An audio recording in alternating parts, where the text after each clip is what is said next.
gosh, hi. Oh my gosh, hello. Welcome on in. Hi. Strange magic mention? Strange magic mention? Strange magic? Welcome on in. I hope you're all having a wonderful Wednesday or whatever day of the week it might be. Yeah, it might be for you. I just had a very cold cup of water and so my throat is weak. Welcome. Hi, Pat. My title for this stream is so long. Also, this music's a little too loud for me. Just turning it down a little bit so I can hear myself think a little bit more. Hi, Gore. Hi, Gore. Welcome on in. I hope you're all having a good Wednesday. I'm feeling very good. Except for that, apparently. I'm just gonna have another sip of water. Maybe that'll fix me. Maybe that'll correct me. I went for a big walk. In the hot sun. It's like 90 degrees right now again, and I surprisingly didn't die. It was kind of nice. I like stayed in the shade, and it just like it kind of felt like it felt, I don't know, something about it was like a good old sweat. Sometimes you go in like a sauna. I don't know.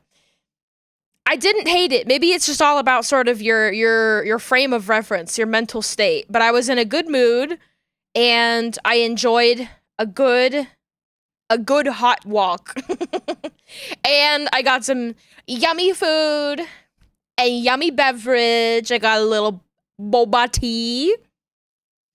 And I'm very much in a good mood. On a personal level, I'm in a very good mood today. I'm also very happy to be working on a new model. Sometimes being hot is okay when you accept it, yes. If you, like, trick yourself into getting, like, a nice cool treat or, like, an ice cream, it's, like, actually being hot is kind of fun. Or you're, like, at the beach. See, actually being at the beach is not... Being at the beach on a hot day isn't a problem because there's wind, so it's fine. I hate being sweaty. I agree with that. I have less of a problem with being outside in the hot and being sweaty, and more of a problem with getting home and being in the colder environment, but being icky and wet. I don't like that. I honestly, I'm late for stream because I was like, I can't fucking deal with this. I need to take a shower. So... I think it's very important if you live in a place that gets hot for the summer, which I guess is most places, unless shout out to my fans who live on Svalbard. If you have very hot summers and you need to go outside, keep like an emergency cold thing. Just sort of like press to your face, and its only job is to be the cold thing that you press to your face when you get home. That has saved my life time and time again. For me, it is a canister of like lemon juice concentrate for like lemonade. I don't know, it's been there for years. It's like having a bag of peas in the fridge for like if you hurt your foot. Once again, this is something that maybe this is only that I do, me and my family. I think it's good to just have like a medical bag of peas in your freezer. Peas and carrots. And you don't eat them. You just sort of stick them on injured parts of the body. Peas. Why is everybody saying peas? Can I see Glorpy? Can somebody do Glorpy in the chat? I want to see that. A pea-shaped Glorp, please. The little one. Yay! Thank you. Thank you very much. Yes, thank you. Anyway, I've been having a good week. Twitch as a website has been pissing me off. I would love to yap about that. I'm not gonna get anything done until I think I get this off of my think pan. Oh my god, Take it back, take it back, take it back. Think pan is, oh my god, that's what trolls call brains. Oh my god. I'm homestuck pilled. I'm homestuck pilled. I need to end stream actually. Goodbye.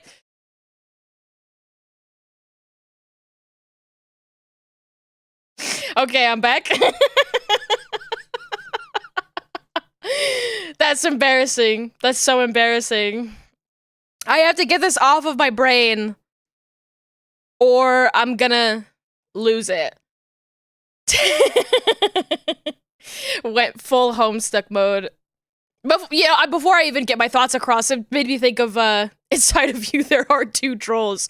What trolls are they? It's like Nepeta and Gamzee, probably. Yeah, it's probably Nepeta and Gamzee. Unless we're like counting the like friend sim trolls. Marvis is in my brain, but he's not part of my brain. He's just in there swimming around. Should I go again? Where are you gonna go? Hi, Yuzu. Hi, Yuzu. Speaking of homestuck vocabulary, though, I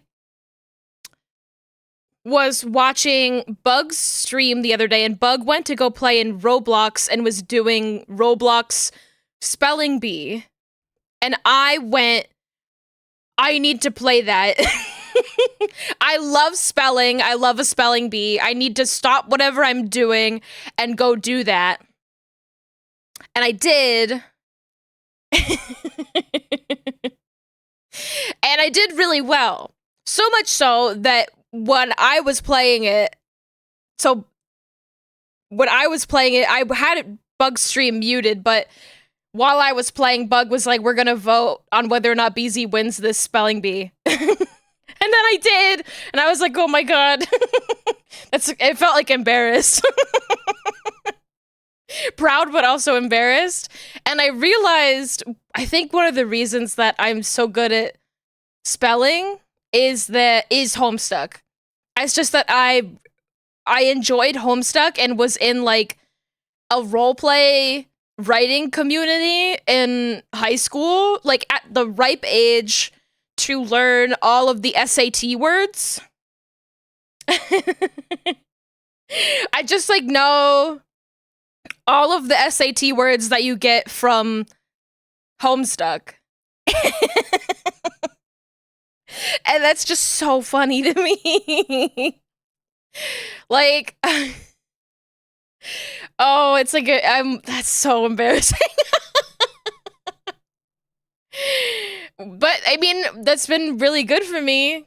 I really know how to spell words like, caustic and ascend and, well, those are easy ones. Those are like 6-letter words, but, you know, trying to think of soporific. Soporific, that's a great one. Trying to think of other funny Homestuck words that aren't just like capricious. I love the word capricious. That's a great word. Thank you, Yuzu. Yeah. All of these, because specifically like Homestuck is so like verbose in a very weird and obscure way. I know because I was there.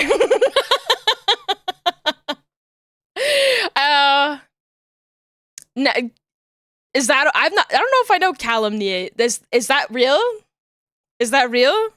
Or are you making that up to be funny? Because your name is Callum. Wow, that's a great word! Calumniate. Whoa! That's a sick word.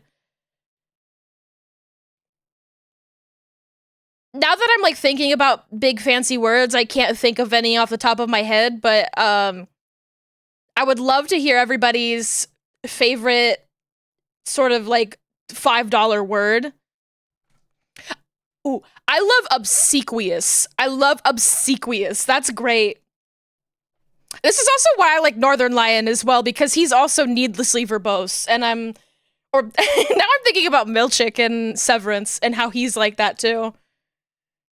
I like how in Severance, everyone's like, Milchick, you need to stop. They're like, you use too many big words, despite the fact that everybody in Severance uses big words. Like, it's clear racism. But the way that Milchick talks, I'm like, I don't have difficulty understanding him at all. Also, hi, Ashen. Obfuscate is, oh, that's such a good one.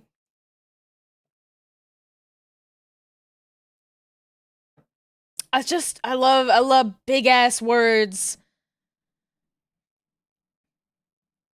Told your sister and friend about grok and they hadn't heard of it before. Grok is a great word that has been absolutely defamed. In the same way that goon has been defamed. Grok and goon are great words that do not deserve the treatment that they have received in the last 2 or 3 years. Extrapolate is spectacular. Defenestrate is wonderful. Defenestrate is incredibly specific, so protein isn't one of those, but for one reason, it always fucks you up when you spell it out for the first time. I can't spell villain correctly unless I go villain. Grok and Goon, a caveman sitcom. For those of you who are not in the know, because I was having a conversation with Pat and Lux, and I used the word grok as like the word for the. Let me Google the grok word meaning. To grok, informal US, understand something intuitively or by empathy. So that's like a word. That's like a word. It's kind of to know intrinsically, you know? You've never heard grok? Oh my god. I use the word grok all the time. I guess not in conversations with you two. It's from a 1960s sci-fi book. Yeah. The Torment Nexus. The fucking Torment Nexus. They should make Spock a new verb. Like, to grok something, but to Spock something, it means, like, to logically extrapolate. Like, the opposite of goon? Goon? To grok and to Spock are, like, similar, but they're antonyms, right? So, grok... So grok means to like know intuitively, and then like to Spock is to understand academically. The opposite to goon is to Spock. I mean, we can also use to Spock as like the opposite of goon in that we only get horny once every 7 years. So it can be a word with two meanings. You thought it would mean to kiss the captain passionately? To kiss the captain passionately once every 7 years. Like a cicada. The word they used for an AI is from the Torment Nexus. I've never actually read the book that grok is from, but grok is specifically named after that 1960s sci-fi book. It's... like, yeah. They're from that. Stranger from a Strange Land? I should get into reading some books again. I've been wanting to read more. I don't read. What I wanted to do was that I downloaded the Libby app so I could like read books on my phone from the library, and then it asked me for a PIN number, and I said I don't have that, so I gotta wait. You never heard grok until the stupid Twitter thing? That sucks! It's such a good word! The like... the real estate on a single syllable word that like sounds good and distinct it's the same as like having like a top level domain. If you a single syllable word that has like a good meaning and it's like has like a clear sound to it. Like you think about other great like one syllable words like frog, cat, dog, snake. Like these are great words with one syllable. I really fuck with like one syllable words that get really like hyper specific with it and have a good sound. Star Trek is good at coming up with character names that are like that. Worf is another one. Well, not a word, but like Worf, the character, like Spock, is like a very good name. How'd you get an online credit card to get a government slip of paper this week? Whatever is fucking happening in the German government, I don't want to know.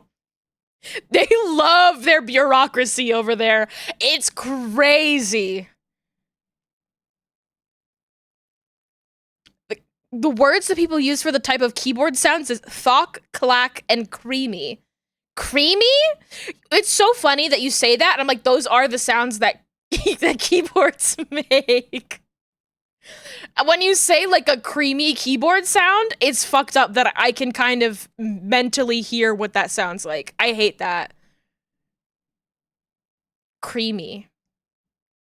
The fuck do you mean? They're digitizing everything and fucking it all up. I'm so sorry. I'm so sorry. I mean, like, they do a fucking crazy amount of bureaucracy in the States too, absolutely. But I think Germans do it for the love of the game. Truly. Truly, I think it's for a love of the game. I'm letting you all look at this model for longer than I would normally keep it with hair on. I'm gonna remove the hair soon enough, but while I'm sitting here and yapping and getting my yaps out, I might as well do that. Anyways, trying to think of like other good like words that I mean like they came up with like new words or at least new meanings for words. What is the origin of goon?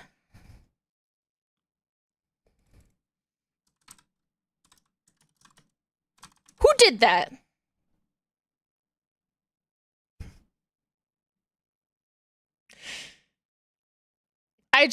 You can't see it, but I looked it up and then I covered my mouth with my hand.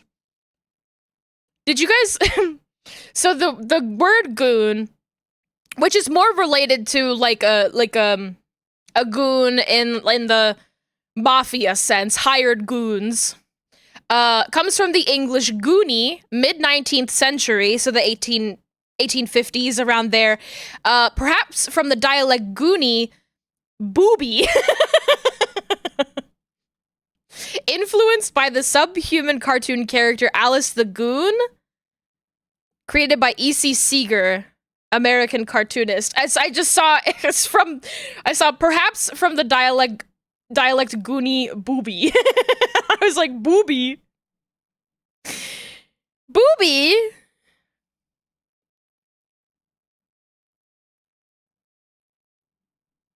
I'm on Wiktionary.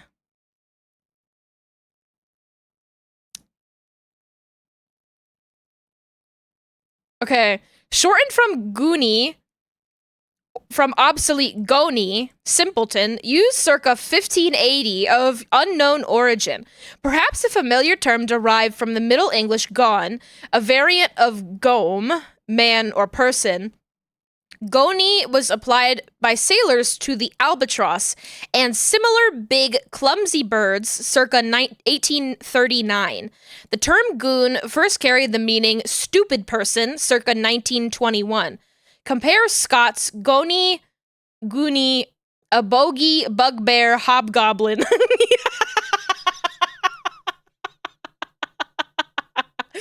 Wow. Oh. I love those three things. I love those three things. A bogey, bugbear, hobgoblin. Say that 3 times fast. That's awesome. Dialectal Swedish gonar, elves, goblins.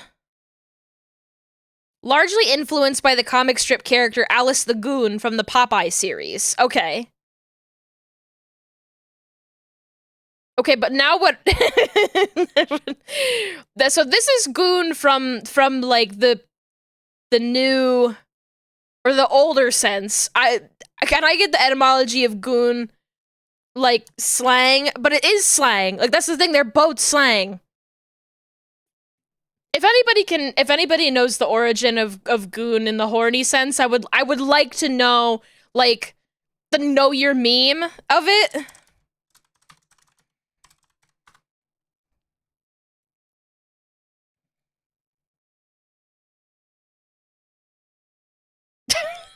I can't read this out loud.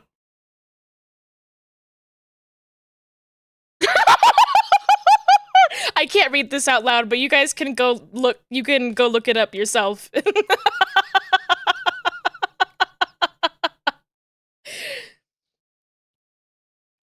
Well, according to the Know Your Meme, Pat, it actually refers to the first part of that sentence, but to me, it always meant the second part of that sentence.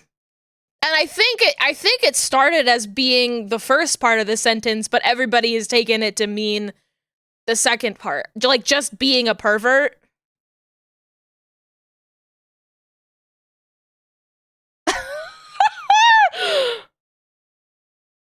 Oh, okay.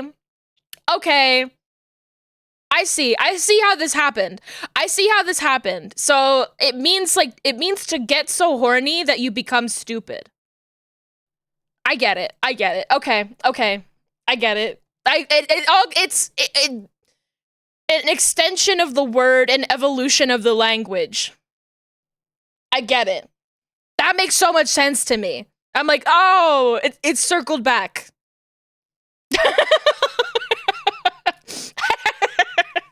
Oh, okay. I get it. I've gooned in my time from time to time. Love starting the first 30 minutes of a new rig with this kind of conversation. My God. Now I'm like, maybe I should start working. Oh. I hope that you're all having a wonderful day. Bald.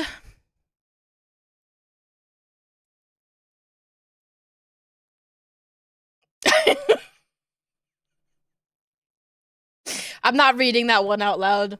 I'm not reading that one out loud. Okay, I'll read that one. Let he who has not gooned cast the first stone. How did we get here? I love having ADHD. How did we fucking get here?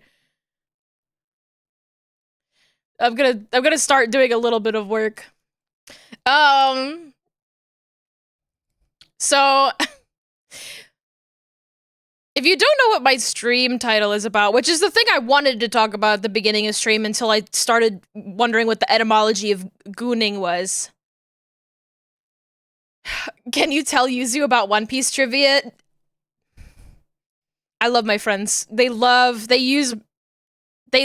make my ADHD into a weapon. Fine, we'll talk about the One Piece trivia.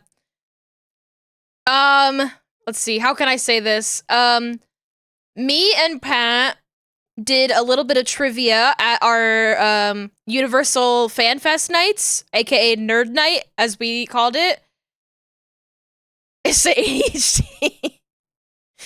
So we went to Universal Fan Fest nights, and, they had a lot going on with that. One of the things that they were showcasing at Universal Fan Fest nights was One Piece. And so at trivia, we were called up to do some trivia at this like thing at like midnight. And for the trivia, we could like ask for a particular category. So me and Pat were like, Alex, I'll take sci-fi for 500 because all of the sci-fi questions were mostly Star Trek. There was a little bit of Back to the Future, but it was mostly Star Trek. Or like there was also D&D questions, but there was also anime. And we did not ask for anime because God forbid if they asked me a Jujutsu Kaisen question, I would have died on the spot, I think. But the person that was after us asked for an anime question. And the question was pretty simple. The questions were easy. It was like, okay, what alien race in Star Trek is known for their sense of logic and reasoning?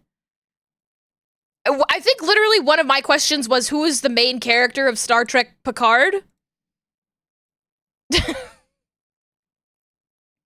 So it was stupid simple. And the One Piece question was, what's the name of the ocean? What's the name of the ocean they're on? And literally, Literally, Yuzu? None of us fucking knew. None of us fucking knew. The guy who asked for an anime question, he didn't fucking know. Not the Grand Line, no. I guess... I would have thought the Grand Line after the fact, but that was not the answer. The ocean where Luffy starts his journey. Thank you, Pat. I couldn't remember the question exactly. Or sea. Yeah, something like that. The East Blue. We literally went through, every cardinal direction. Because that was the hint that we got, was that it was a cardinal direction. And, yeah, nobody got it. None of us got it. It's like, I don't fucking know. But I was like, if they wanted me to sing the entire One Piece rap, I would have done it. I would have done it, and I would have gotten full marks. Should have had me there. Well, maybe another year. Some other time. But we did really good, and Pat won a thing. Pat won, a mug. It was an iridescent mug that said Universal Fan Fest Nights on it. Touching my soul in the candlelight. Whoa, jacket. I did shout the entire One Piece rap on the 4 escalators. Saying singular escalator is completely diminishing the sheer number of escalators you have to ride to get out of the lower lot in Universal. It's 4 of them. And they're big escalators. They are not fucking around.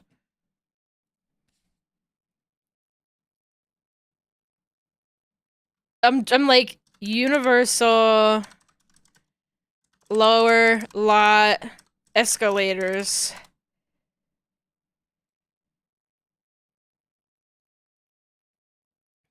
It's kind of fucking insane. I'm like trying to think of how to even, like, there's no photo that would probably capture all of them. Like, here's 2 of them. But some of them are longer than others. Here's 2 of them. They're not even at the bottom.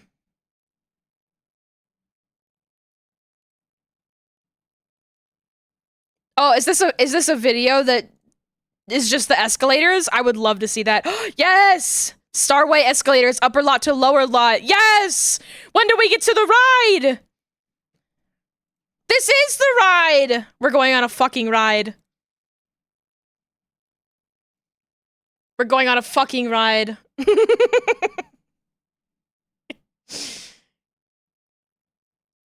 We're going on the escalators, and there's nothing you can do to stop me. Also, this video is not centered properly, and I don't care.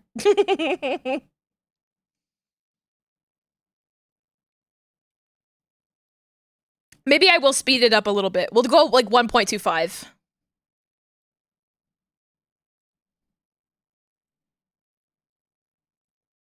$1.5. Let's fucking go! Yay! Whee! Oh, we're getting the beautiful view. The beautiful view. Wow. I point the camera down. I want to see this. So this is the small escalator. This one's a small one. And you start off and you're like, okay, this isn't so bad. This is not so bad. Just a little escalator. Look at that golf course. I fucking hate golf courses. Okay, sorry. I can't be too woke right now. Sorry, I get sick of— No, Callum! I do appreciate this person, like, focusing on the view. Oh, there's the studio tour. Hold on, I'll go back a little bit for you. I didn't think I would have to rewind any footage. So that's that right. You can see where I'm standing on top of it. There's like little trams here. The little trams here will take you on the studio tour. Did you see it? Did you see it? There's funny little cars, and they take you to see all of the different lots. Credit card to ride this train. They were playing this song. They were playing this song when we went on the studio tour to see Back to the Future at Universal Fan Fest nights. And I kept saying to Pat, I kept going, don't need no credit card to ride this train. And Pat looked at me like I had 3 heads. What a crazy coincidence. I know. So, okay, so that's the first escalator. And then there's like this little platform here. You can look at the view. But that's pretty much it. Did you consider that you had 3 heads? You know what? I might have. You know what? Don't need no credit card to ride this train. Oh, they're still building Nintendo Land. Look, they're still building Nintendo Land. That's where Nintendo Land is. They're still building it in this video. You know what? You can see the other escalators. Wow. So many fucking escalators. And this is a great view of just sort of the top of some buildings. They're also like building a big roller coaster that's like Fast and the Furious themed around here. It's like a full half-mile of escalators. It's crazy. It must be a huge pain in the ass to make sure they're like repaired constantly, because they have to have elevators of some kind because it wouldn't be accessible otherwise, and they have stairs on the side, but oh my god.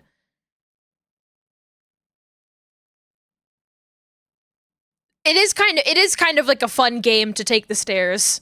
You will exhaust yourself though. It's fucking crazy. We are watching on 1.5 speed.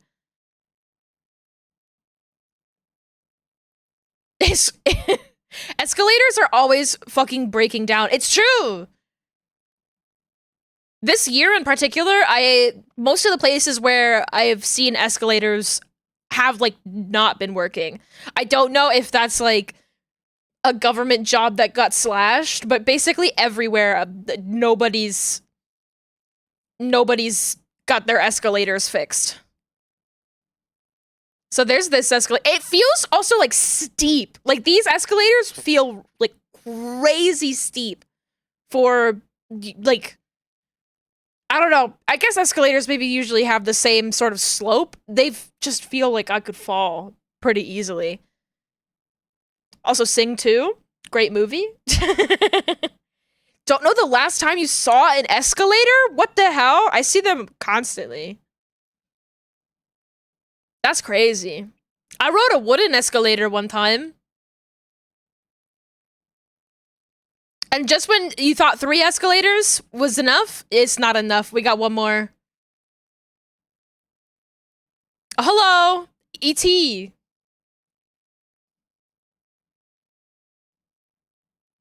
I keep thinking about the D&D experience that they had at FanFest night, though, and how cool Xanathar, the big Xanathar puppet, looked. But I do really like going on these escalators and going, whee! Really loudly and sticking my arms up in the air. There's something about theme parks that it turns me into an absolute fool. Oh, and now we're at the bottom, and so like half of the park is down here. Isn't that crazy? That's crazy. Also, the Mummy. I fucking love the Mummy. The Mummy is the best ride at Universal. Like, no fucking contest. The theme parks turned me into a goon. You know what? I might. That or they turned me into a Goomba when I go to Nintendo World.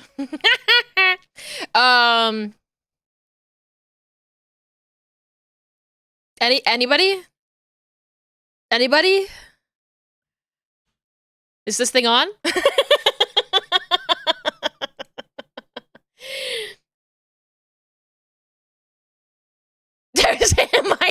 too. The Mummy's the best ride, though. The Mummy's the best ride, which is crazy, because hold on. The Mummy, Universal. It has, like, the vibe of a ride that came out in the 1980s. It definitely did not. It's 2004. That ride is 20 years old. It opened in 2004. Revenge of the Mummy, the ride.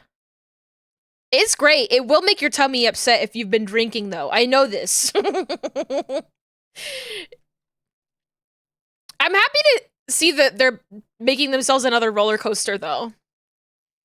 At Universal. And this time, like, a big, like, steel one.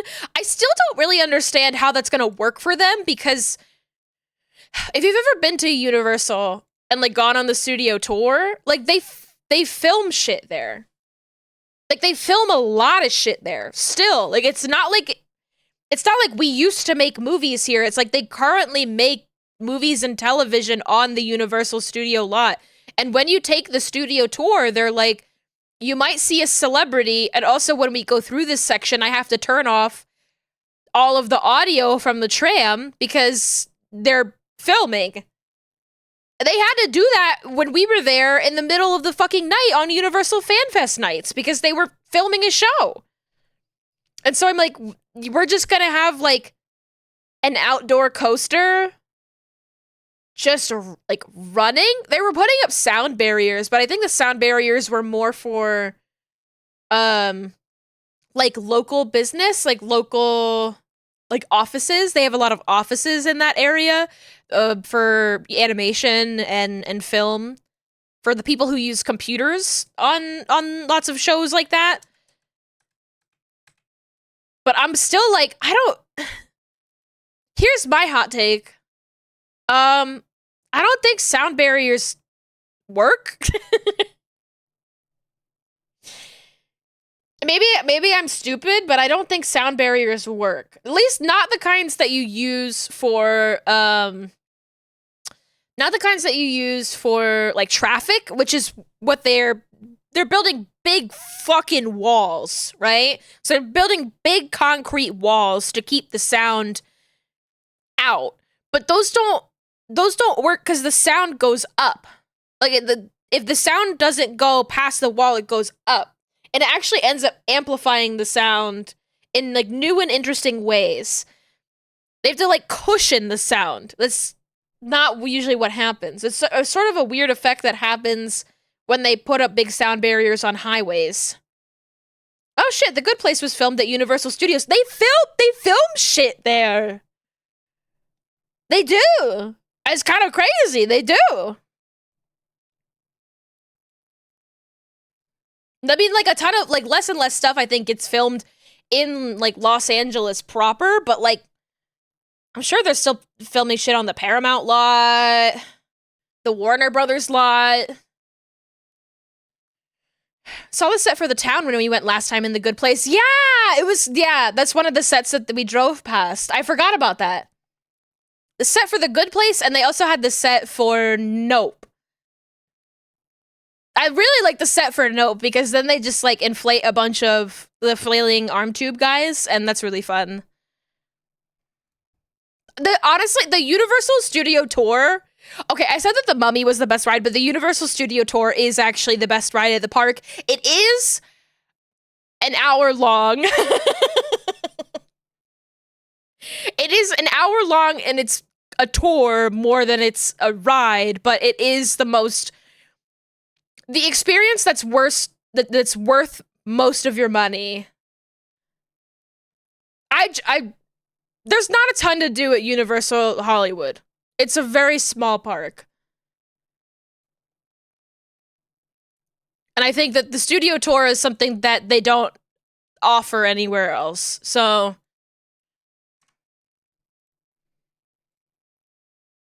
but, like, for Back to the Future, they had, like, a set that it was like a Back to the Future set thing set up. They had, like, character actors running around and playing the different parts and going through the scenes of the movie, like, basically on the back lot. That was really cool. I want to see Good Place. It's a good show. It was a cool set too. I think a lot of their sets are a little bit more generic. The other day, it's so weird living in Southern California. Let me tell you, it's so fucking weird living in a place where they film shit. I'm sure this is also true if you like live in like Vancouver. Because they film shit in Vancouver, I think, too. But I was on a walk a couple weeks ago, and I saw people, they were putting up signs outside of a school that I honestly, like, I wasn't even sure if people, like, really used that school, because I had never really seen people coming and going out of it. But they were putting signs up out on the school that said, like, welcome back such and such elementary. And I was like, it's May? So I was like,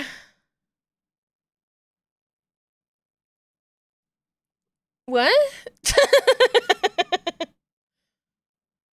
What do you mean, welcome back? It's May? Huh?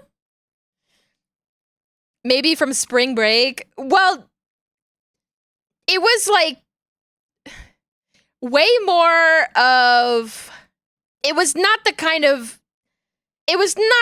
sign that somebody would throw up over spring break. Like, it wasn't like a marquee. You know, like that they have like a marquee out front that like you can change out the letters for. It wasn't that. It was like a custom sign with like nice writing. It was like, you know, they got somebody who had like really good handwriting to make this big beautiful sign, and they were putting it up on the side of the building with like cranes. Like they had like machinery and cones and like stuff set up. And so I was walking by on the other side of the building. I saw them put up the sign that said, welcome back, such and such elementary. And I went, what the hell? It's May. And then when I walked back, I walked on the other side, like on the same side as the school. And I was like, oh. That's like, this is a crew. They're filming. I like noticed like the sheer amount of like trucks and people who were dressed like they work on a set, and the amount of lighting equipment that was just sort of around scattered. They also had on the ground, they had like chalk drawings that were too beautiful to have been drawn by children of like butterflies and cute things like that. And so I was like, oh.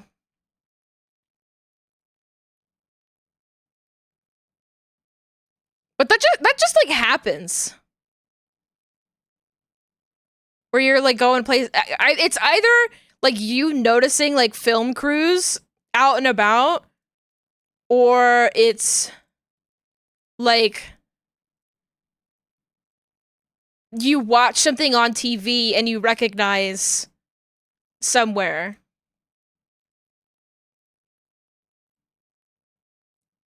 And I should stop talking about this before I dox myself. I think I was vague enough that it's not going to be a problem for me. And also, it wasn't near my home anyways. But still, if I talk about other ones, I'll dox myself. I have some very funny recognized places from different shows, though. Weirded you out seeing the Seattle streets that you see all the time when you watch Sonic 2? Oh my god.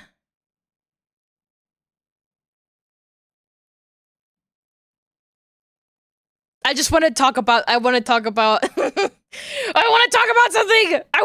something, but I can't. I want to talk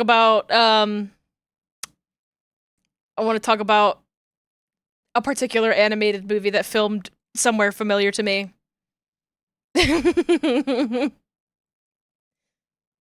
Pat knows. Pat knows. It's so fun, like, recognizing, like, different places, though. I'm very happy when Philadelphia is represented in media, because I like looking at Philadelphia. No, you don't remember? I'll tell you about it later. I'll tell you about it later. Oh, wait, did you just think about it?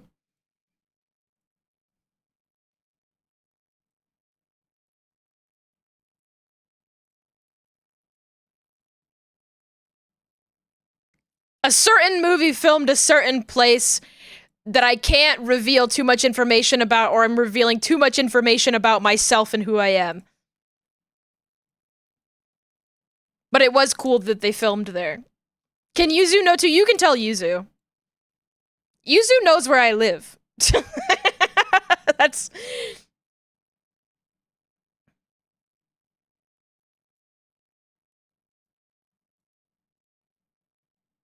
Anyway.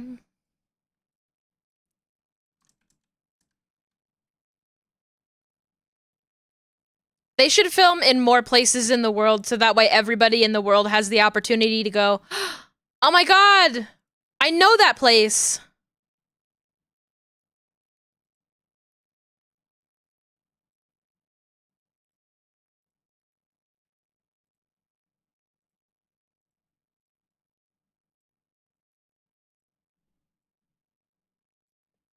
Everybody should enjoy the little joy that is going, oh my god, Philadelphia mention.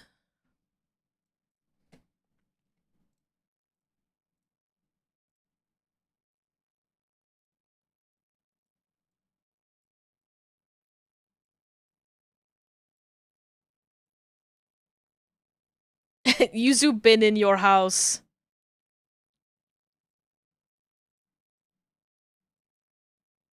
Anyways, should I talk about the thing that I've been wanting to talk about all stream? But I keep forgetting? Yeah, Pat remembered. Pat remembered. That's crazy. I'm just checking in the Discord to see if Pat knew what yep. Yep. Okay.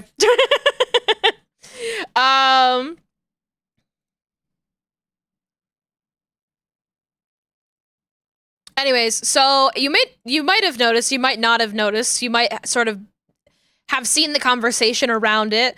Or if you haven't, you're hearing about it now. They've changed the category icon for a bunch of non-gaming categories. So art and then food and drink. I think like just chatting and like, or like podcasts. Maybe not just chatting. I don't remember. I saw someone else pull up an image of all of them. Like side by side with the old one.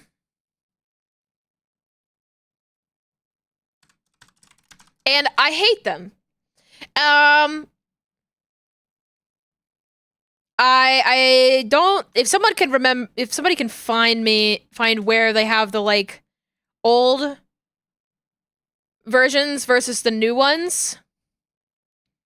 I don't mind the idea of them changing the image for the category. The issue is they've used AI. They have used AI for the art category, and I don't fucking like that. I don't like that one bit. It pisses me the hell off. It's so frustrating. How fucking tone deaf can you be? Oh, don't ask an executive that. They're very good at being tone deaf. Corporate L. Lame! I know! Welcome on in Standing Water. It's just like, of all the fucking categories, it pisses me the fuck off. If you want to say something about that, if you want to vote, you know, tell them that you don't want this fucking category image, please do, because I don't like making it my category. I don't like this fucking image. I want them to change it. It pisses me the fuck off. It pisses me off that they're doing that. That they're doing that for art, the art category specifically. It also pisses me off, you know, for all the other categories. The food and drink category is just criminal. If you've seen the food and drink thumbnail, it's really bad. it's so bad. It's like the food in question in the food and drink category is like Jello with a bunch of celery sticking out it, which we all know is AI's favorite kind of food to make. AI's favorite food, they're like, this is what food is, and they do Jello with celery sticking out of it next to like Vienna sausages. It's fucking crazy. It's like the computer has an idea of what food is, and it's Jello with celery sticking out of it. Why does this happen? It's fucking disgusting. It looks terrible. And I'm like, can we please? The computer ass pic. No! Computer ass pic. Where can I find it? Computer ass pic.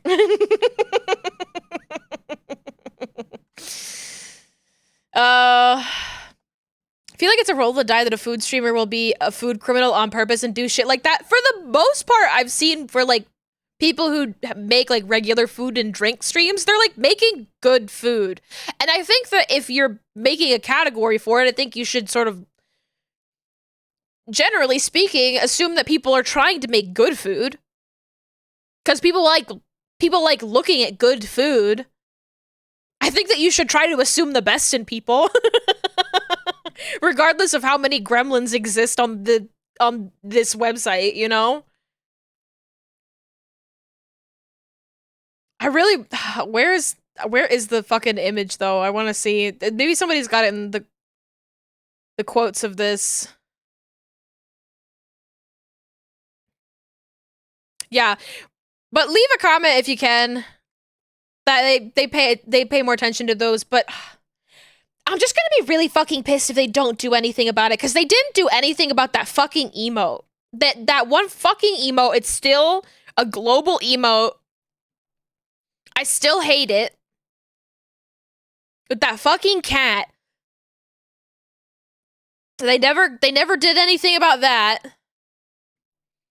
And so, I guess my hopes are not particularly high, but at the same time, I don't want to be working on a fucking category that has this fucking AI generated image on it. Like, it's one thing with the emote, because I can at least, like, ban the emote term in my chat, and then nobody can say that.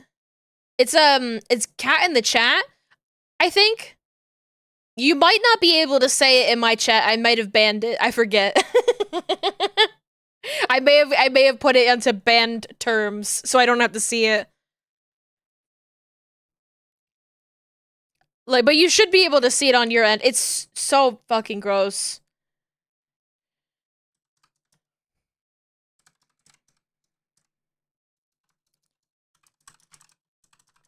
I'm gonna try one more time to look for the...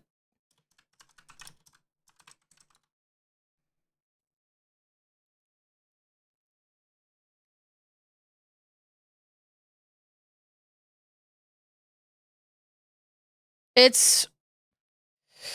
Oh, I don't know what you're talking about. For Christmas, they made an AI-generated cat emote that's just a cat with a Santa hat. And people voiced their displeasure that there was a global emote that was made with AI, but they never took it down.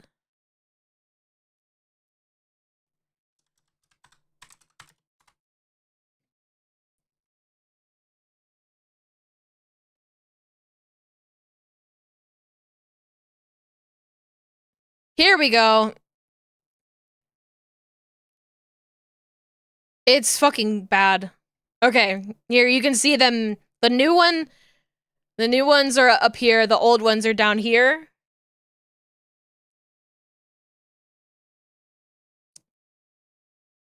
This is just a huge L all around.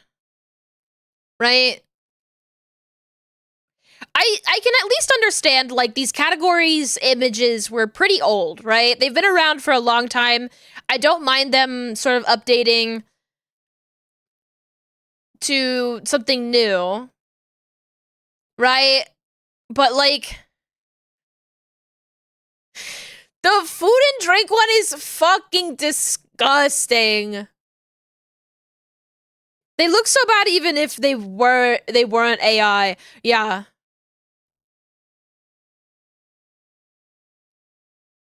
The talk shows and podcasts one very likely could just be images of microphones.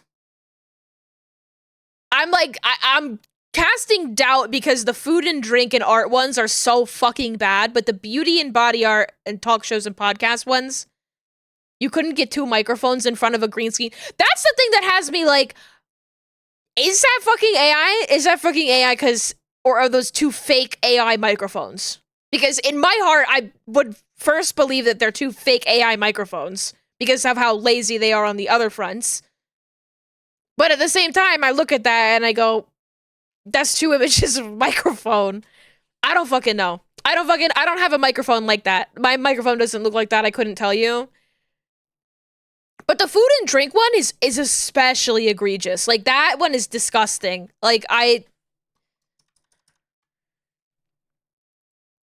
what? Oh, you can't see my big fat head. That's fucking awful. That's terrible. Look at this goddamn fork. Look at that. Oh my god.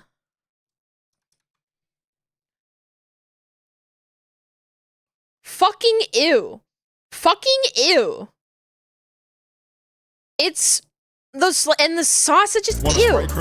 Oh, I couldn't hear that for whatever reason, but thank you so much. Thank you so much, Ashley, for subscribing at tier 1. Enjoy your Sprite Cranberry. Thank you for your support. That's very kind of you. Thank you for supporting me and my stream. Yeah, wow, I didn't even realize the ads were running right now. They don't want me to hear me complain. From super far away, which is how most people are viewing these categories, this does feel passable, but like if you look at it up close like this, it's very obviously AI. It's like, first of all, it's not symmetrical. Are you telling me that this like beautiful, like this gilded frame, like a beautiful gilded frame would be asymmetrical? You're crazy. You're fucking crazy. And it's like wildly off too. Like it's so bad. It's really bad. How to ID AI? Look at any detail. Yeah. That's why I'm like, okay, those microphones, they do kind of look like microphones. I don't know enough about these kinds of microphones in particular to confirm or deny. I don't know. I hate that it like makes me doubt reality. That's the thing I hate more than anything. It's like, I don't know I don't trust when the real stuff is real. If it is real. And that pisses me off even more. And it's like, this is so fucking simple. Like, it's just like, this could just much more easily be like a kit bash sort of situation, or like a not kit bash, but like a photo bash thing. Like, I wouldn't expect anybody to physically print out whatever this looks like, but you know, it's like, oh, here's an asset of like a tube of paint. It's not, you don't need AI to make that for you. Just sort of, it's simple enough that, you know, and it's got real text on it. It says like all natural.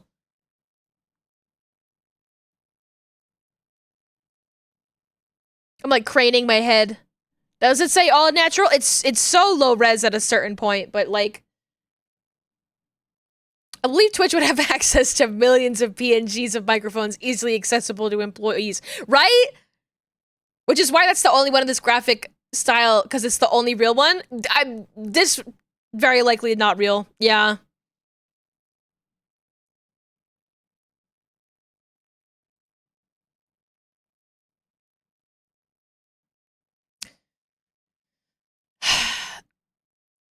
This is the only one where I'm like, I don't fucking trust it. How hard of it is it to take a picture of a sandwich in a sunbeam? But here's the thing, I prefer all of these over 3 different fonts. Is that a thing? Is that a thing? With AI? For them to do 3 different fonts?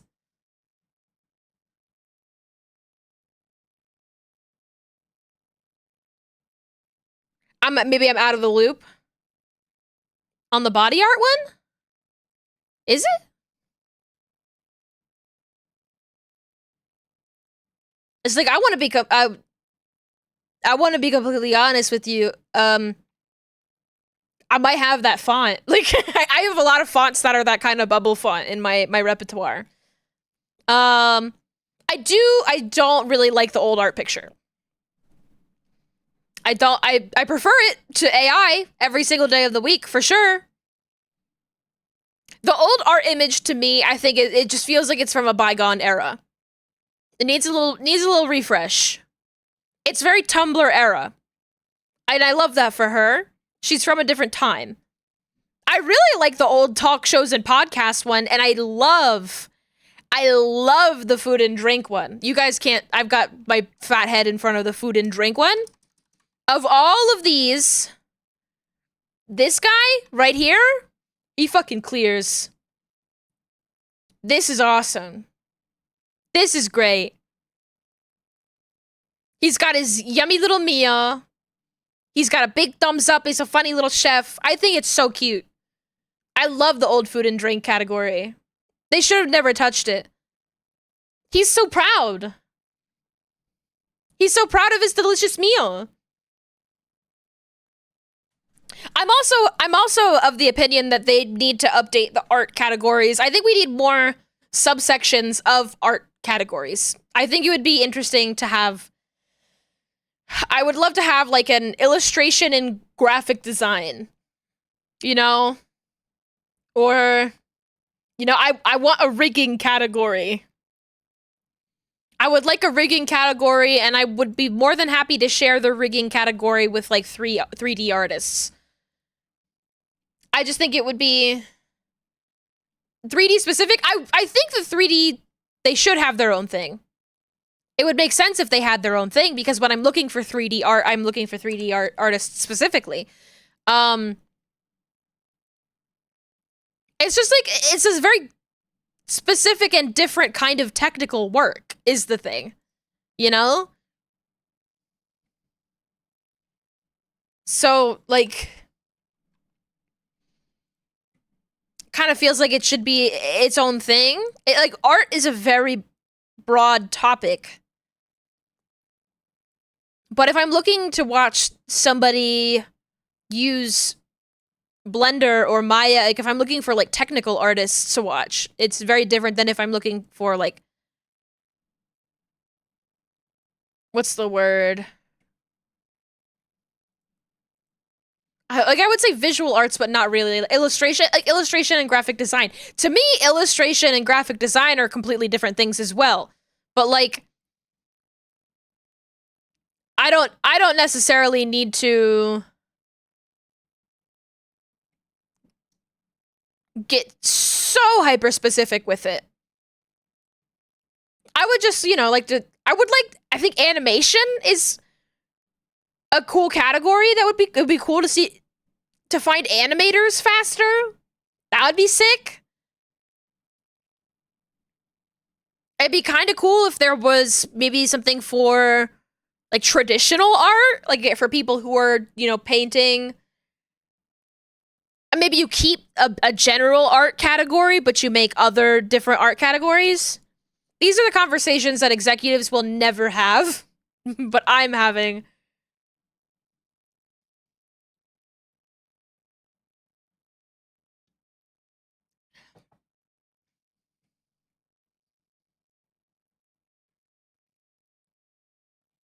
God, I just, it's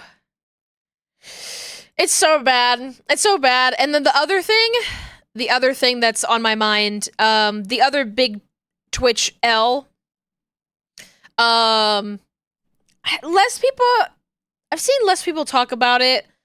I've seen some varied opinions on it. Twitch is considering rolling out to the United States the ability, for you to spend your Twitch earnings on subs and bits, right? So, like, the paycheck that comes in through Twitch, and I make like $50 a month from my subs, right? So it's an opt-in feature. It's not an opt-out feature, thank God. It's an opt-in feature where you can keep the money in the Twitch system and use that for subs and bits. And there are a lot of people who are like, oh, what a good idea. Oh, what a good idea. I'm surprised they haven't done this before. And I'm here to tell you, guys, that's not a good idea. That's a really bad idea, actually. In the way where it on paper at face value, especially because it's an opt-in feature, like it's optional.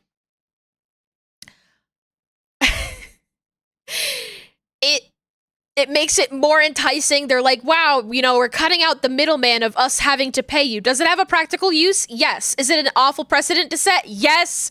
Yes. Yes. Yes. It's so bad. Guys, this shit is illegal. It's so bad. It's so bad that it was made illegal in 1938 under the fucking Fair Labor Act. Unions fought to make sure that this shit was not legal. It should not be legal. It's like why it's bad to rent apartments with no windows at a cheaper rate. It drives me crazy. Like, sorry to be that one woke friend, but here's the thing. That shit's illegal for a reason. It's like why it's bad to rent apartments with no windows at a cheaper rate. Poor people won't see the sun. Yes, it's on face value. They make it sound like it's a good added benefit thing, like you're cutting out the middleman of getting paid out. But the thing is, you still pay taxes. Like it's still taxable income. So that just sort of recomplicates the system in new interesting ways. Because the government still needs to take out the taxable income from that paycheck that you're keeping entirely within Twitch before you can spend it at the company store. It's such a dangerous precedent, and I have a really hard time even articulating like why it's such a bad idea without just being like, guys, it's fucking illegal for a reason. It's the kind of thing where, like, it's illegal to pick up bird feathers. Not all bird feathers. But generally speaking, you should, if you see bird feathers on the ground, you should not pick them up. You should leave them alone. Not just for health reasons, but because it's fucking illegal. It's illegal. It's illegal to own a lot of rare bird feathers, bird skulls, because shit got so bad in the United States that so many birds went extinct or got close to being extinct that they had to outlaw the possession of bird feathers to curb the trade that was going on because old ladies were putting fancy bird feathers in their hat and making birds go extinct. It's a slippery snowball situation where it's the kind of slippery slope that if they let it continue, can very quickly and easily snowball into a fucking cyberpunk nightmare. Slippery snowball, sorry, slippery slope. A slippery snowball. It's slippery slope that snowballs into even worse things. Like, I don't understand how people don't, like, can't make the connection that Amazon owned Twitch.tv, which gives me my paycheck. They don't pay attention to me. They don't pay attention to me here. This is why I can't make it big as a streamer, because then I can't say whatever the fuck I want. Amazon owned Twitch.tv. Like, this would be a bad idea, because who's to say? So, we're trading in fake currency. We're trading in company script with bits and subs, right? We've got a fake currency already baked into the system. Like, how or why wouldn't they just let that turn into, like, oh, you can spend your money specifically at Amazon? Do the pilot program on Twitch bits and subs and then pivot it into your Amazon crystals, and then you spend your Amazon crystals to buy all of your groceries from Amazon Fresh. I'm like, I'm gonna freak out. And yes, I'm like inventing a guy. I'm inventing a guy. But at the same time, these are not new scenarios. These are things that happened more than 100, I guess not more than 100 years ago. Less than 100 years ago. And we know what fucking happened and how things got out of control. And it's the kind of thing where I'm like, you can't let companies have this fucking inch. You can't. And also, it's illegal and I don't know how they're doing it. It's fucking illegal! That's the thing that drives me crazy. More than anything, I'm like, they can't do that. That's illegal. What do you mean? It'd be one thing if they were rolling it out in a country where, like, they don't... It's at least a country that I don't know sort of the ins and outs of the law.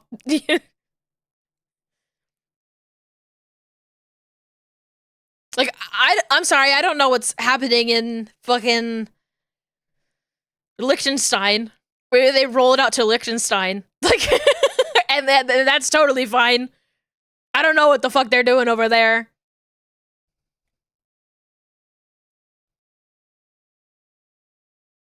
But no, they're like rolling it out in a country that very much has like laws against this, and I'm familiar with them. Me when I get shot down by the Amazon drone because I'm late for my job at the Amazon factory to earn my plinkies. I don't know, it's also just kind of crazy because I hate what's the effect where like you hear about one thing and then suddenly you're seeing it everywhere? It's crazy that that's like, that this is the conversation, and I just watched Sinners again, and I'm thinking about how they're like trying to pay at the juke joint with company script. Like, that's like an important part of the movie, is that there are people there are sharecroppers who don't have real currency because the company pays them with wooden nickels that they can only spend at the company store. And I'm like, huh, that looks familiar. I was thinking about the plantation money when you said that. Yes! Yes! It's just so weird to see a movie that's like a period piece from 100 years ago. And I'm like, wait a minute, I know that one. I know that one.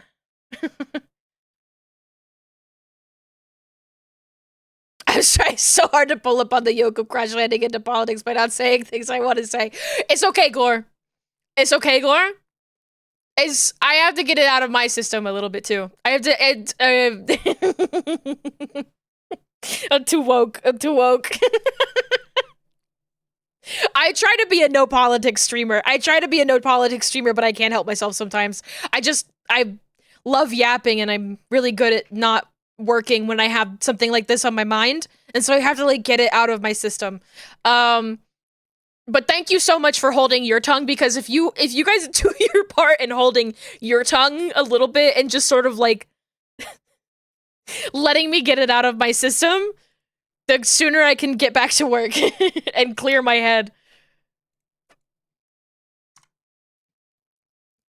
I didn't even really want to get like into the sort of politics of it. I just kind of wanted to point out how funny it is to me because it's fucking illegal. Oh, sorry, it made you worse. It's okay.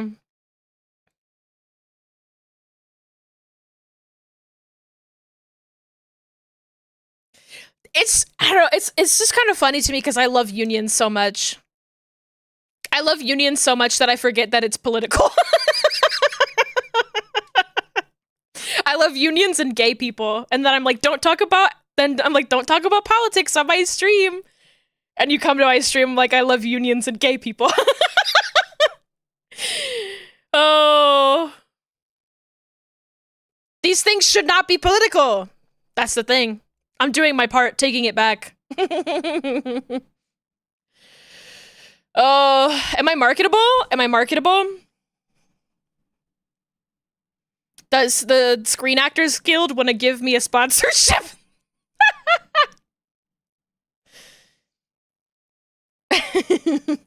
Stop! We can't be talking about Amazon Plinkies. We can't have the Amazon currency be Plinkies. You can't. At the very least, you can't call them Amazon Plinkies. You have to just call them Plinkies. You have been deemed a brand risk. How about a flight risk? Not yet? Watch this.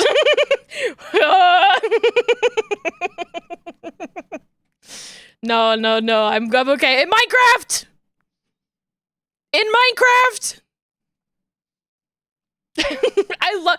Has anybody else picked up on that? Has anybody else picked up on that? Like, a lot of their favorite streamers have been using a lot of in Minecraft terminology. They've been doing the SpongeBob pose where he's got the ice cream truck is about to fall on him. They're like, I'm gonna say something. And then they're like, hypothetically!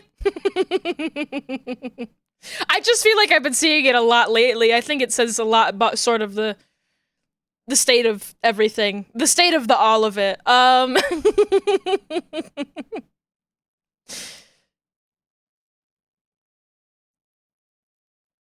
Anyways, thank you for putting up with me.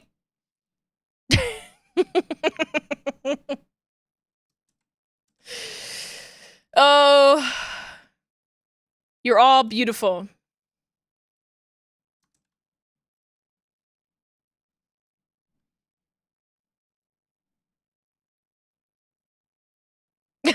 Wow.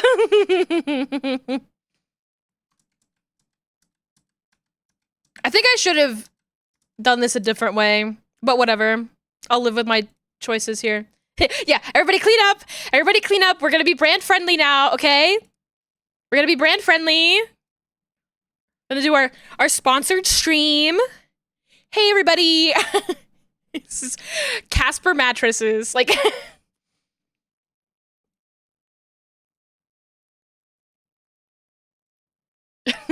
No, I don't know. I feel like... I think like taking a key for a game that you were like already interested in is one thing, but I have a hard time imagining myself like doing sponsored streams. I don't think I'm brand friendly at all. Yuzu?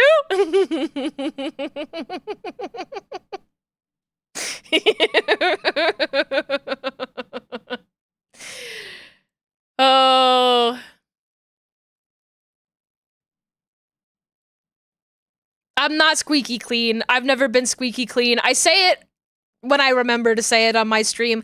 I have a no politics rule just because I will devolve like you just saw. And it will become not fun very quickly.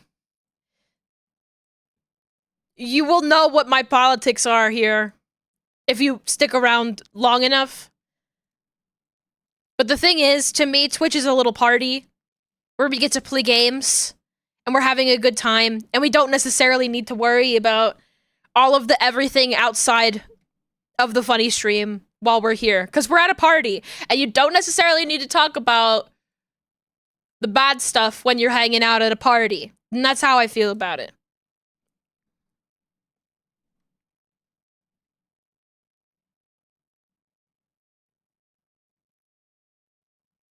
I feel like I need a little bit more mesh here. Yeah. But the important part of that is making sure that you're keeping good company at the party and that you're, punching Nazis and making sure that you're keeping your community safe. If you're nice to everybody, you're nice to nobody. So I think it's good to fire the gun a couple times. Every once in a while to just just fire it off and keep the rent down.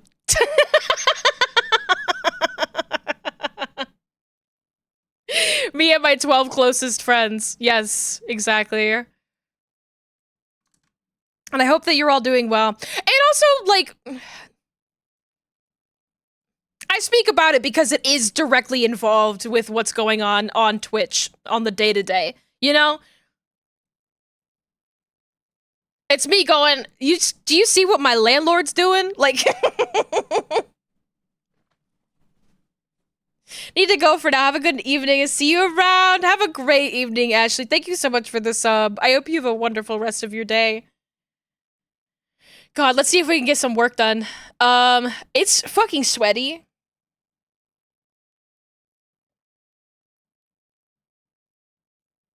It's fucking sweaty out. It's sweaty out? You know what I mean. I would at least, I think, even if we don't do eye rigging necessarily, it'd be awesome to just, mesh the face. That would be cool. I would really like that.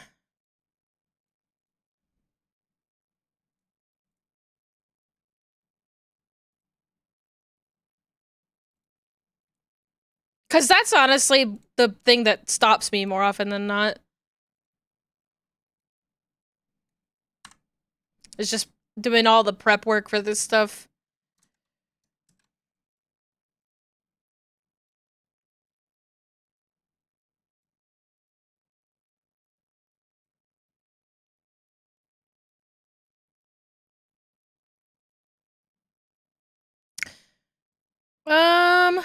Oh, in much lighter news, I have been bit by this bug. And it's a bug that I have to deal with every so often. No, it is not a bug with a big nose. A spider, yeah. Occasionally, a spider crawls into my blanket and bites me with this bug that goes, "You need to learn a new language." Bug bit you? No, I bit bug. No. I've put biting my friends behind me. I did that in preschool. I got better. I'm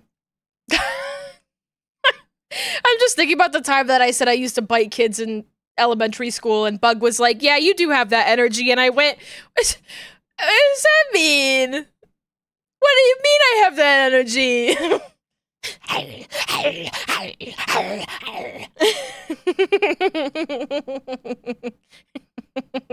don't know what would make you think that. But yes, I got bit with the bug that crawls into my brain that says you should learn a new language. And I'm like, ooh. True, I should learn a new language. So I downloaded an app on my phone that is not Duolingo, because Duolingo sucks! And it has sucked for a long time, but it especially sucks now. I downloaded an app on my phone. It's called Mango. My mango is to blow up. No, my mango and you can use Mango with your library card. Well, I guess it depends on your library, but if you have a library card, you can check to see if they have a membership thing with the library, and you can use it for free. And it's a pretty good language app so far. And act like I don't know about it.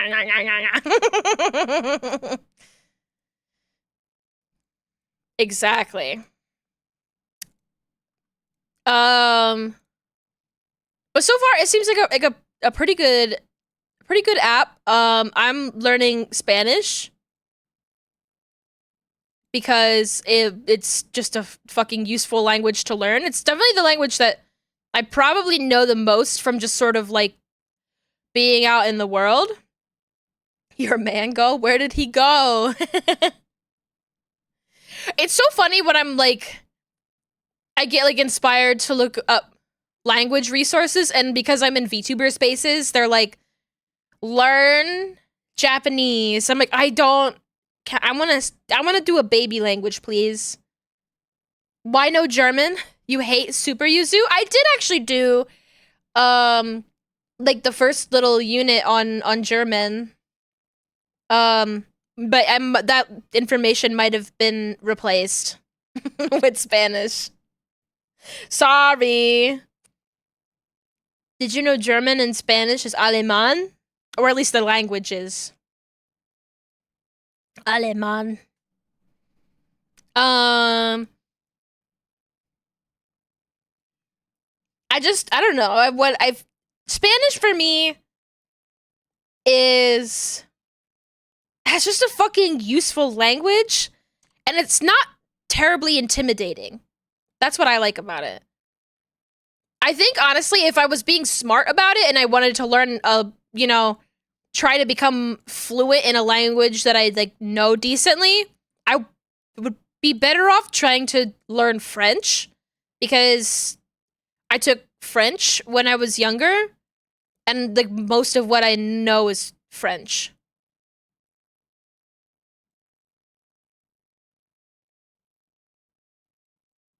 But my parents live somewhere now where they speak a lot of Spanish.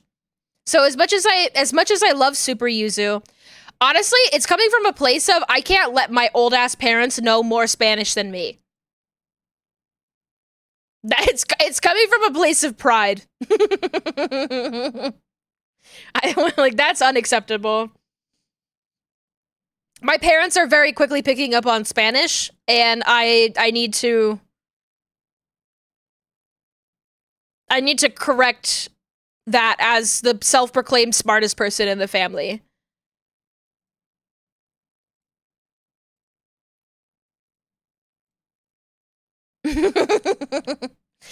Very cool of your high school to offer Japanese. That's sick. I had a friend in high school who um I had a couple friends in high school that were really good at languages, really good and really into languages. And I had one close friend um in high school who was like she was like a nerdy girl who she was black and Asian, but black and Japanese specifically. And little nerd me who loved Naruto thought that she was just like the coolest person in the whole fucking world. Cause when you're like that young, you're like, whoa, I didn't know that people like you existed. Like that's so cool. Now I'm like older and I'm like, yes, the black and Asian people exist throughout the world. Like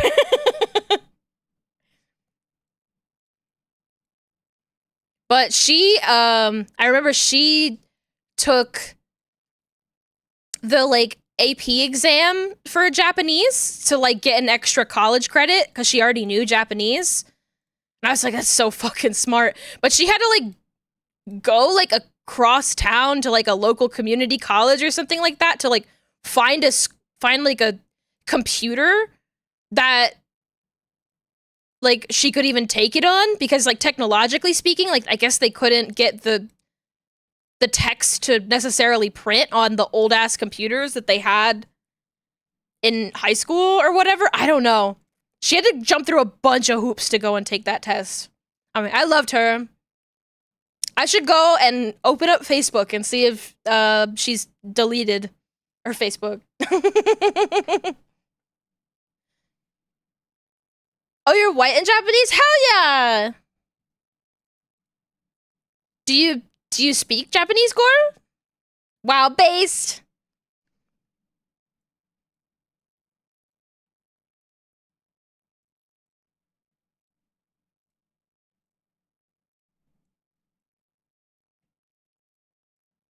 But yeah, I was so jealous. I was so jealous. So you can watch anime in the original language. What the hell? A little bit. I learned some from learned some from my grandmother when I was little, then learned more in high school, but I've forgotten a lot. I have a family member who knows like 8 languages. I have a member in my extended family who speaks like 8 different languages.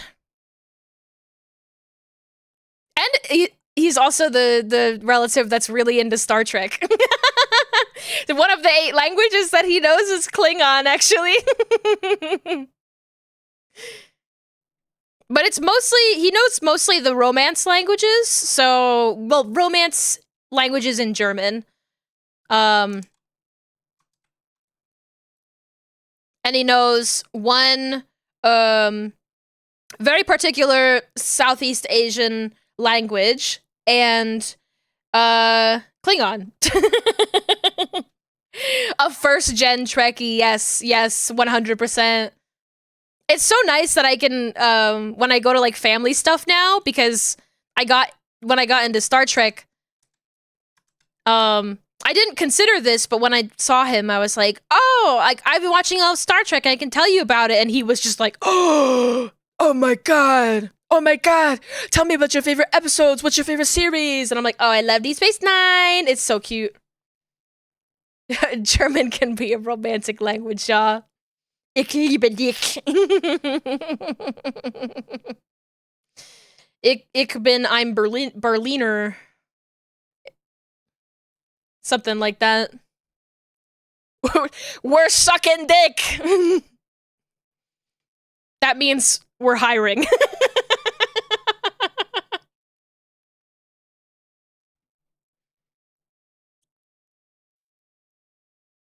Right, Yuzu? That means we're hiring. We're sucking dick.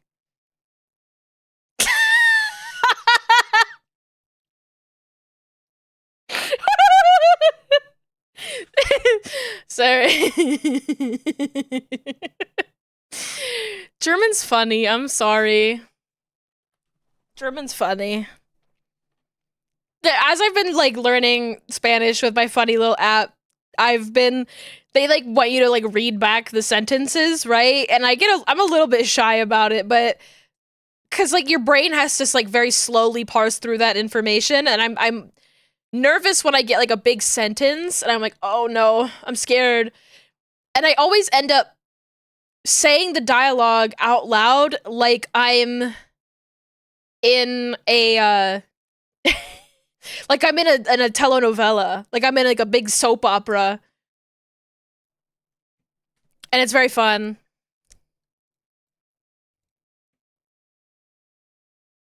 But in this like curiosity, I went to see if they had original series Star Trek in Spanish. I was like, that'd be a fun show to like watch if I'm trying to like, you know, learn language, because I know the show pretty well. And then I started watching it, and they didn't have Spanish. They didn't have Spanish, which is crazy to me. But they did have French, and since I was like, well, I know some French, and I opened it up, and immediately it was like, oh no, this is way too complicated and fast-paced. That is a little surprising. It's very possible that there is like a Spanish dub of Star Trek. It just might not be on Paramount. But they had like German as well. I think most of them they had, it was either French or German. I think French, because I went to look at Deep Space Nines as well, and It had less options on Deep Space Nine, but it was either like French or German that they had. Yuzu, I do have to say, in the one little bit of German language learning that I did, it told me that Germans eat really big breakfasts. Is this true? I was like, that's a fucking lie. That's a fucking lie. You're lying to me. It said like in Germany, breakfast is the biggest meal of the day. I know that y'all eat like a lot of eggs. I know that you're crazy about eggs. It told me about muesli. German traditional breakfast can be pretty big. What the fuck? I mean, do you eat a big breakfast every morning? You're not awake that early. Sorry. That's not nice.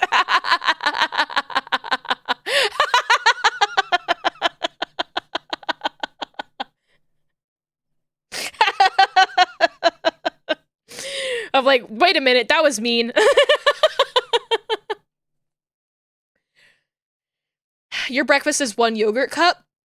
Most people you know have bread or muesli. It's true, my breakfast is at 1 p.m. I don't really eat breakfast. This is like a thing I want to fix about myself, but post taxes, my wallet was really hurting, and so I wasn't gonna go out and I wasn't gonna be buying another meal for the day. But now I've got a little bit more change in my wallet. So I'm like, I can be eating breakfast again. But I'm really bad at eating breakfast. I'm really bad at eating food in general. Which is like concerning coming from somebody that has like low blood sugar. Considering just sort of the state of my blood sugar on a typical basis, I should be eating breakfast. I should be eating like regular meals at regular intervals. But like ADHD is a hell of a thing. So, you know, I just gotta try my best to remember to eat. I don't get hungry in the same sense. I get hungry like 1 hour of the day, and then I like to have one big meal. When was the last time you ate? I had a big lunch. Don't worry, Gore. I got my big yummy meal, and I'm probably not gonna eat anything for dinner. I'm probably gonna have ice cream for dinner. I love snake meal! Sorry. My new meds have killed my appetite. That's the thing that I've heard with a lot of people who have ADHD have a hard time with their appetite, specifically because of their meds. And I'm like, oh, that's really interesting and cool. Has anybody had problems with ADHD and just their like appetite in general? Because I'm really bad at remembering to be hungry. That's what I call it. I forget to be hungry. My body just doesn't do it. Today I've eaten an apple and 2 slices of toast with cream cheese. Not ADHD meds, just depression meds. Well, I'm not saying that you take ADHD meds, Yuzu. I'm just saying that people with ADHD meds also, you know. I think generally speaking, like the meds that like fuck with your brain are also the meds that fuck with your appetite. Still happens to me when I'm unmedicated. Okay. I'm shaking your hand. I'm shaking your hand.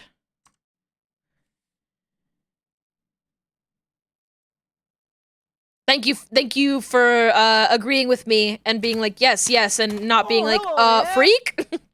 Why can't I hear Shrek? Are my settings fucked up? Is it? It's not going through.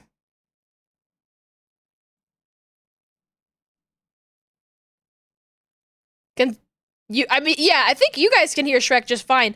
I changed the monitoring when Pat was here when we were doing a little off collab, and now it's like fucked up that I can't like monitor the audio. Can somebody, I don't know, like do like a bonk redeem or not the bonk one, Shrek is the best example, actually. Just redeem Shrek when the cooldown. You bring the stuff. What the hell? Why can't I hear that? Show it. What the fuck? I can hear my music, I just can't monitor through OBS anymore? Do I look like I know what a I can hear that. I was so scared it was gonna mess it up, man, and you were correct. It did.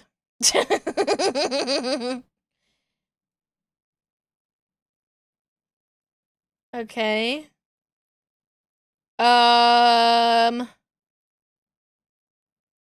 Some of these things are through OBS and other things are through Sammy. I think the stuff working through Sammy is totally fine. But the stuff working with monitoring through OBS is not working.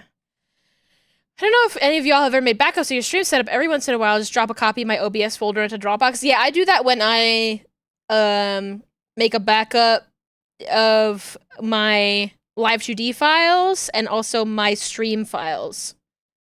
When I'm archiving, when I have an archive day, which I do need to have an archive day, but the settings with OBS, like, I think this is a monitoring issue and not an issue with any of the files in particular. No, I let my OBS blow up. Well, it could also be the kind of OBS thing where I need to open and close the program again. But I'll just, before the next stream, I'll just be sure to, test that this shit works again.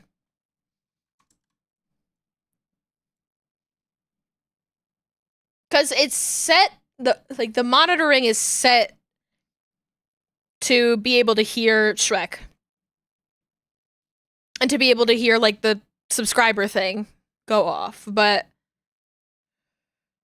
just nobody do anything really funny while my shit's broken, okay?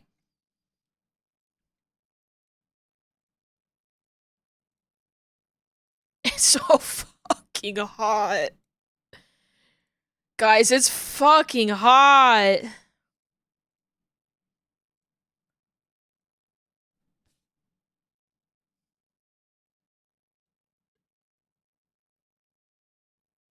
The monitoring thing is a little confusing. You're telling me. Hold on, let me check, like, really quickly. My alerts. Play Shrek real quick. Oh, hello there. And there he is. Let me check the properties on that. Or can I see the advanced audio properties on that bad boy, please? Oh, there he is. Okay. Advanced audio properties. He's gonna be alright. This is your night. Tonight. Everything's gonna be alright. This is your night. Oh, hello there. Oh my god. It is the thing, Pat, where you need to turn them all on and turn them off and back on again. Fuck!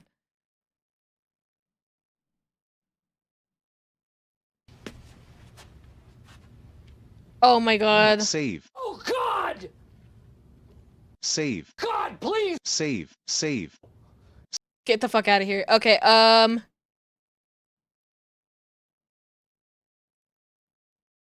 that one doesn't make a sound through this. Okay, cool. That's fine. Want a Sprite cranberry? Okay, that one's through this. I need to, where is that? The BZ drink. Monitor off. Monitor and output. So now I should be able to hear her. Okay. Want a Sprite? Yeah, there we go. Okay. You can rely on the old man's money. You can rely on the old man's money. It's a bitch girl, and it's gone too far, cause you know it don't matter anyway. Say money, money won't get you too far, get you too far.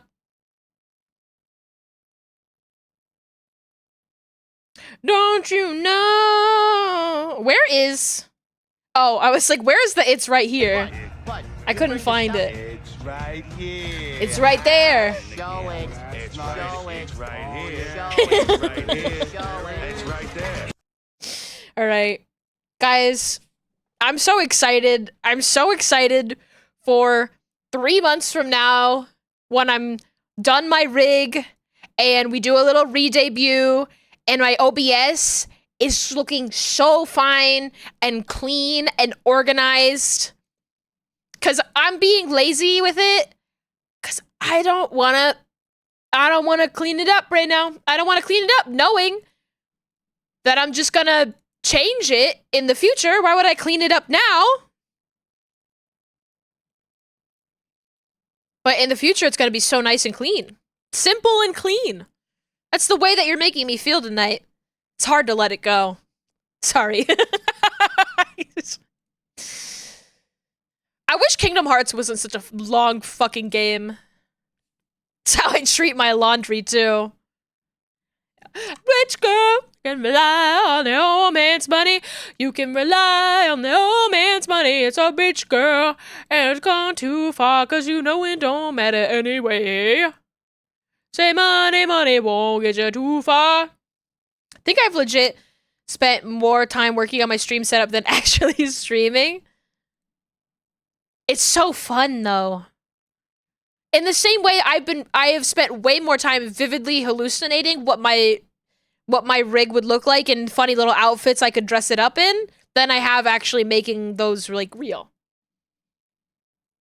That's the artist's dilemma, okay? That's just part of living. It feels so good to vividly hallucinate.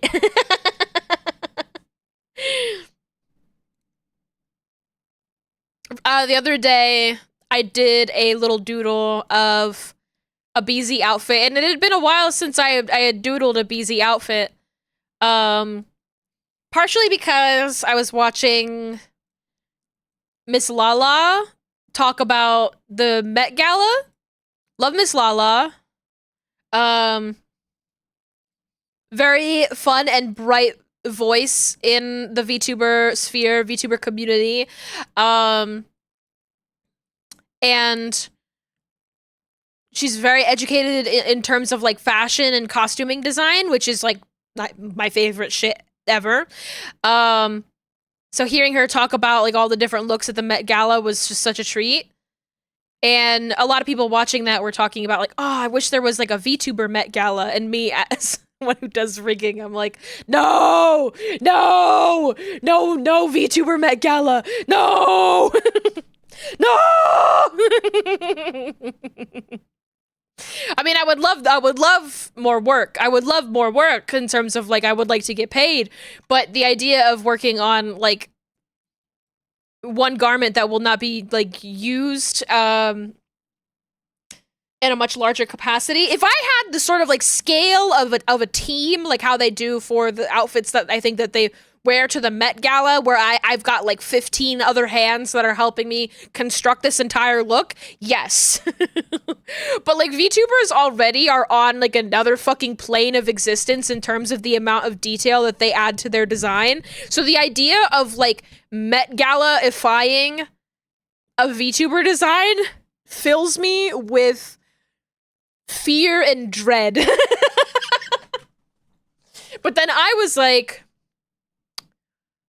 okay, but like, what if I design, what if I designed a little BZ Met Gala look? Like, what would that look like? Like, if there was a VTuber Met Gala, let's all vividly hallucinate. Let's all enter the mind palace. Clear your brain, and imagine with me a VTuber Met Gala and what that would look like. And I thought to myself, okay, if there is a VTuber Met Gala, you're crazy in the head. Don't I fucking know? What's the VTuber Met Gala theme? I had this conversation with Lux. We discussed it, and I was like, I think like a good, like a starter VTuber Met Gala theme would be creation. Like you could make it a lot fancier of a term, but I think something to do with like creation in terms of like an ode to sort of the craft of VTubing. Something like that would be really cool. I want to show up giving birth. No. I mean, you could. Actually, I don't think that's allowed on Twitch. It's not allowed in my Discord server. I can't believe I'm saying this. Please don't give birth in the voice chat.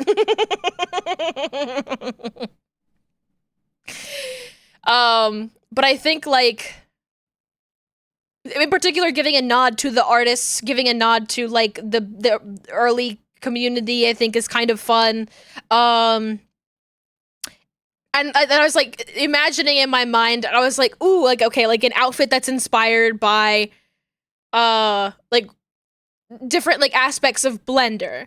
An outfit that's inspired by different aspects of, like, these, like, programs that you're using. Partially inspired because the theme of the most recent Met Gala had a lot to do with tailoring, and so a lot of artists took that theme of tailoring and included a lot of aspects of sort of like the craft of sewing and like garment making. There was like one designer that had a bag that looked like a sewing machine. Walton Goggins had like a skirt sort of setup that was made up entirely of leg panels from like suit pant leg panels. Just like really cool creative takes that show off the process and are like cute little nods to the craft. And I think something like that would be really cool in a VTuber sense. And so then I started thinking about like, okay, what if like what if I was like making an outfit that's inspired by Live GD and it's like warp deformers and rotation deformers and glue and like all of the fun little aspects of this program that I think are very like visually recognizable if you're in the know. I'm like, oh, that's kind of cute. My outfit is a bunch of bees. No, my outfit is a bunch of bees. The outfit that I drew specifically was a nod to the Rihanna crystal dress, which I can't show on Twitch. But if you search Rihanna crystal dress, you'll see it.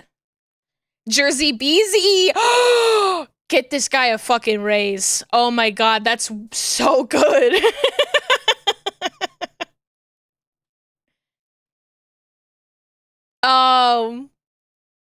But it was specifically thinking about like having something like the Rihanna crystal dress, Swarovski dress, but made up of live 2D mesh. Go look it up for yourself. I would show it to you on screen.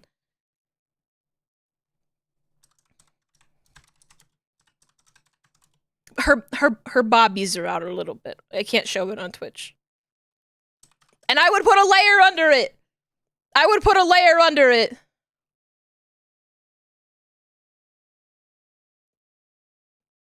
It would be Twitch safe. But I have one of my favorite like looks of all time. So good. And I think it would be really funny to do that, but like with live 2D mesh, I think would be so funny. You know her? You know her, Yuzu? That's a beautiful look. I just went and looked it up for myself. Okay, okay, let's do the sclera. Sclera. I need to get this work done. I need to lock in.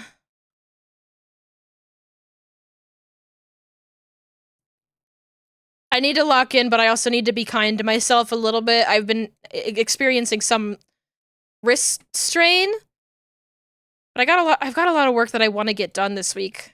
Like, I just want to lock in and clear my plate and finish off the rigs that I have been working on for a long time. But at the same time, I want to make sure that new clients are getting updates as well.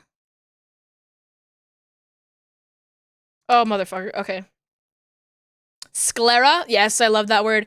Anybody who works, like,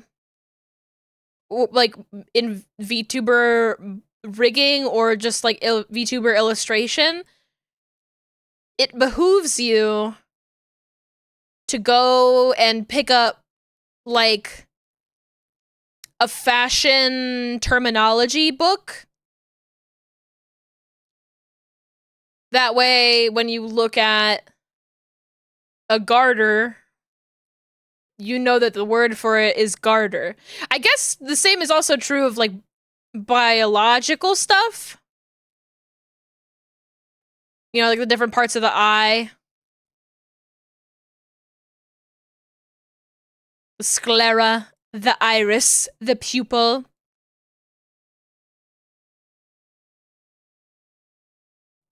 I just think it's funny when it's happened on multiple occasions where I've received a model and the garter was labeled leg belt, and I'm like, girl, we got a word for that. Like,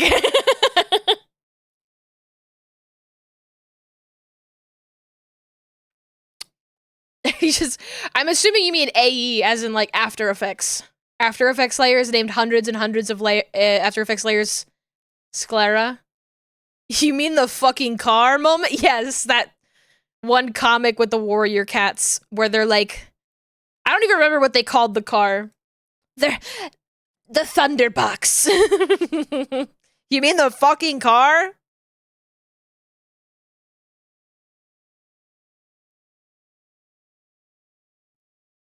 But sometimes I come across something and I'm like,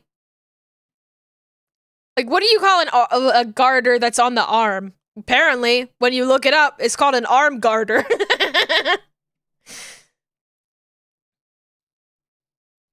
That was something that I had to figure out with Gil's model, because Gil's model has those.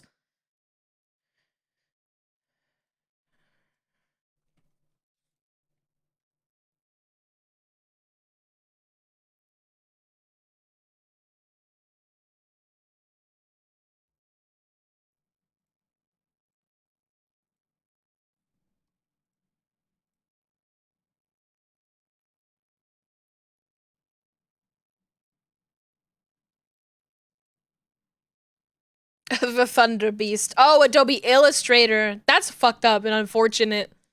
I mean, fuck Adobe, but of all of those programs, Illustrator has a special place in my heart.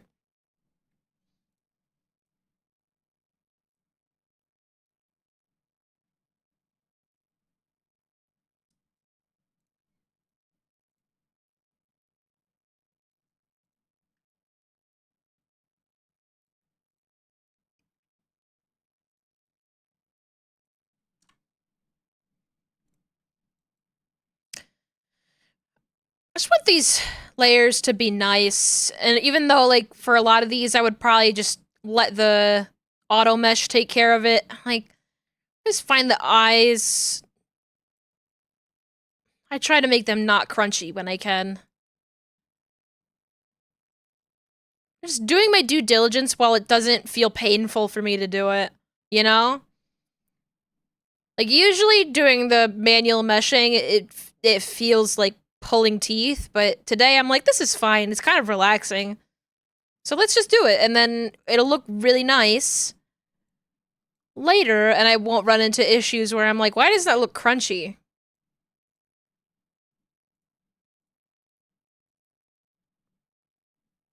Gotta go, you're doing mini golf tonight. Oh, how fun. Enjoy your mini golf. I hope you win.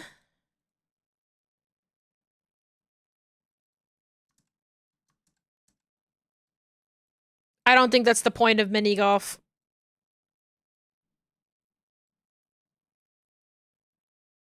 Gonna slam some balls. Yes. You drive those balls.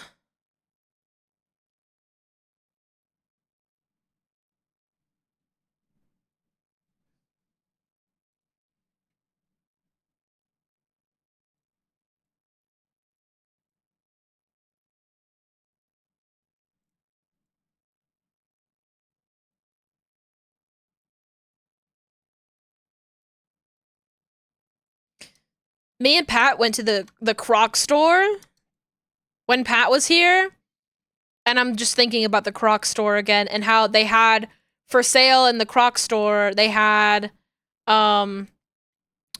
like sports themed Crocs. They were like basketball Crocs and they had soccer Crocs, and all of the represented balls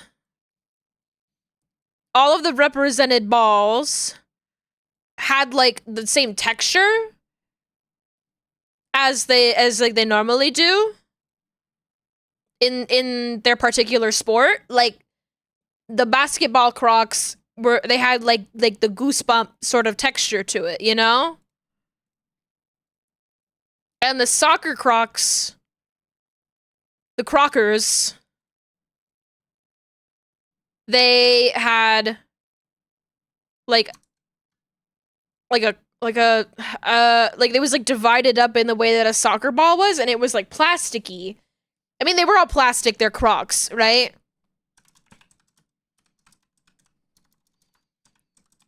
It was like the texture of a soccer ball. I don't know how to explain it. I accidentally clicked on the shopping tab. I want the image tab, please.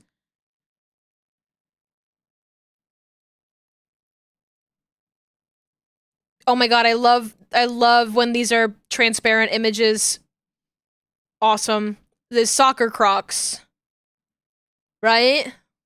So they have, and it's like kind of like got that like sewn little texture, like the seams a little bit on the sides of it, like very detailed. And they had the basketball Crocs. And this one, I feel like you're not going to be able to like tell as much because you have to zoom in on it a little bit. The basketball Crocs, they have like they got like the bumps. They got like the little bumps. I don't know what other ones they might have. Oh, they got football Crocs? Show me the football Crocs.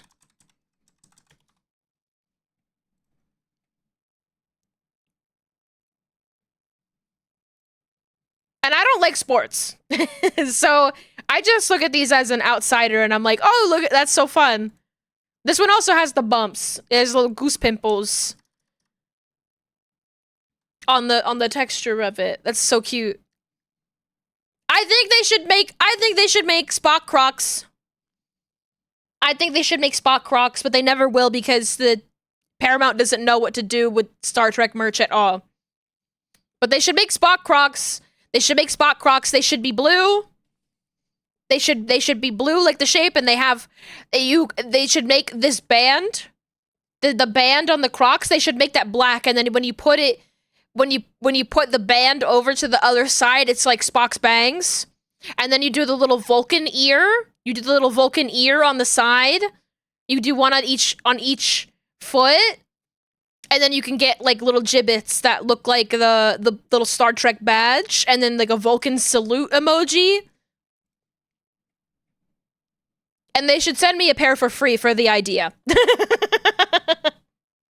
can have the idea, but I want a pair for free.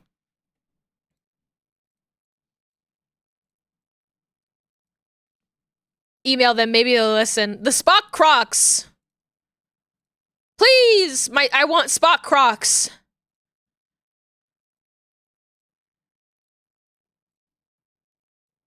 If I were gonna email them with an idea, it would definitely be like, but no, I can't email with them with the idea, because here's the thing with emailing people with an idea like that. Sometimes when you go to email people with something like that, they worry that they're gonna have to pay you for the idea. And it actually becomes like a little bit legally annoying.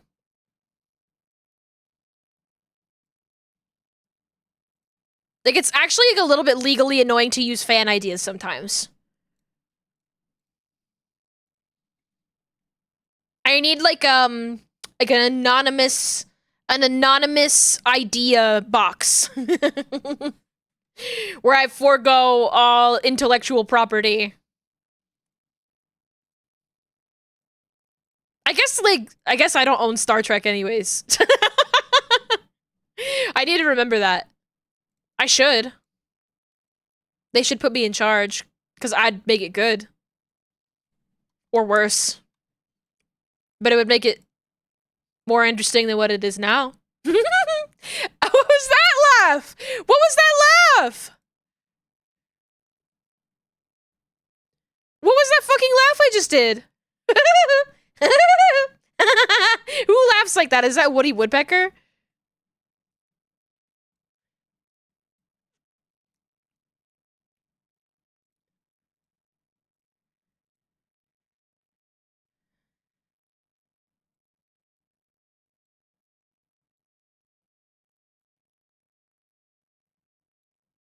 When did Woody Woodpecker get? It is Woody Woodpecker who sounds like that, right? Oh my god. Every so often, I'll like laugh in a way that sounds like Elmo or Woody Woodpecker, and I'm like, holy shit. Had to get up for a second, but yeah, about fan ideas, that's also true in game development. Yeah, it's kind of crazy that it's a thing. It's a thing in animation for sure. I don't know if it's a thing in like merchandise, but honestly, I imagine that merchandise is like significantly more litigious and annoying than game dev or animation. The people who work in like licensing are freaks. Sorry if you work in licensing, you should know that you're a freak, but like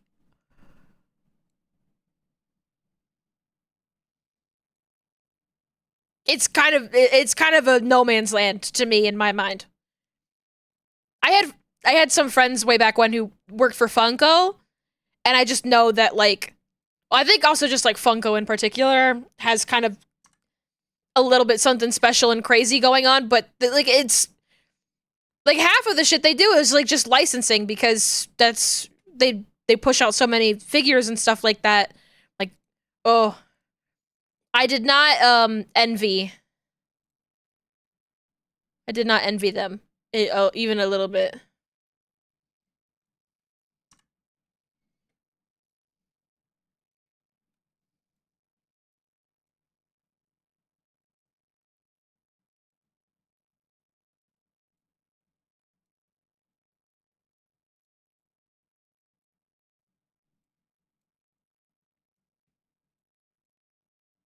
It's kind of crazy, like, how little animation in like media at large. So I'm talking about like animation companies like a Nickelodeon, which isn't specifically an animation company. Like they do make other stuff with Nickelodeon. How much the tide has shifted in animation from like animation as a medium never made that much money off of its animation itself. Animation is very time consuming to produce. It's very, difficult to make. It takes a long time to make. The bulk of its money is not made through like ad revenue in terms of, selling toys on a network. The bulk of revenue in animation is typically made in merchandise sales. And it's just very interesting. Like that's clearly not true when it comes to mainstream animation anymore. Like, obviously, like, Has-Been Hotel. Has-Been Hotel, I would consider indie, though. A lot of indie companies, they understand this. They understand this very well, and they make up a lot of their revenue with merch stores. I think this is also true of, like, streamers in general. They make a lot of money through merch. The money is very rarely in advertisements, is basically, I think, the end of the day. It's much easier to make money off of a figure and, like, get a cut off of that, or a t-shirt. And, like, back in the day, they were able to manufacture, dolls and, like, plastic figures, and now I think you're lucky if you get a Fortnite skin. Like, the tide has definitely shifted. Glitch has had new merch with each episode of The Amazing Digital Circus. Yes, they figured it out. They definitely, like, know what they're doing. aside from like having, you know, Kickstarters and Patreons and crowdfunding, like the bulk of the money is made through crowdfunding and then merchandise. But I feel like that's just like not quite true of really like new properties. I mean, I think it's different for movies. If you think about a big company like Disney, I think they make a lot of their money in merchandise still, because they just have all the resources to be making merchandise for their movies, and they just do. Even if they don't sell particularly well, they still make, you know, Buzz Lightyear figurines based off of that Buzz Lightyear movie that they made, you know? But in terms of like toys for, I don't know, what's popular right now? Yeah, they're still Disney, but they don't really sell anything of their television properties. They never made any, like, do they have Owl House merchandise?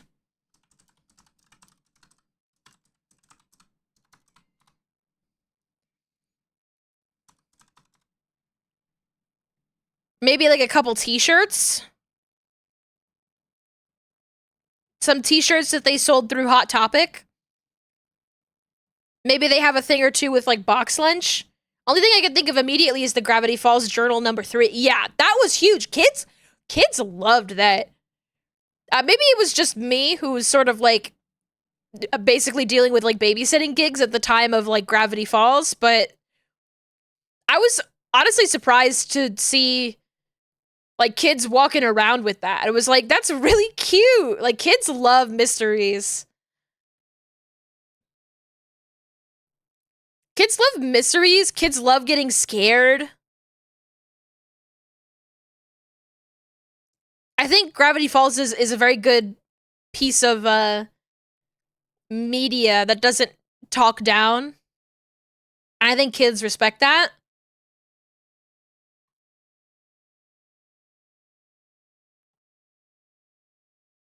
But yeah, there's like, especially when it comes to like streaming, there's not a lot of streaming merchandise for anything that they like throw right on as just like content.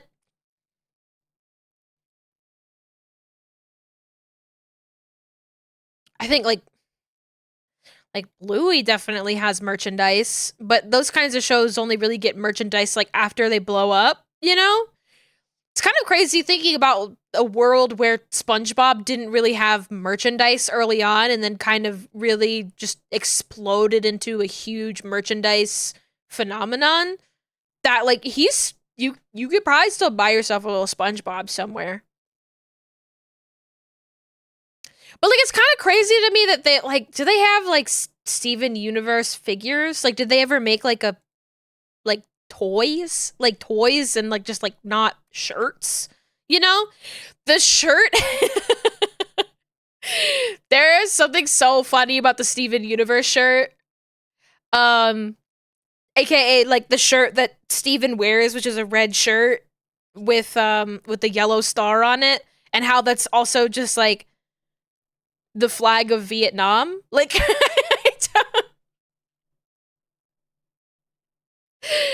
I'm like, oh, because I had one of those, and I always, even though I like Steven Universe, to me it was my flag of Vietnam shirt because I'm a little nerd like that. There's U2's Steven Universe stuff, it looks like. But U2's is a very interesting company. To me, it feels like U2's is capitalizing off of like an underrepresented niche, you know? I think U2's as a company is like, they realized that there was money to be made there and that nobody was capitalizing on it. And now they do. It's the entire strategy of Funko, yeah. That's why I can't even get mad about Funko in terms of like the merchandise that they sell. I'm like, yeah, they have like a cookie cutter mold for turbo nerds that want a figure of their Blorbo from the background of Back to the Future 3. I don't know. go for the low-hanging fruit that fans are stuck. I wouldn't even call it low-hanging fruit. They're picking that tree clean. They're making some, like, really obscure blorbos. And then sometimes, you know, sometimes they're just, you know, the regular blorbos, but you know. And like your favorite baseball boys. But Funko also does engage in some like more predatory like industry practices in the toy industry that I don't know about now that much. Being a toy industry person myself, I've only ever really heard bits and pieces of it.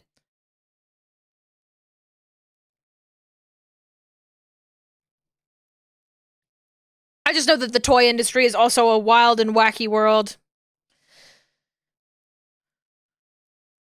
And that I wouldn't wish it on my worst enemy. I think there's definitely people who are having a nice time in the toy industry. I think Bargus Black works in the toy industry.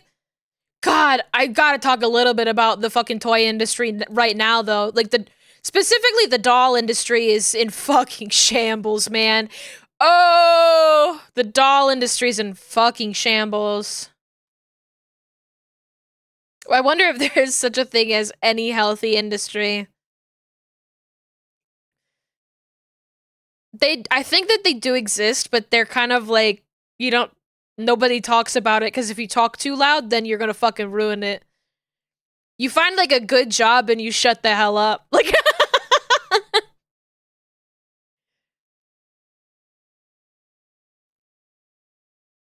you know? You find, like, a desk job that doesn't actually require, you know, more than, like, an hour of like, email work a day, you shut the hell up.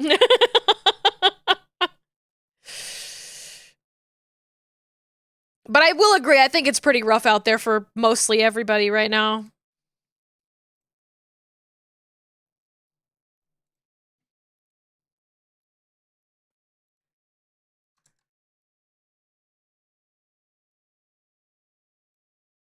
But let me talk about dolls right now, though. It's fucking dire.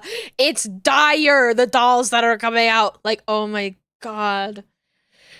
Oh, I love to, even if I, like, don't have the money to be spending on, fueling my collection of small plastic women, I love just sort of going into the toy aisle and seeing what's going on in there. My god, there's so much slime.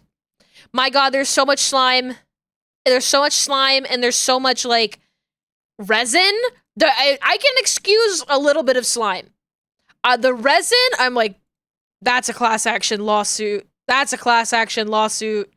Just give it a couple years. Oh my god. Resin is so dangerous, and the fact that they're like, hey kids, make your own toy. Are we really offloading the labor of making little figurines and little toys onto 6-year-olds? Are we making the 6-year-olds make their own toys? They're gonna ingest chemicals. Oh my god, it's not safe. It's so not safe. Sounds like much hasn't changed since the 90s. I didn't even think about Gek and how, like, kids will always love slime. It's, like, baked into our caveman brains. It's like grug love texture. Grug love poke icky thing with stick. I don't, personally. I'm not a slime guy myself. But I will poke it and go, ew! I will do that.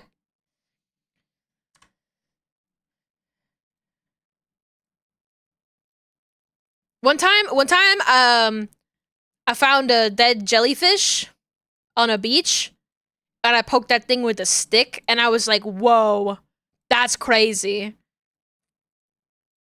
And I'm like, this is what humanity's all about, actually. I think it's about poking dead jellyfish with a stick. Grug love grab grub. Oh. It's just like in the X-Men movie. Oh my god, which one? Kind of feel like going through the X-Men movies. Like from the beginning, when the senator washes up on the beach. I don't think I watched that one. If I did, it was a long time ago. I'm more familiar with the, like X-Men First Class. That era. I think it's so, because like I did watch the X-Men movies a little bit when I was younger, but I was definitely too young to form any memories about them. Keep dancing, just keep dancing.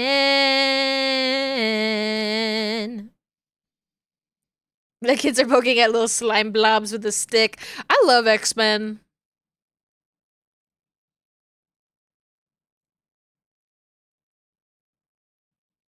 I think those guys are pretty neat.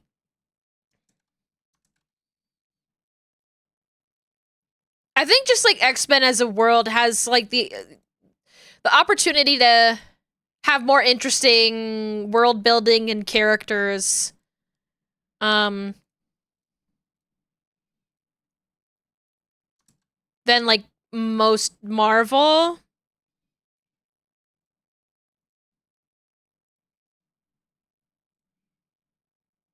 But then again, most of the Marvel that I've like interfaced with has been via the movies. So if you're like a diehard Marvel fan, maybe you have the right to yell at me, but I'm not gonna let you. I don't give a fuck about the Avengers.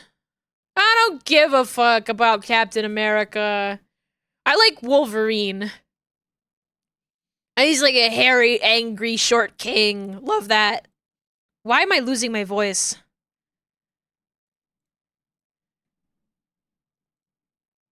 I love the toxic old man Yowie. Love when people having distinctive abilities isn't reserved for ultra rare superheroes. On paper, I should be a lot more into X-Men than I am. I don't think I can emotionally allow myself to get into a superhero franchise at the moment. I need to watch all of Scooby-Doo first. I have a list. I have a list and a schedule, and it says that I need to watch all of Scooby-Doo right now, actually. X-Men can come after Barbie. So we've got Scooby-Doo, and then we've got Barbie, and then we can get into X-Men. You just remembered another part of your dream? Yuzu, did you hear me talking about my sleepwalking? You should hear about my sleepwalking. Some of you were here when I talked about this with Pat. But I'll let Yuzu talk about the dream first. Grug, go first. Grug, have talking stick.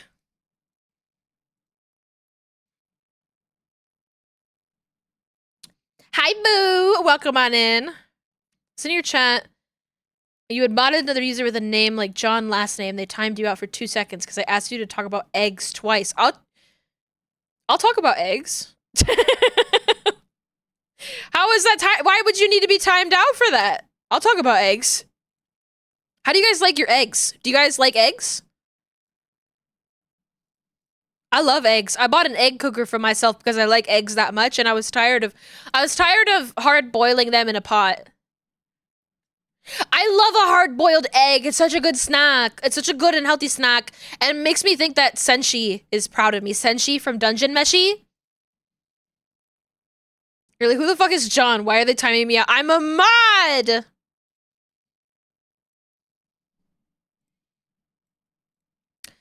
Ooh. Nobody knows it. I had egg salad today. Can you describe egg salad to me? What is egg salad to you? And I'm not going to tell you that it's wrong because you live in a different country than me. But I am unfamiliar with egg salad as a concept outside of the United States, and I just want to know if it's the same. Hard-boiled eggs are great. Egg salad sandwiches are also great. I've been eating a lot of egg salad sandwiches. Egg salad sandwich is great because I got mustard in the fridge, I got mayo in the fridge, and I got eggs in the fridge. And it's like, all right, I can eat. I got food. That's something I can eat. Chopped up hard-boiled egg and mayo-based sauce with some other stuff added in, like chives and stuff. Okay, so it is the same. Okay, I wanted to clarify. Lux does this thing where I talk about, I'm like, oh, I think I'm gonna make myself a chicken salad sandwich. Or make myself some chicken salad. And Lux goes, oh, I think I'm gonna have a salad later too. And I go, I'm not. It's chicken salad. It's not like regular salad. It's chicken salad. It's different. and he forgets every time. And it pisses me off. But I like egg salad. I love a hard-boiled egg. Lunch that I've been enjoying recently, very simple lunch that I've been enjoying, has been 2 hard-boiled egg and 2 slices of peanut butter toast.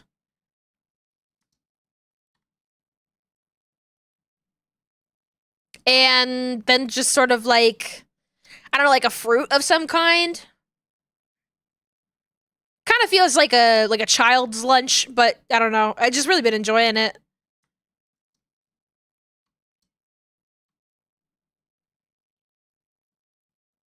Hell yeah, stuff I have that hasn't gone bad. Yeah. Ever since I was a kid, I had some sort of thrown. Oh, you were thrown off by the yolk, especially when it was runny because of autism. Okay. Somewhere to make me an omelet, I would inhale it immediately. Kind of the same nowadays. I don't hate yolks that much anymore. It's a very, very recent development for me to like eggs. I truly am such a hater when I'm like, I get that people have food preferences and that a lot of the times it has to do with like non-neurotypical behaviors, but as somebody who is not neurotypical and was a very picky eater as a child, I have put the work, I put in the work, I put in the hours to take what's ours. I'm sorry, I have to, don't make a Hamilton reference on my stream. Okay, who am I talking to?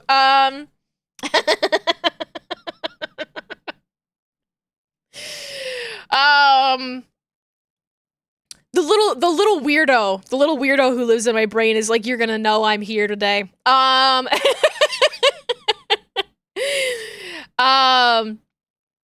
was a very picky eater as a child, and I've worked very hard to make myself a not picky eater. So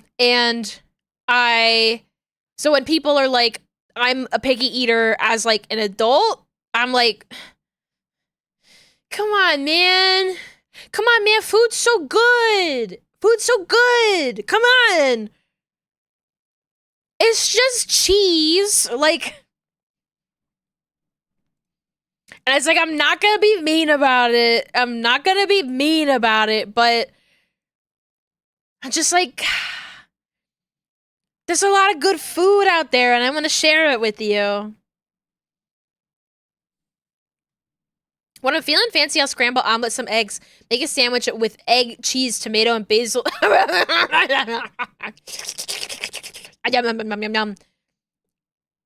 I want a caprese. Who the hell? Someone just clicked the collaborate thing on here? No? No? No, thank you.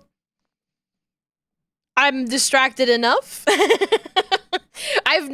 People were worried that was gonna happen with that. And I was like, that's never gonna happen. No disrespect, but no. Sorry? I'm already having a hard enough time keeping my attention span. And also, no. Tomato and cheese are the basis of so many good things. I don't really love tomato, but I do love tomato in certain settings. I don't like tomato sauce. I got issues with tomato sauce, but I've really been in the mood for a caprese. I should get a caprese sometime this week because I love a caprese sandwich. I remember being influenced by media thinking kids think vegetables are gross. Your sheep brain kind of went, sure hate that as well. Yeah. Woo! Oh, hello!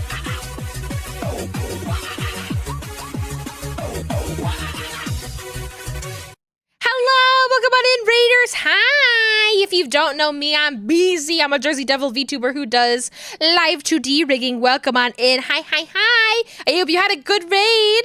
Thank you. Tried to raid you and you sent a knock request on accident. I thought that might have happened. The moment the raid came in, I went, oh, you hit the wrong button. I was so confused for a second. I was like, this has never happened before. Thank you for the raid, though. That's so funny. That's so funny. Thank you for telling me. Otherwise, I would have been like, what? What just happened here? But welcome on in, Raiders. Hi, hi, hi. We're doing some eye rigging today, or at least we're trying to. I'm trying to be kind to myself and not pushing myself too hard, but also my focus has kind of been all over. It's kind of been more of a yap day. Caprese is one of your favorite things you've been introduced to as an adult. It's such a good sandwich. I love some bruschetta. I love bruschetta. I love prosciutto. Oh my god. I like all of these things. I wasn't really exposed to them in my childhood. All of these wonderful Italian foods. I don't know how or why they just sort of never showed up in my circle of influence despite being Italian American. I'm like, us creatures gotta support each other, Chew. What do you mean you're Italian American? Italian American! You need to understand Italian Americans, by and large, are, like, separated by, like, 4 generations of, like, being Americanized. I was never Tony Soprano Italian American. I think I talked about this a little bit on Tuesday. They have, a Japanese dub of The Sopranos. And I found the YouTube channel that like posted the Japanese dub of The Sopranos on there, and I'm obsessed with it. I think it's so cool. Want to get back into live 2D? Your brain is too shriveled at the moment, so you're continuing to watch show and do it as studying. Honestly, even better than like properly studying somebody else doing it. It's kind of exposure therapy. It becomes a little bit less scary when you're just sort of watching other people do it. You know? You're like, how hard can this be? I'll just watch somebody else do it for like a couple hours.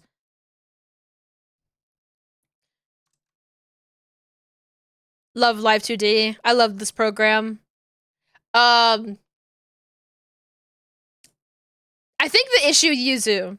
I think the issue, I'm Italian American on my dad's side. And my dad didn't really cook. So I didn't get any of that.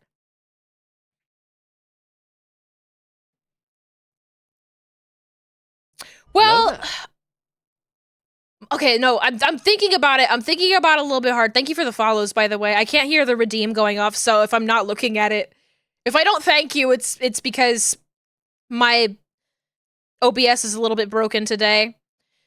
So my dad grew up. Well, actually, this is true. Both of my parents. Both of my parents are children of divorce. Both of them had parents who were divorced and remarried. Save. Oh God! Save. Okay. God, please! Save. Save. Save. I'll save. Just give me Save. what? Just give me in a minute. I'll save. But both of my parents are children of divorce, and both of their parents divorced and remarried. Piggy dipping at the piggy pond. So I had 4 grandparents, and both of my parents had like sort of two childhoods, one with a very wealthy parent and one with a very poor parent. And honestly, that made them pretty decently adjusted, all things considered. But like they had a very interesting 8 grandparents. Yeah. Sorry, 8 grandparents. They each had 4 grandparents. I had 8. And half of them were rich and half of them were poor. And so it's kind of a very interesting assembly of people and foods and experiences. And a lot of the food that my dad knew how to make was the stuff that my dad's mom knew how to make, and they did not have a lot of money. The thing was also my dad's dad, he grew up poor, and so the kind of food that he ate, his favorite food in the world was stale Peeps. He really liked Peeps, but he liked Peeps when they were really stale. That, and he fucking loved Vietnamese food. Like, that was his favorite thing in the whole world, was Vietnamese. Which is just like a cute thing that I think very fondly about my grandpa whenever I get Vietnamese food, whenever I have a nice banh mi. Anyway, when I think about like the most notable meal that my parents like served that was like from their childhood, my dad would sometimes make it's called chicken a la king, which I always thought was a very funny name for a meal. And he would also make poor man's mac and cheese, which was Kraft mac and cheese baked with potato chips and a little bit of ham. Chicken a la king, it was just like cans of Campbell's soup, and you would serve it over like really stale bread. We were eating poor people food. Like, I don't we weren't having fancy Italian dinner anytime. We did not have a lot of money growing up, and did not really get to see that side of like good food.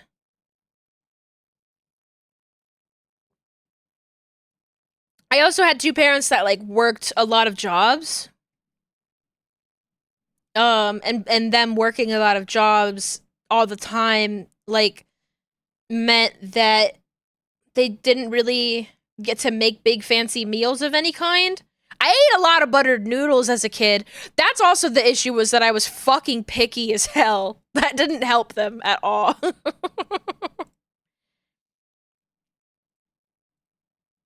These are things that I don't even really think about, like in terms of like my childhood and my upbringing. I'm like, oh yeah. It's like, you know, you think about like the 2008 recession and your parents are having like hard conversations in the other room, but you're just sort of like hanging out and playing Just Dance on the Wii. Like, I was just like, oh yeah, that happened, huh? I never really thought about it like that.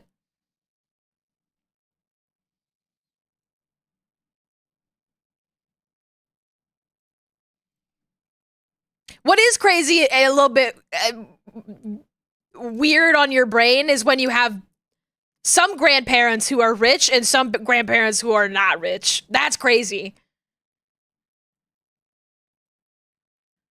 To bounce between like a mansion and a farm. It definitely allows your brain to develop in a cool and normal way.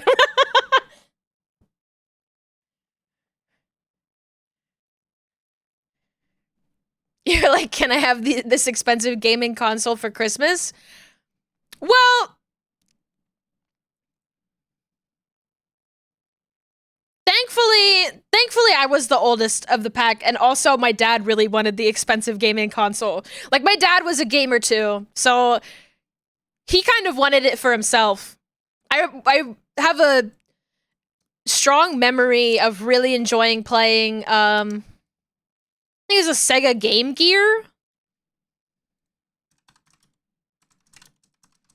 Had a Sega Game Gear. Yes! Oh my god, the Sega Game Gear. This was like the first console that I owned and played. It's so cute. Oh my god. I'm like getting emotional looking at this thing. Oh my god. I miss her. Oh. Oh, I love her. I used to play Sonic on it. On the charger for it was broken. But we had one that plugged into the car. This is a mollusk of some kind. Nobody ever talks about this console. It's like that fucking old. And it's not like a Nintendo console, so people don't give a fuck about it. But the charger we had was broken, but we did have an extra charger that plugged into the car. So I could only charge it. It plugged into, oh my god, it plugged into the cigarette lighter. Oh my god. Oh my god. Oh. This is like, oh. I'm just like bringing back like memories. Isn't that so cute? Like just thinking about, oh my god. Do cars even still have cigarette lighters? Like the last car I had was like from like the 2000s. So it still had a cigarette lighter, but I don't think modern cars have cigarette lighters anymore. They do have that outlet. I don't know about the cigarette lighter part. That's true. It's possible maybe they have it as an outlet anymore. Maybe that doesn't work as an outlet, like it doesn't light it. It's not really legal to like smoke cigarettes in your car in a lot of places. Well, it's not legal to smoke your cigarette in a car with like a teenager. I think it's legal to do it if you're an adult. Do they still put cigarette lighters in cars?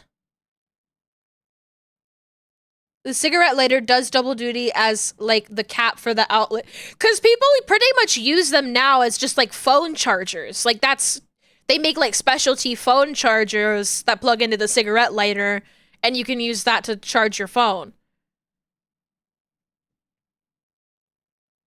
While many new cars no longer come with the cigarette lighter as standard equipment, they often still have the 12-volt power outlet, which is the same socket that lighters used to plug into. Interesting. Okay, that makes sense. But yeah, I loved my Sega Game Gear, and I remember asking my dad, I was like, why did we have that? Like, I was like, not really like old enough to be playing games in like any intelligent way at that age. And my dad was like, that was for me. Like, that was mine. I just let you play it. And I was like, oh. That explains it.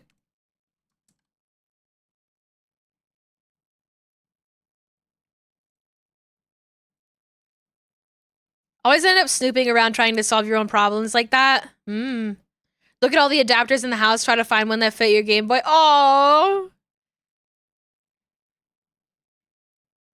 Real kids know the experience. I'm thinking about like, I mean, this is like a common nostalgic thing that I think people cite, but being in the back of the car at night with your Game Boy and like having to like wait to really play it until you pass by a street light so you could see the screen a little bit better. Like, I'm sorry, that's romance. Like, that's beautiful. Ugh, like, it's annoying as fuck, but that's what romance is, actually. You may not like it, but I know what romance is, and that's it.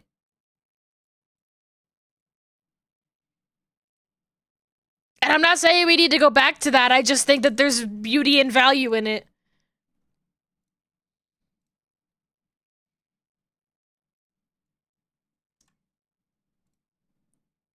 I have a vivid memory of being in the back of the car trying to teach your Nintendog a trick and pissing your dad the fuck off. I have a vivid memory of laying down in the back seat of my family's car, like laying down like sideways and playing Professor Layton on my 3DS and getting so sick that we had to stop the car so I could throw up. Like, I wasn't really somebody that got super motion sick reading in the car. I got like a little bit, like I got motion sick like reading a book in a car, but I never got motion sick playing a video game. And it really snuck up on me. Because the thing is about a Professor Layton game, there's a lot to read in the game. So, and that was combined with like me sitting sideways, like not facing forward.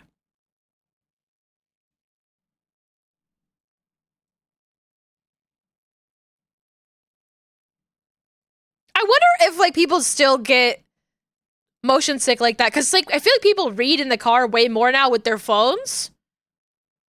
But I wonder if like new generations are a little bit better adjusted to it because they are so much more familiar with their phone. Like, I've never thought about like reading on my phone making me that motion sick, but I don't know. Crazy that it's something only one generation got to experience because of that specific window of time to be a kid. But that's just like all of life, you know? I got to experience that, but I didn't get to experience the era of perming my hair into a big poodle haircut. And I mourn that loss every day. They don't make childhoods like this anymore. They don't. They make new childhoods, though. I think the thing that kids today have figured out, and I think that there's a lot of things that are probably very stressful for Gen Alpha to deal with in school. I don't know where the divide is for Gen Z, but kids who are in, you know, school right now, the thing I think they figured out is like post-COVID, they pretty much all try to dress comfortably. Or at least they look like they're dressed more comfortably to me. Like there's something to say about like baggy pants just sort of being back in fashion right now. But honestly, I think most kids just go to school in pajamas. Gen Zs are mostly adults now, right? Yeah, okay. Well, it feels weird to call Gen Alpha to be like there are high schoolers who are in Gen Alpha, because isn't the divide for Gen Alpha specifically like the pandemic?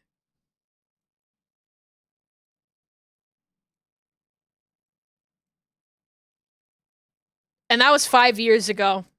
So it's like those kids are just going to school now. They're just getting in there. Granted, you know, we'll grandfather in some people who were toddlers, but like, hello Crimson Ogre. Thank you for the follow. Welcome on in. But yeah, I'm like, good on any teenagers who are like, fuck you, I'm wearing pajamas to school. Respect.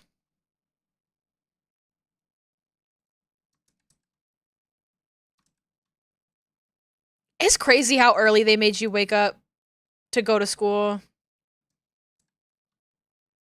Just thinking about that, I'm like, that's fucked up.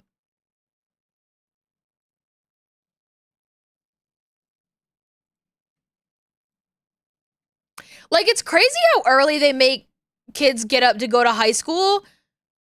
And, like, part of it is, like, they want, you know, the children to be out of the home when parents go to work. But at the same time, like, they leave the house sooner, but they come back sooner is the thing. So they're home, like, way before their parents get home. Why wouldn't they just push that off a little bit? What's this about a new category thumbnail? They changed the art category thumbnail and it's got fucking AI. And I hates it. I hates it so very much. And I would like them to get rid of it. But yeah, they made kids get up so early and it's... Can we get the feedback link? Yeah, let me find that again. Here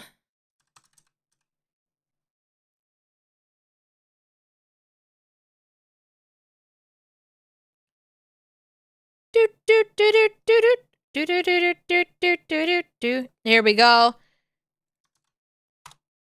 There you go, Gore.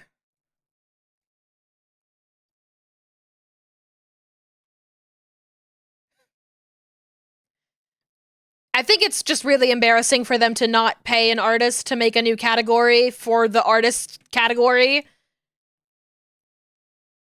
And, like, here's also the thing about it. I think artists should get paid as well. Like, but I also would have preferred if somebody did it for free. And I think there are people who would have done it for free. So I'm like, what are we doing here?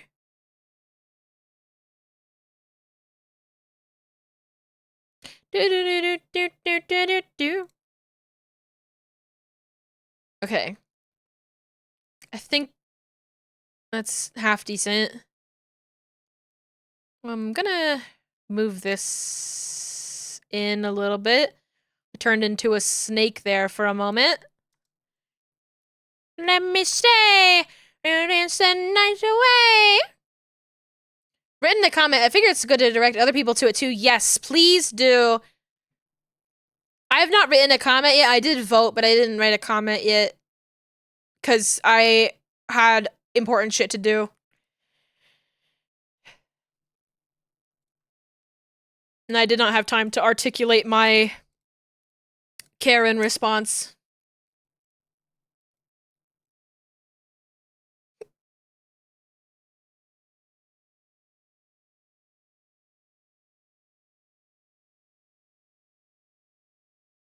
It's a little bit of an art complaining to in like an email way, you know?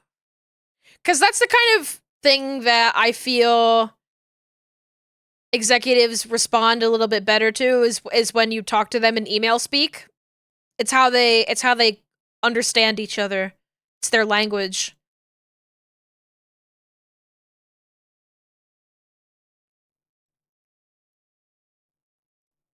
Right, let me construct something really quick, you know? Let me construct a little legal argument or something.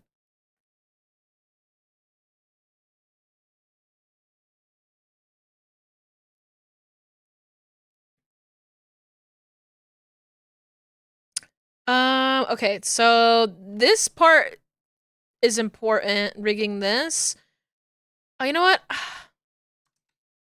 might put a little bit more mesh in here. Because I always do a little bit of glue work on the eye. I like to give things depth with it.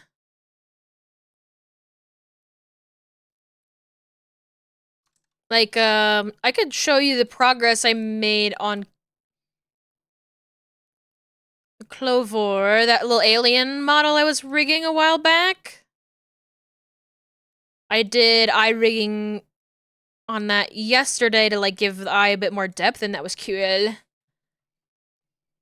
There's one Smarty Pants presentation about how to write a white lady email. Yes, I love that. I love that presentation. Was that Katie Maravich? I think that was Katie Maravich.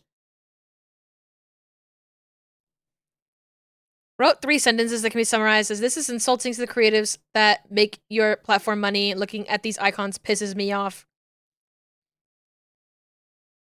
Looking at this makes me want to use a different category. Like, that's basically what it is. Oh, it's Teo's wife. That's right, that's right. It feels like the kind of thing that Katie Maravich would talk about. What is the BS happening right now? Oh, Adia, the category. They put AI in the category. Can somebody link the other thing? Because I just linked it. You might not be able to see it if you might be able to scroll up. No, yeah. The art category has AI. Smiles so bigly. Sorry. Yeah, talked about that a little bit, and then talked about I can't get into it again. I can't get into it again for my own sanity. But Twitch is also reinventing company script, which is to say, like, the company store, and is like, soon we're gonna make it available for people in the United States to not get their payout and instead use that money on subs and bits. Which, like, I'm mad about, but less mad and more, that's fucking illegal. That's illegal. That's not legal. You can't. That's a law. You can't.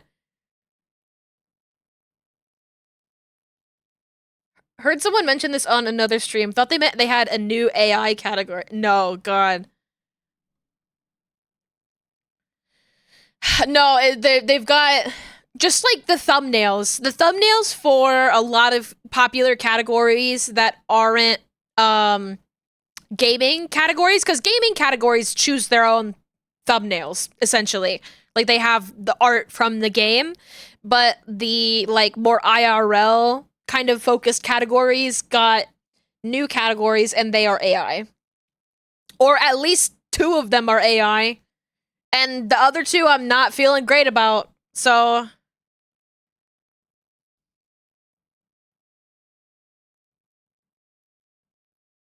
The food and drink one? The food and drink one is disgusting. I'm gonna pull it up just for 1 second, just to show you the fucking food and drink one. It's fucking bad, dude. Oh, it's bad. This is the new food and drink category image.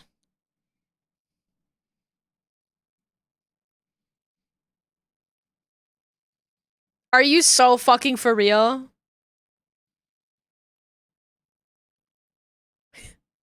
What happened to this fucking celery, man? Are you be so fucking for real?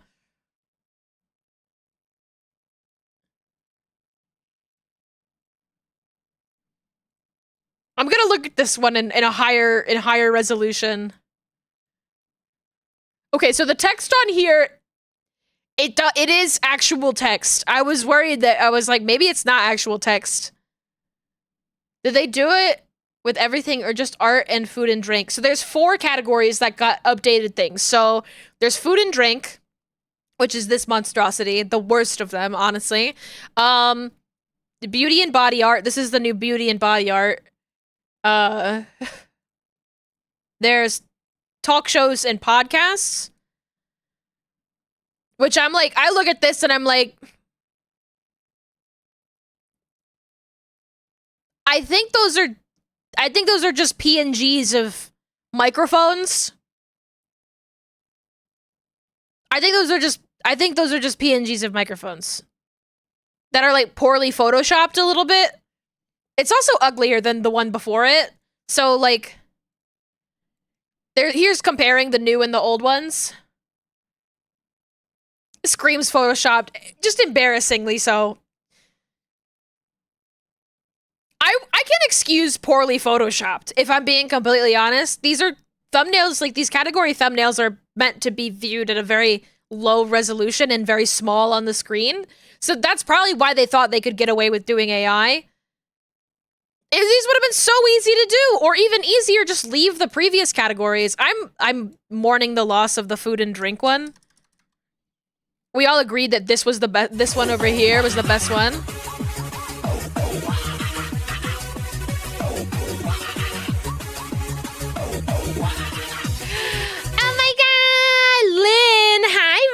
Hi, if you don't know me, I am BZ. I'm a Jersey Devil VTuber who does live 2D rigging. Except right now, we're complaining. We're complaining right now. They changed the art category. They changed a bunch of the images for the categories on Twitch. Namely ones that are not video games. And Hello there. the art image... The art category uses AI. The fucking art category uses AI. Ah! I'm not happy about it. I'm not happy about it. I don't want to use this category if it's got fucking AI in it. I swear to God, I'll start streaming in the just chatting category. The art images are such a downgrade. Yeah, the talk shows and podcast one is also like, I think that one's so cute. Your chat wasn't kidding. It's bad. And I didn't even open up the high res art one. Like the art one, I think like if you're not fucking paying attention and you don't know how to look for AI and also you're viewing it really small, you're not going to notice it. But like the moment you take any bit of attention to the detail, which there's a lot of detail on this, obviously, it's like this shit is not symmetrical. It's not like consistent. It's just, oh.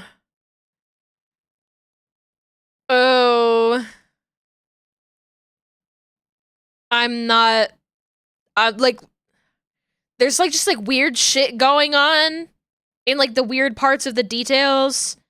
It like, fuck you, man. Fuck you, man. In our Twitch creator clubs on Discord, first meeting I joined, they gave out a BS reason why they used AI art for their new emote. I prefer the term slop.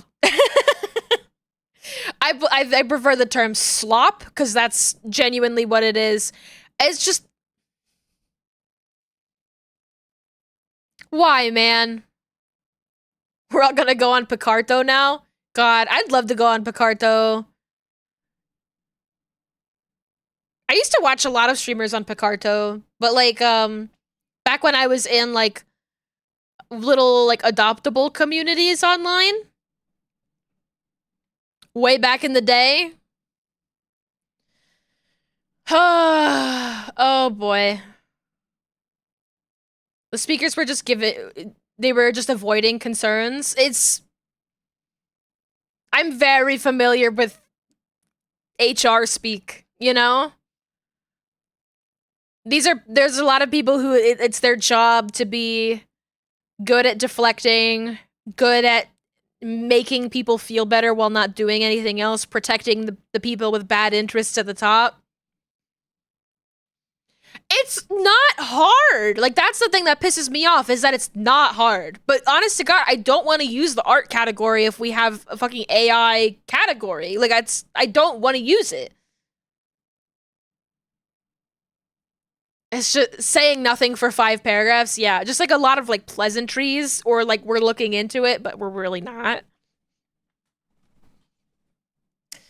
Anyway, this one's the worst. This one's so fucking bad, dude.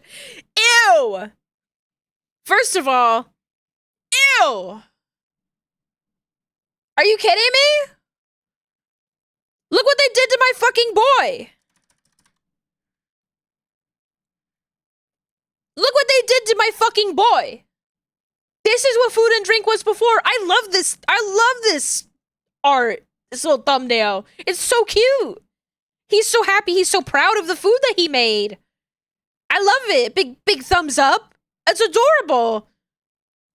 No, we want fucking AI slop Jello salad with the most fucked up celery you've ever seen in your life, and just like fucking Salvador Dali's Vienna sausages. Like, what the fuck are we doing here?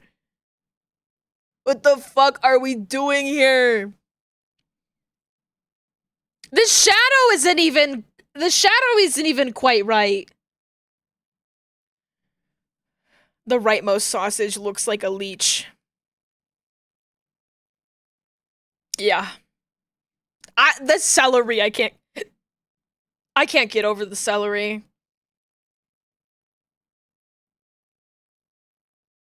The one thing I will give, I'm like, it's kind of fun that it's a book. Which I imagine was a deliberate choice on the part of some person. Like, some person had to choose, like, the font and then, like, making it look like a little cookbook. I know that a person had to do that. The fucking AI didn't just spit that out. That's at least an idea that a human came up with. Anyways, I can't I can't get into this anymore.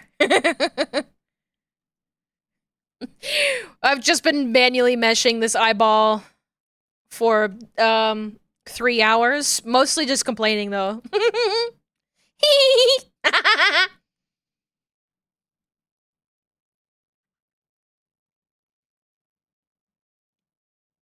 And yeah, I'm very interested to see what will come of Twitch trying to reinvent the company store. If you're a Twitch streamer, don't do that. Don't do that. Take your money. Take your money, you earned it. And if you want to take your money and then go spend it back on Twitch, you can do that, but I would recommend that you take it out. I'm sure your tax guy would thank you, because that just sounds like a fucking nightmare. Twitch just, like, really loves changing their tax return situation every year. Like, why? Why are we doing it? What made you choose the Jersey Devil as your design? I'm from New Jersey.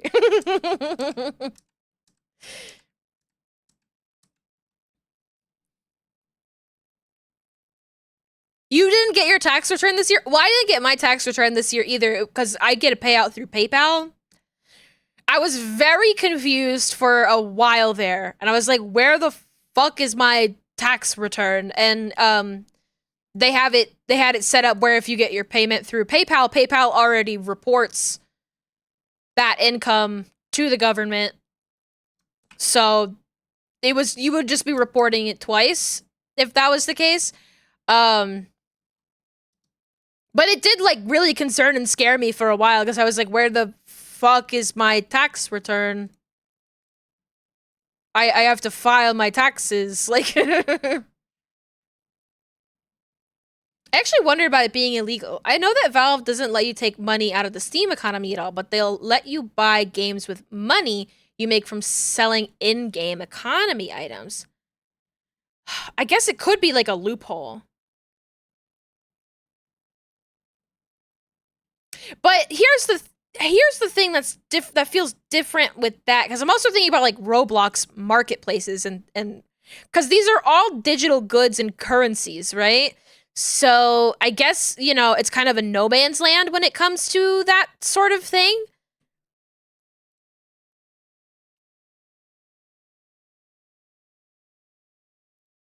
Like, I guess if you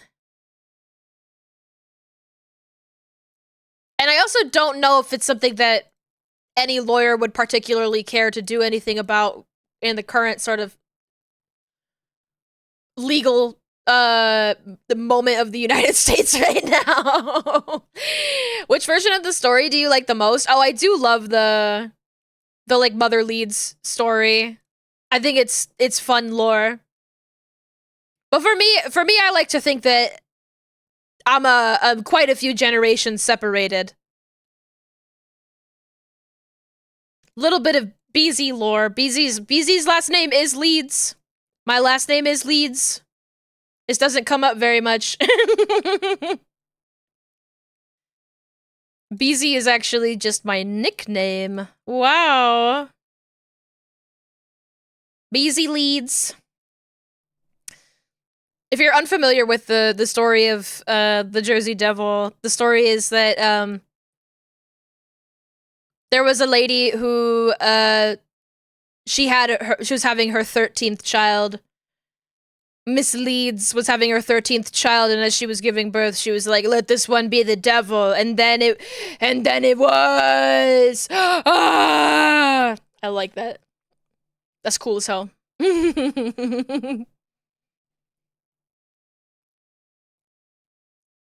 That's fucked up and cool, right? Who asked for that? A woman in labor. I get it. As somebody who has gone through my own flavor of just sort of like ovarian trauma, I get it.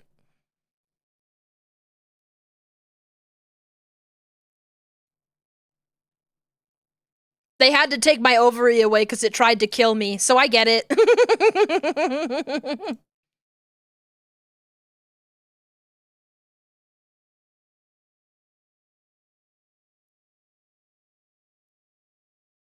It don't bite. Yes, it do. Yeah, if I had to have 13 children, I'd be over it too. Exactly! I'm fucking sick of it! Just come on, man.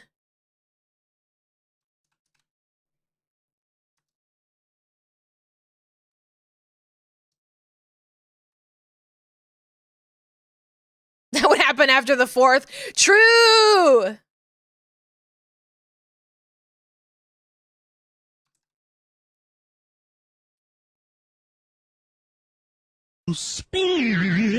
User go to sleep. The farm needs more hands.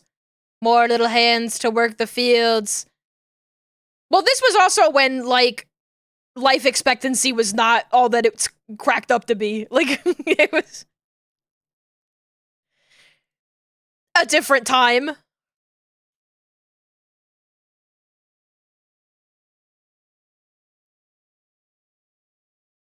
Good night, Yuzu. Good night. Get some good rest. We'll miss you.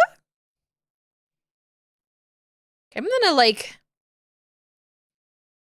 grab all of this. I kind of just want to...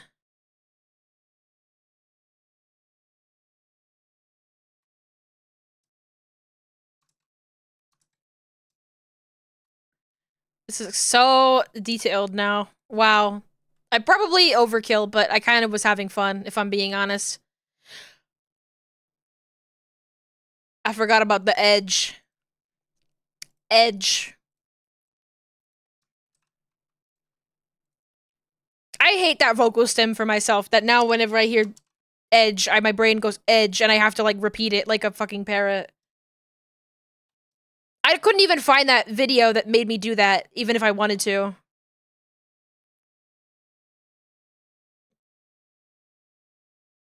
You know, it was the one with the weird, there was like a weird dog. It was like a dog talking to another dog, and they were just like going back and forth with each other. And they were like, edge, edge, and the other one would like repeat. Oh my god, it was so fucking weird video.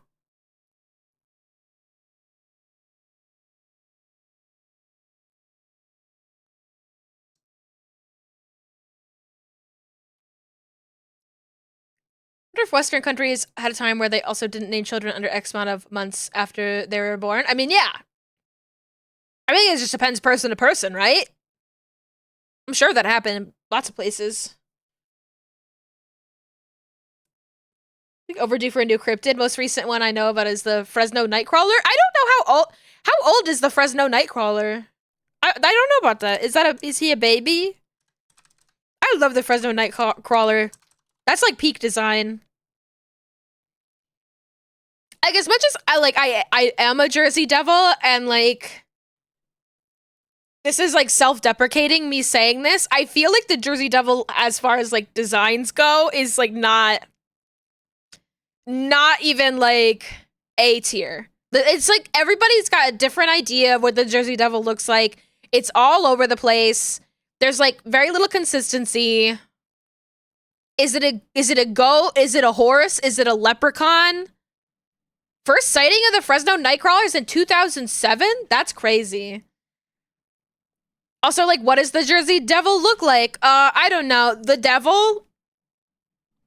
What color is it? Don't ask. Like, Bigfoot? Like, we got it figured out. We know what that guy looks like. They're my friend Pat. Like, we know. All right, I did all of the eye meshing. I'm tired.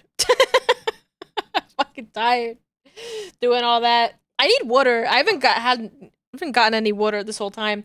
It's been like 3.5 hours and I haven't even pissed. That's crazy. Maybe we should run ads early so I can go and get some water and run some ads. I go with the Wolf Among Us designer similar. The Wolf Among Us design of the Jersey Devil is sick as fuck. Very true. Very good. That's a fucking good one. I'm gonna show that to the class. Hold on. But like, why is the Jersey Devil in the Wolf Among Us? That is also weird to me because that's like it just. I thought we were doing fairy tales. It feels weird to have cryptids in there. I guess they have like Bloody Mary. Like folk tales get to also be included. Where's the line? Like, is the Jersey Devil included because the Jersey Devil is like a folk tale and it has like folklore, but like Bigfoot isn't in there? Is like Bigfoot in the Wolf Among Us universe? Also, the Wolf Among Us.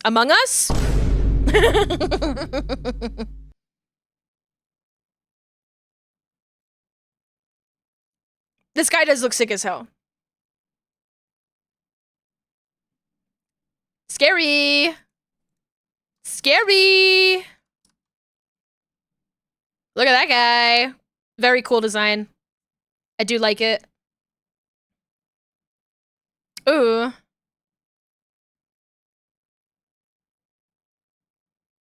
Like, very spooky. It can be, like, unhinge the jaw. Like, that's a scary guy. I want to play the Wolf Among Us. Okay, now I'm gonna go refill my water. I'll be right back. See y'all in a second.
I return. I forgot to run ads. I forgot to run ads. Oopsie. Oh, what the hell? There's like a bar at the bottom here. I'm just noticing. Maybe fix that. It's like a single pixel layer where you could see behind the thing. There we go. It's better though. Also that I like that you said Quark, but it is his brother Rom. But I appreciate your gusto, and I like that you recognize Deep Space Nine. Quark. My mama. Let's do like a little bit. I kind of like don't have the energy to rig like the actual eye clothes, but maybe I'll just do like a little bit of eye physics. Maybe doing the eye physics I'll change my mind.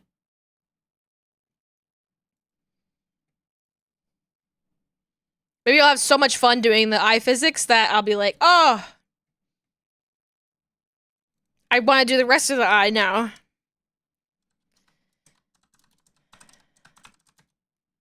I think I'm getting to like the phase of my hag life. This is my hag life where I'm like, I think I need to have a coffee at like 3 p.m. At least like if I'm like go outside in the hot sun in the middle of the day and I get back to work, I'm like exhausted. Like my body can't focus because I've just basically done like a little workout. Like I think I need to have like a coffee after that.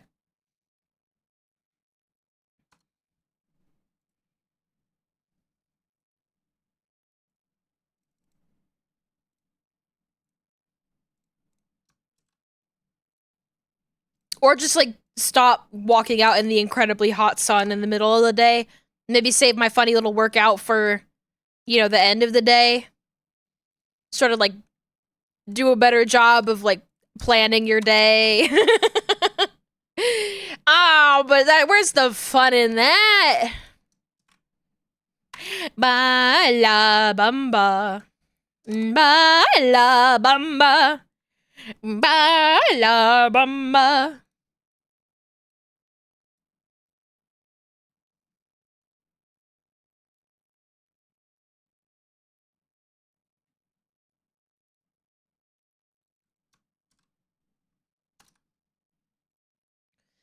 I can at least set up a whole bunch of stuff here.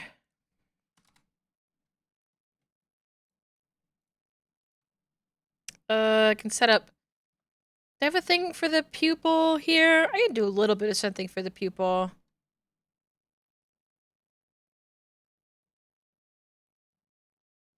Oh, I guess I didn't change the name of it for the right side.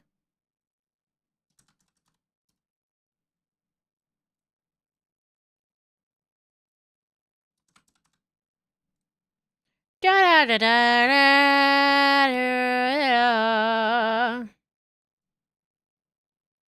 da da da. Ooh.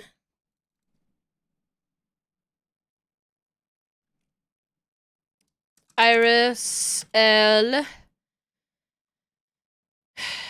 I'll just do Iris L, and then I'll do the size one on top of that. So we'll do like 7x8.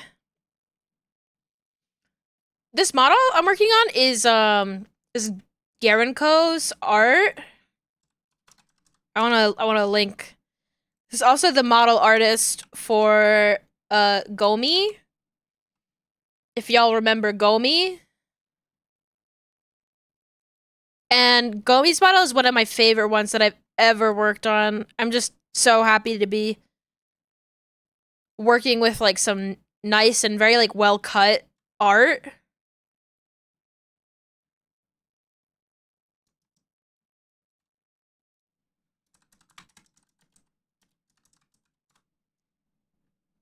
And when you get the chance.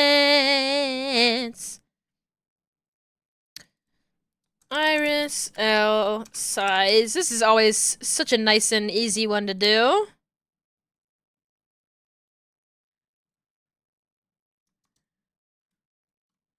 From the Tamarino, yeah. Oh, let me make sure that the pupil is centered.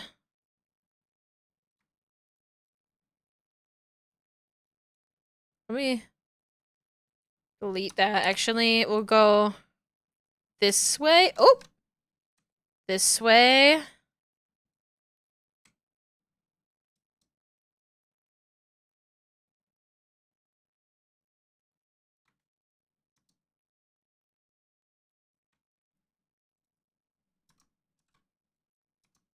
Then a little bit this way, just to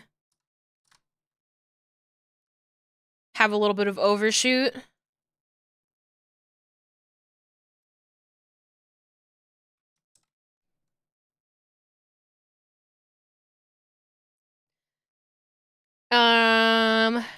We can do iris jiggle.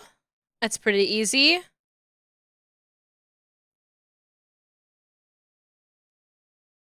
Gonna do it like this.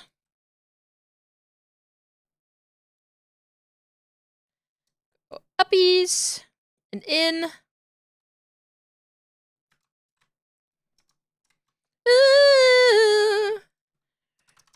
Ooh, watch that scene.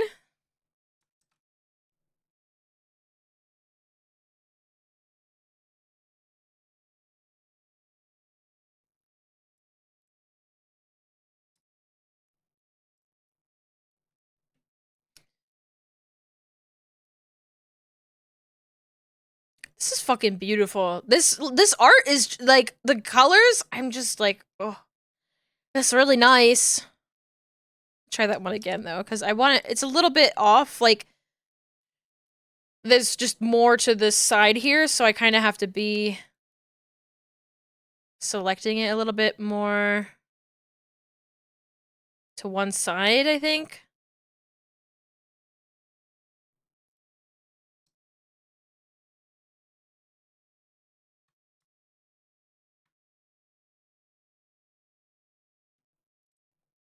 I fucking love this song.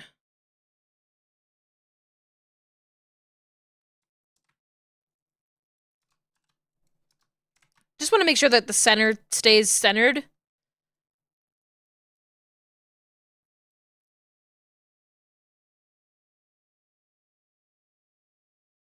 I'm having fun now. I'm having fun making things move to the beat.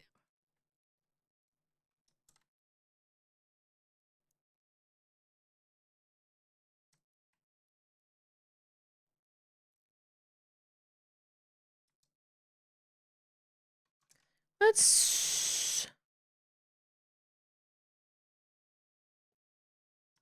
look at all of this like this.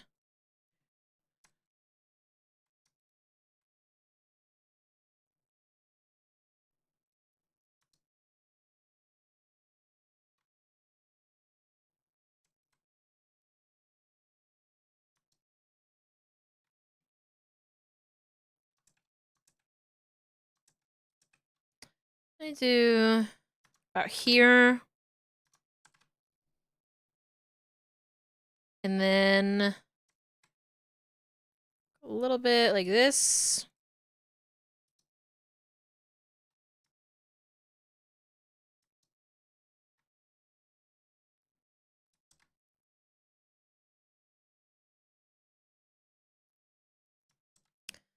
Looks like a little bit more on the inside of it.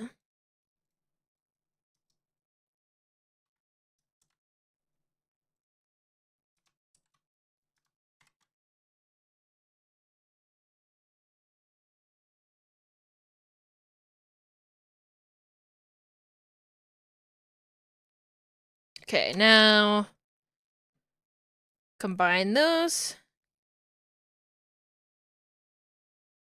Juicy ass eyeball. So a little too juicy, but we'll just limit it in physics.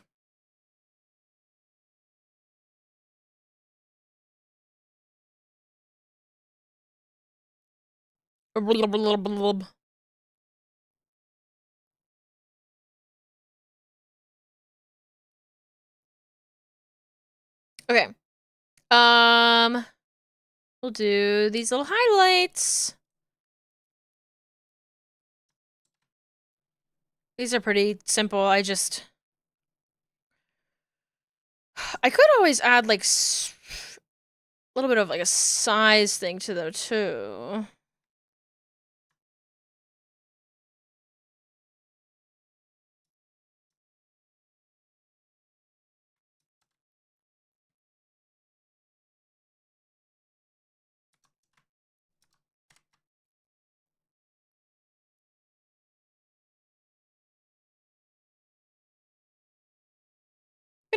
Let's try it. Let's try it. At least, you know, if I like it on one of them, I don't have to keep it on all of them.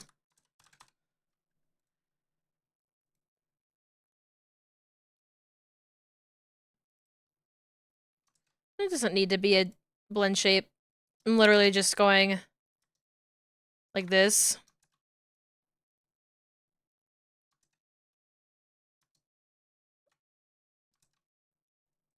Make sure that it stays centered. Hereabouts.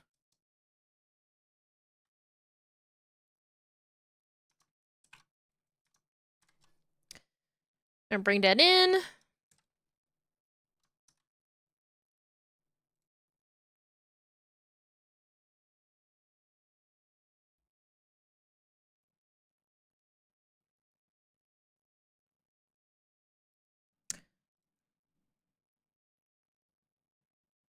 Okay.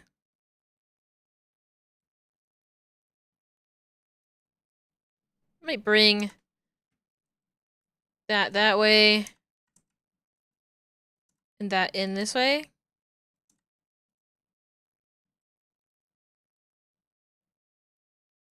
Hmm.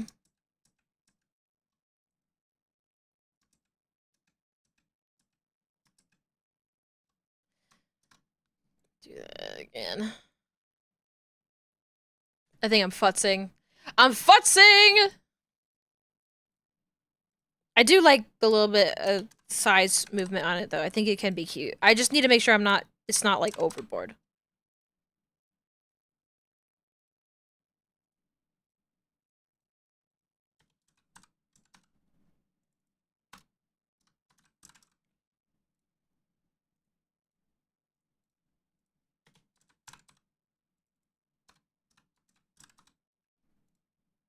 I love making a little bit more work for myself.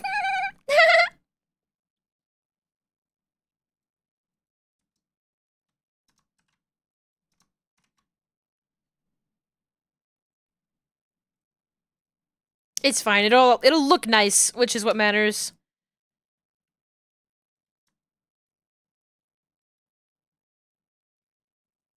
I usually try to, like, preserve the size, like, the like, mass of something. It's sort of an animation principle that I feel is pretty important in Live 2D, but I think in cases like this where we're kind of playing entirely in a fantasy realm anyways, in terms of, like, sparkles and eye physics and getting real goofy with it. Like, why the hell not just add, like, a little bit of extra, like, there's, like, this is nice. That's nice, but let's take a little bit of sauce in this. I don't know how to... It just works. And that's the most important rule of animation. The most important principle of animation is appeal. I love animation because there's a bunch of rules, and one of the rules is we made it up. If it looks good, it looks good.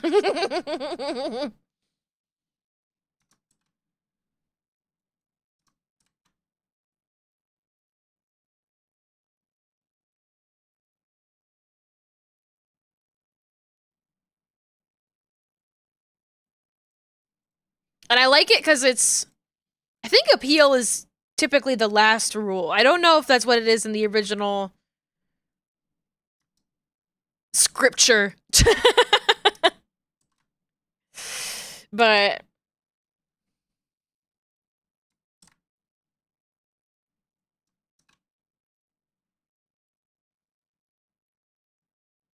I think I can push this further.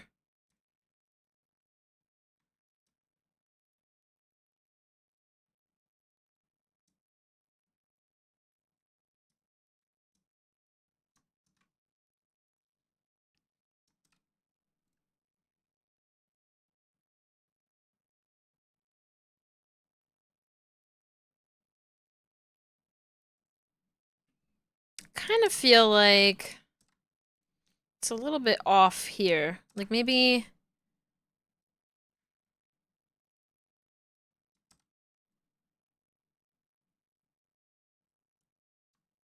a little bit of rotation on it.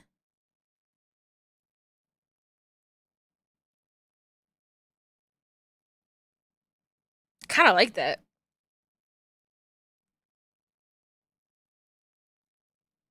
Kind of might do that here.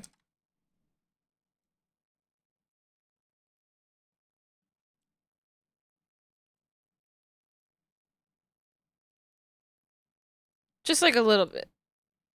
Just like a little bit. Gotta be careful rotating stuff in this program. It can get a little bit weird.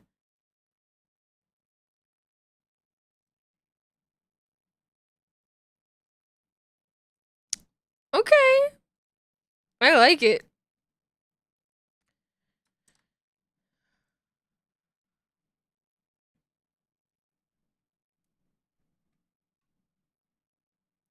Alright,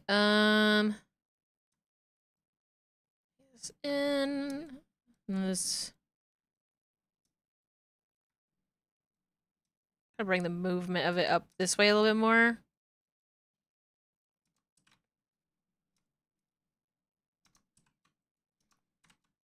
There we go.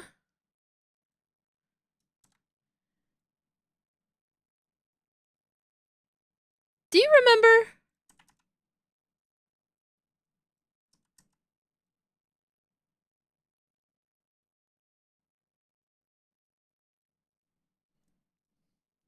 Do you remember?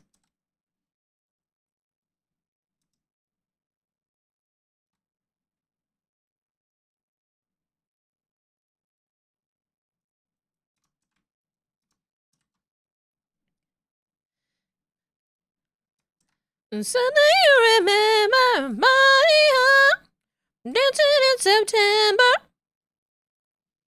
Never was a cloudy day. Ba-do-do-ba-do. Ba-do-do-ba-do.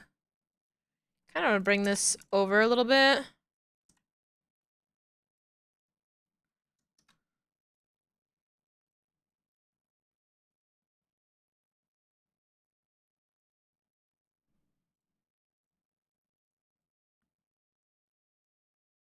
I think this might just be a little stronger than I want it to be, but I can reduce it in the physics menu. I can reduce it in the physics menu.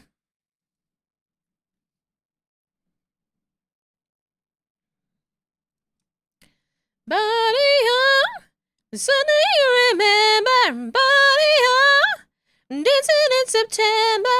Body hum, never was a cloudy day. Body hum. I feel like doing the eyebrows right now. Dancing in September. Body hum.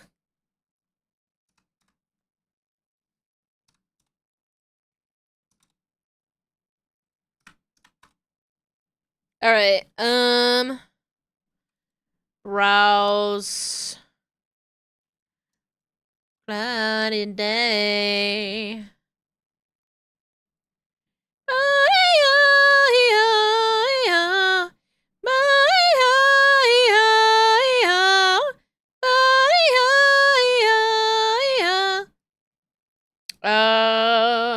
Oh, bring this down.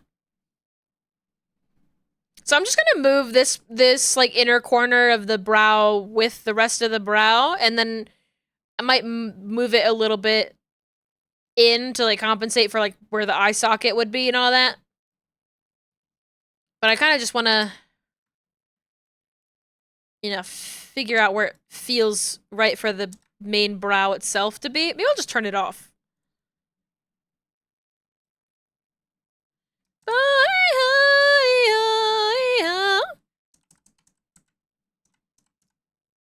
I like really exaggerated facial movements.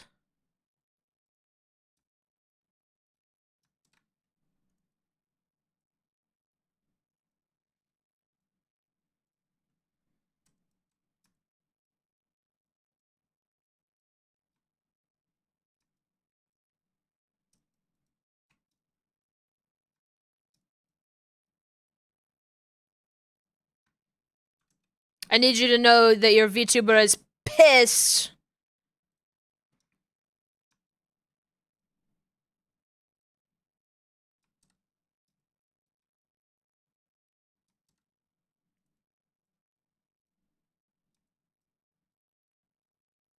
Arrgh. Arrgh.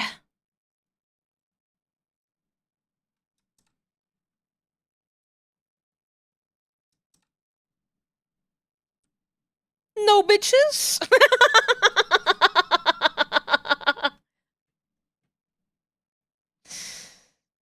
No bitches.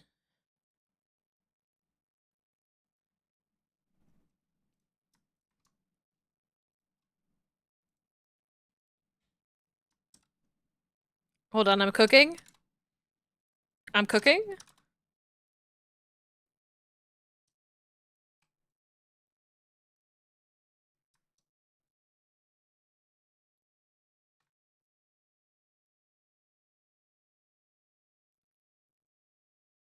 No bitches.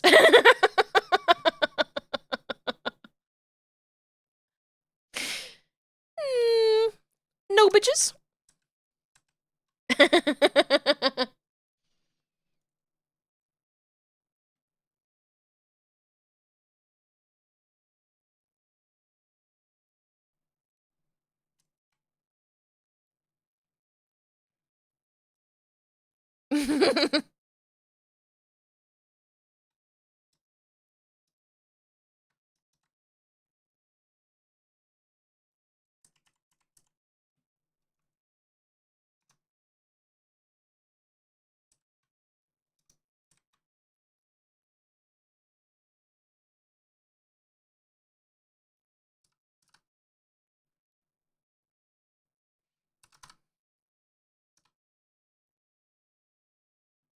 Honestly, that's a pretty good reverse of that.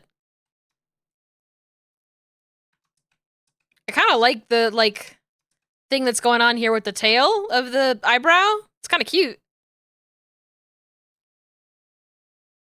Kind of want to bring it down a little bit more.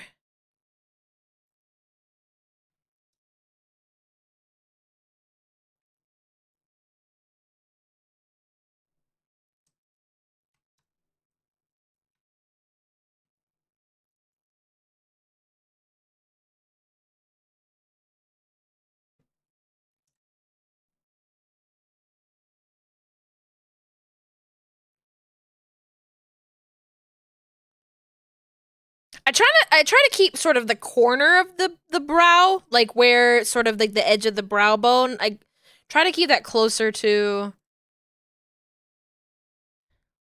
the original spot. But I've kind of been in like an exaggeration mood. I like if I'm gonna be known for anything, I'd like to be known for doing like really, really expressive faces.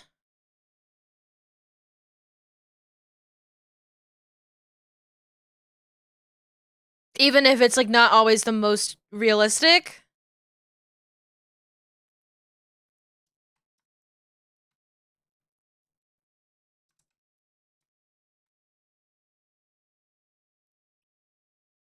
It's also easy to turn down a highly expressive shape than it is to do the reverse. True.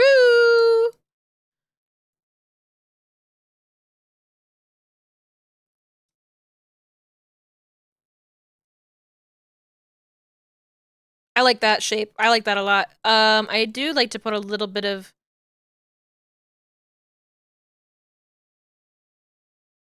No, bitches! That's a good sign. It's a good sign if I'm, like, making myself laugh and if I'm imagining the no bitches face. That means that those are some strong-ass brows. Some DreamWorks quality brows. Film ready. Going low, go down in Acapulco if you stay too long. Now I am gonna take this segment here.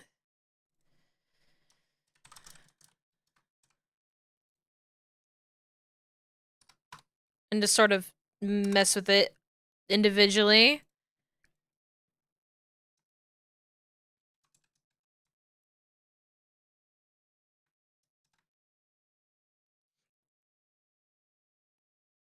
And we're gonna move the eye too. Don't worry about the eye kind of clipping, because it's not gonna clip when we fix it.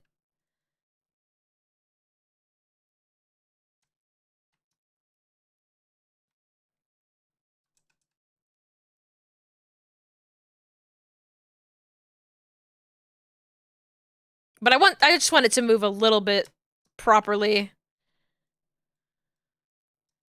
In the right... Like, you know, just the shadow to move properly. Like, as the brow furls down, it would turn into more of a crease, and then this way it would, you know, open up a bit more. I don't know if I would do 100%, I might do, like, 70. And what I might do here, actually... might make it a little lighter. And then I can... sort of, like, up the multiply on it, too. To make it a little bit darker. Make more of a little crease, you know?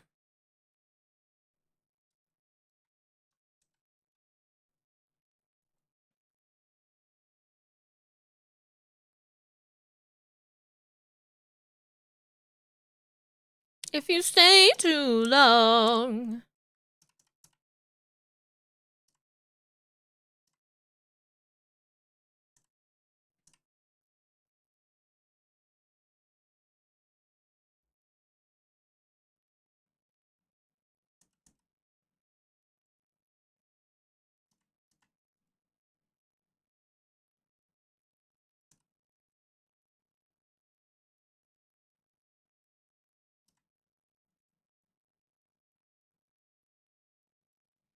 Like, the eyes, like... you just... quickly visualize.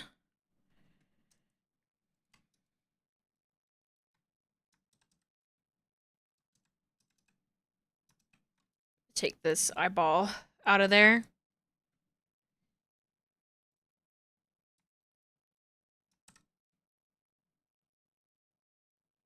So that'd be like that. We go out a little bit. A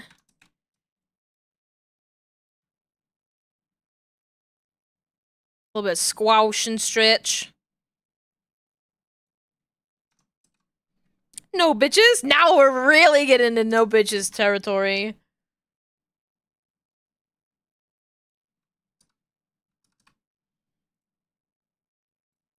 I usually don't make the eye as wide on the brow up. I do it a little bit, but it's like it needs to move more to compensate on the down than it does on the up. But yeah, just that as like an idea.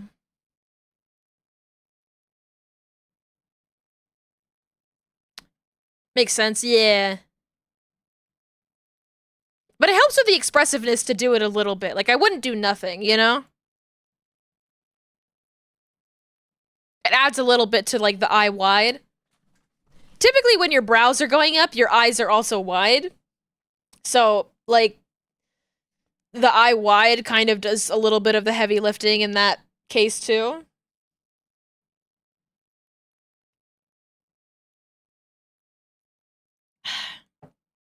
Hydration.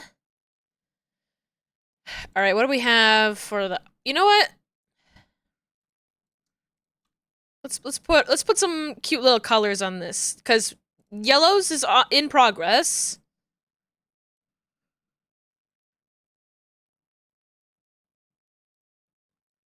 Let's feel like we've accomplished something today. I'm gonna wait to do the movement on the eyelashes because I do those with blend shapes. And I typically like to do the main rigging before I do the blend shapes. Because sometimes that will fuck shit up in a way that is not good. But we got all of this other stuff, like the little iris jiggle.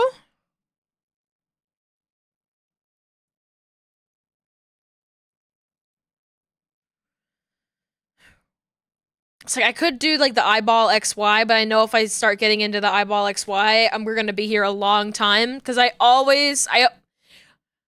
yet to be consistent about how I like to rig the eyeball XY.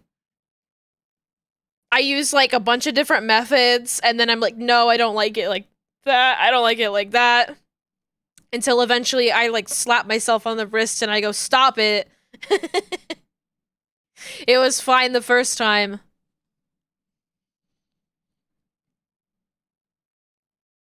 This is gonna look so good in the angles, though. It's gonna look so good. Oh, I wanted to show you the work I did on Clover. Let me open that up really quick. Clover.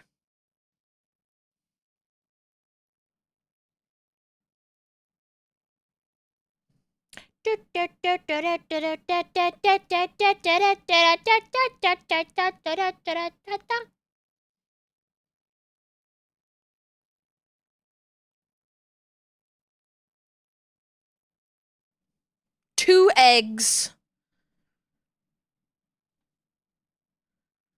Both alike in nobility. Physics settings. We haven't checked in on this model in a hot second. Let me... Can I hack in? I'll just blink at you guys. Wow.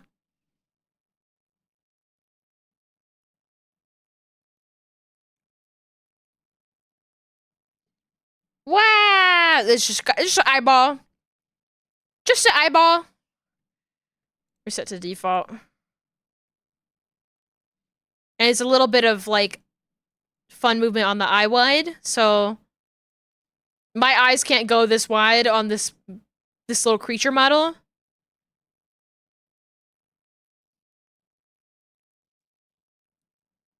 Whoa. Very exaggerated. And then we have a little eye smile on the eye closed. And we have V-Bridger form, the eye squint when the eye is open.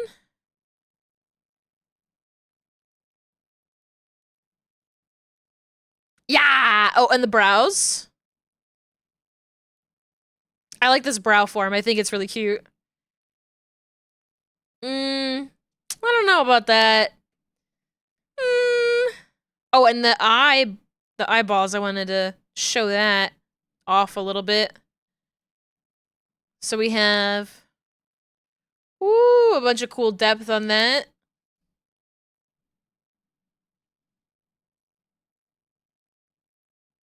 Wow. I love doing this little trick on my models now.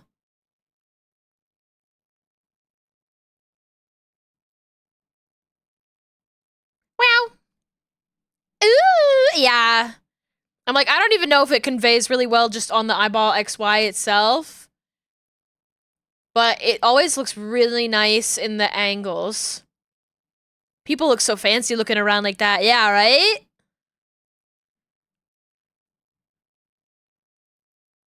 Usually it's not quite so small. Usually big old eyeball. I also really love adding like movement on the like the edge of the eyeball when looking around, so you see the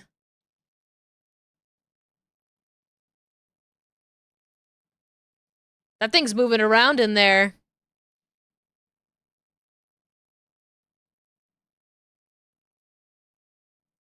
I feel like that's like a nice little touch. It's all in the detail, baby. There's also a little bit of a concerned eyebrow. Just, I'm not sure about that. I don't know about that one. Hi, Kizo, welcome. Anyways, that's the other model that I've been working on. So bald.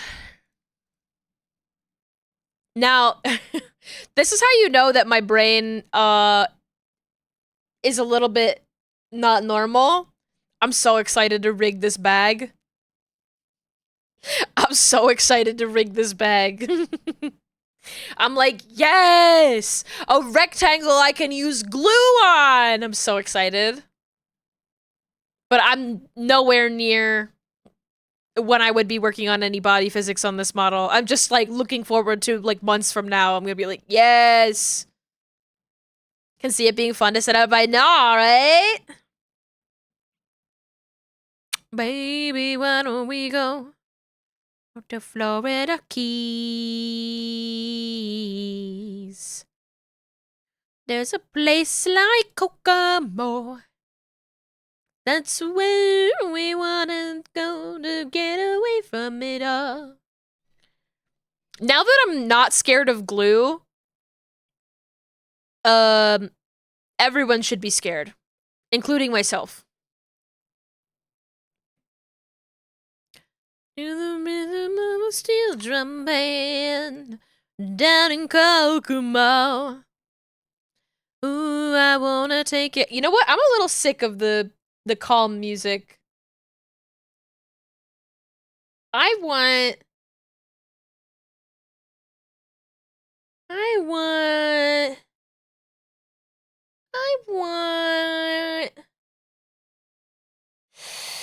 what do I want to listen to? Like, none of these playlists are ooh. How about a little 2007 cringe? Two trucks. I should put two trucks on here. If it were any other song, I think I would be like, yeah, we can listen to two trucks, but unfortunately, I really love the Venga Boys.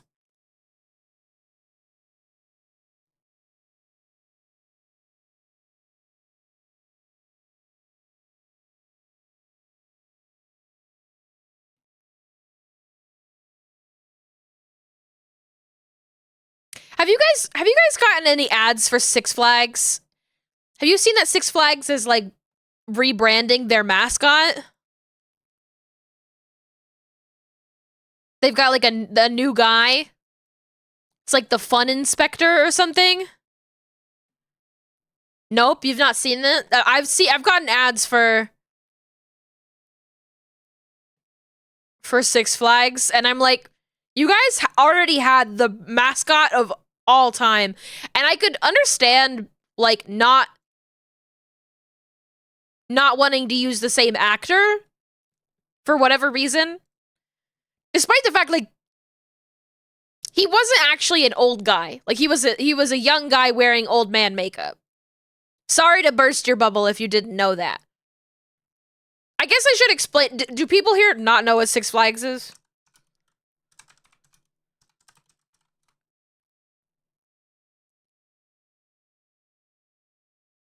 What? You didn't know?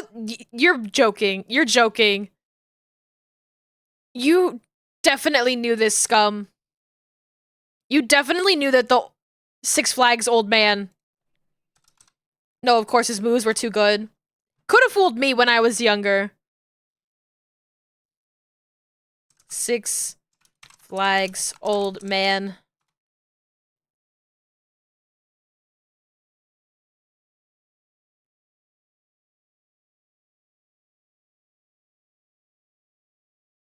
I want to see 2004. Oh my god. Oh my god, hold on. Give me a second. I'm getting it ready for everybody.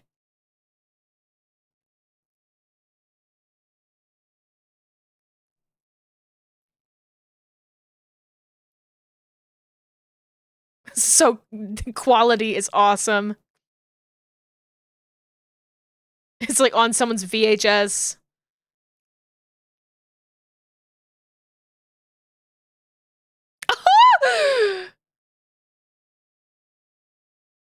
This was mind-blowing. His moves are so good. Oh shit.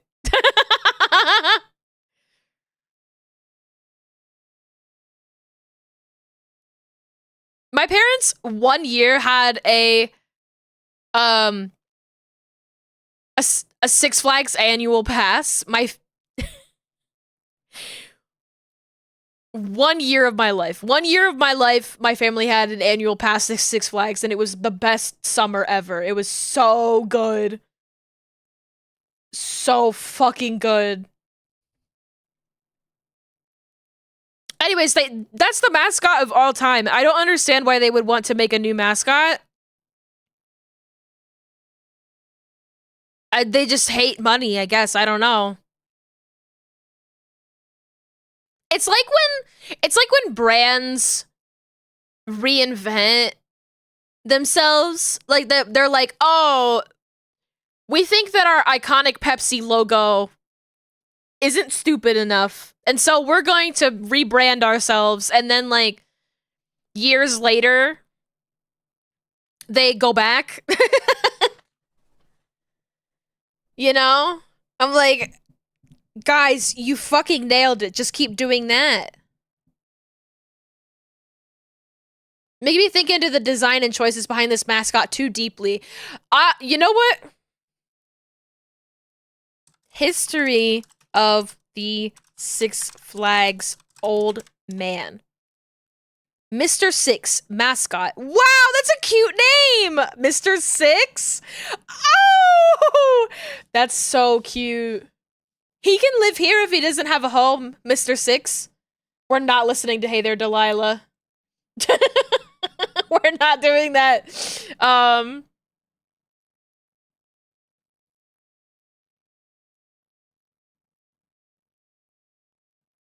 According to USA Today, Mr. Six is the creation of Donor Advertising of Southfield, Michigan. The success of the ad became such that Six Flags toured the vintage bus featured in the ad to all of its 31 parks, selling old t-shirts based on the Mr. Six advertisement. Mr. Six also appeared on the nationally broadcast US TV morning show Good Morning America. The first commercial depicts Mr. Six as an apparently elderly, slow-moving man dressed in his trademark tuxedo and large glasses, entering a suburban neighborhood in a retro-style bus. The neighborhood's families are working hard, but appear to be bored when doing so. Mr. Six slowly shuffles off the bus and suddenly becomes more limber and performs a high-energy dance routine as We Like to Party begins playing. We just watched this. I just love when people... like, I love the commentary. That is what happened. Yippee! What the hell? I can't hear the Twitch sounds now? Alright, hold on. Where are the Twitch sounds on here?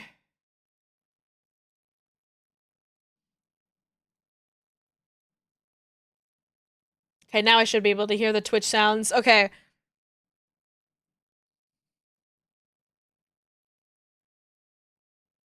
Six Flags did not disclose the identity of the actor playing Mr. Six for some time, but eventually it became known that Mr. Six was played by choreographer Danny Thiessen.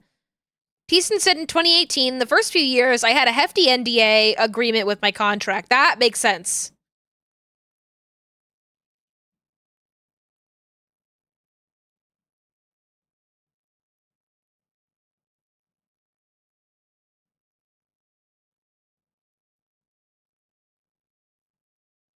What the hell?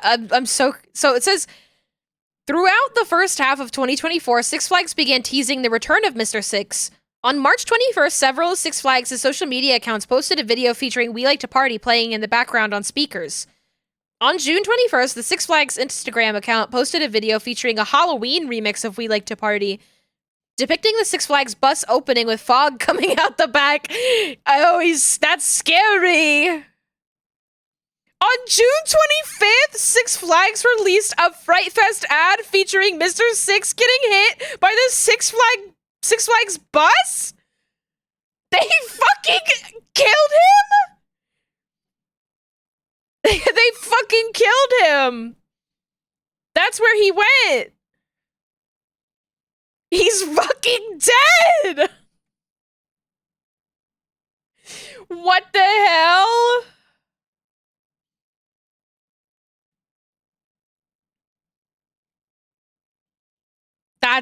That's insane.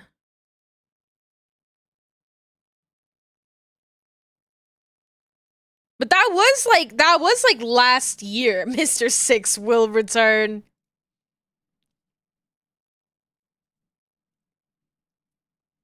He's so like, I don't know, like that's American culture to me. Like I know Americans don't really have culture in the same capacity, but well, that's not true. There are plenty of communities in America that have plenty of culture. But also, that's there's something about the like the consumerism of it all. And also it's just a funny old man singing, like dancing to a silly song. I'm like, this is uniquely American to me.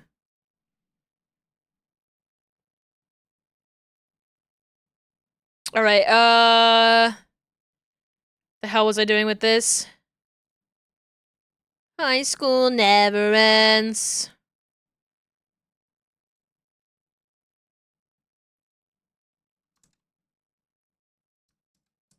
We do this like that.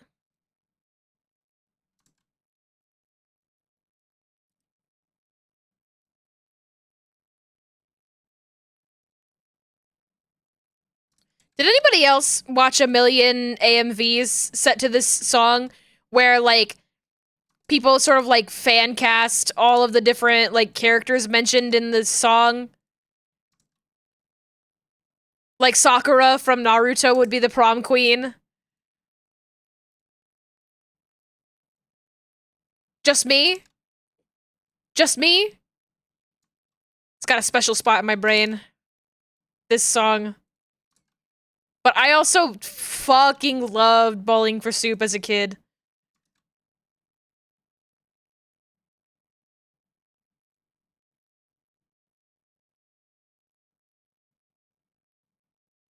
I guess that is sort of the thing, is that Six Flags is so fun, this old-ass man will start dancing. I guess that's sort of the thought process. I think for me, it's like the intent the entire time is just to be like surprising and like to catch you off guard a little bit. Hello there. Thank you for the follow. They just remind you of Phineas and Ferb. They make me think of Chuck E. Cheese and also Sonic. Bowling for Soup does have a song, and I think it's the Werewolf Sonic game. I was not all that aware of 99% of Bowling for Soup's discography until I was like an adult. I owned more CDs of Bowling for Soup than I think the average person I'm in the Bowling for Soup 1% for sure. It's just me. It's just me, and I know it. I do like it though. It's like my favorite flavor of pop punk. A guy with like a really whiny voice. What's the song? What's the song they did for what's the werewolf Sonic game?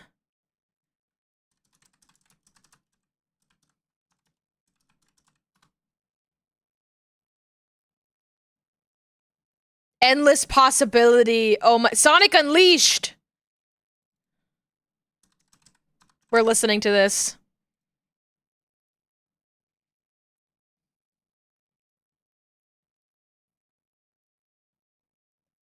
$19 million views. My God. My God.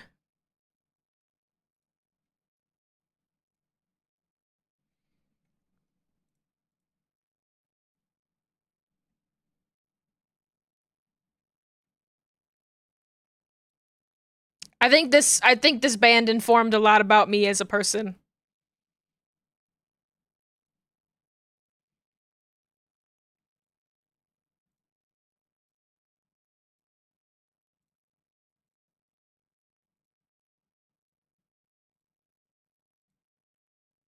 I'm not saying it's good. It's just I it's good to me.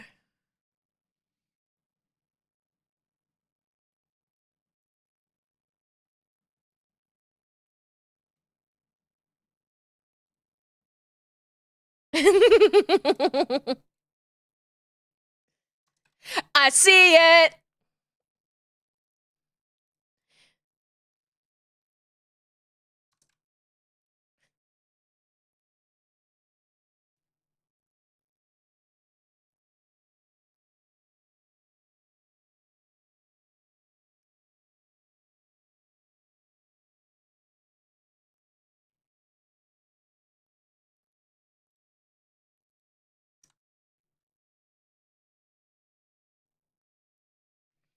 They are so Sonic the Hedgehog core though.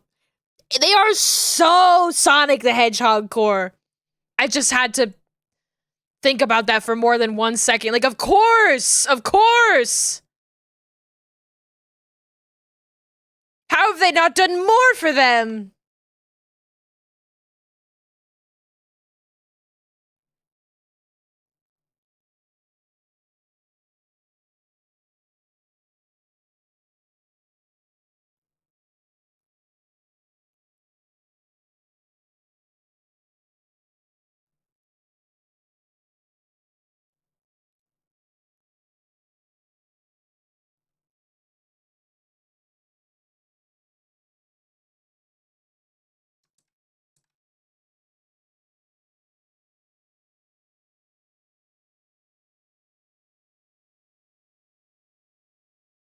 Like, this is a brother to Escape the City.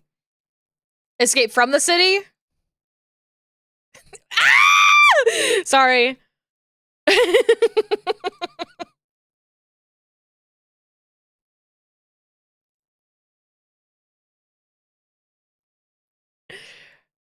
I'm gonna lose it. That's hilarious. Oh my god.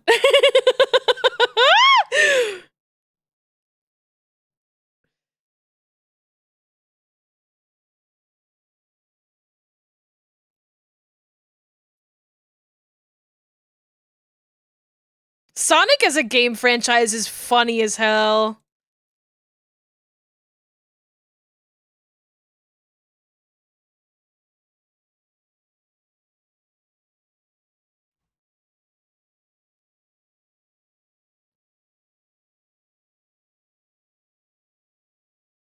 It is just City Escape? Is that the name of That's not what the name of the song is though.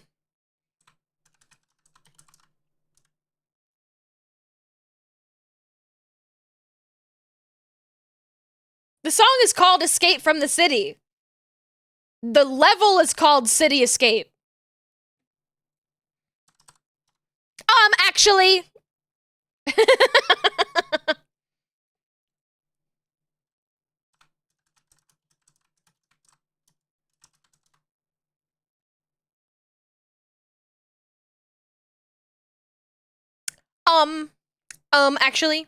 Actually.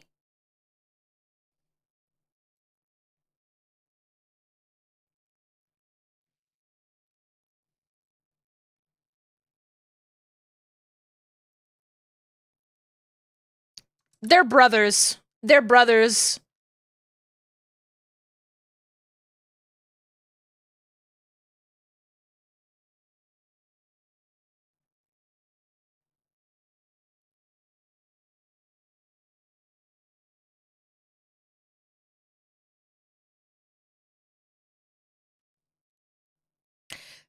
Mine.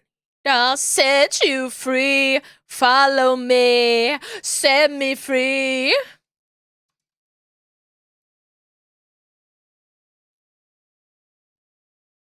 Follow me.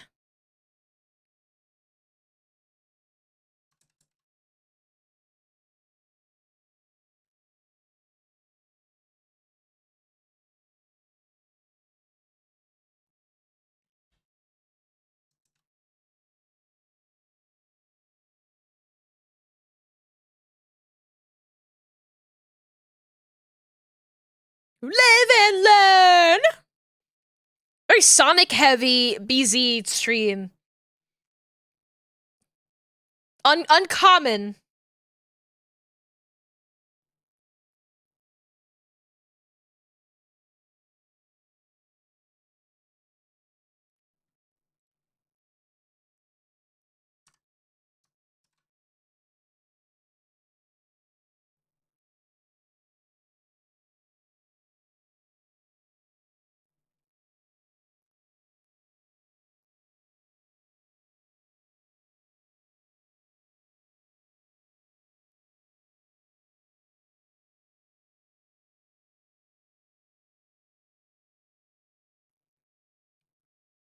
What if I told you someone was planning to use the 2 chicken strips in the fridge for dinner in like 10 minutes? I would say I hope that they really enjoy it. And then I'm still really full from lunch, if I'm being honest, even though we had some really beautiful discussions about food earlier. Woo! Alright, I think I'm almost done for today. A lot of manual mesh work today, but that's a good thing. Because somebody's gotta do it. Somebody's gotta do it at some point. Take my hand. Take my whole life too. And I can't help falling in love with you. Sorry, only fools rush in. I can't help.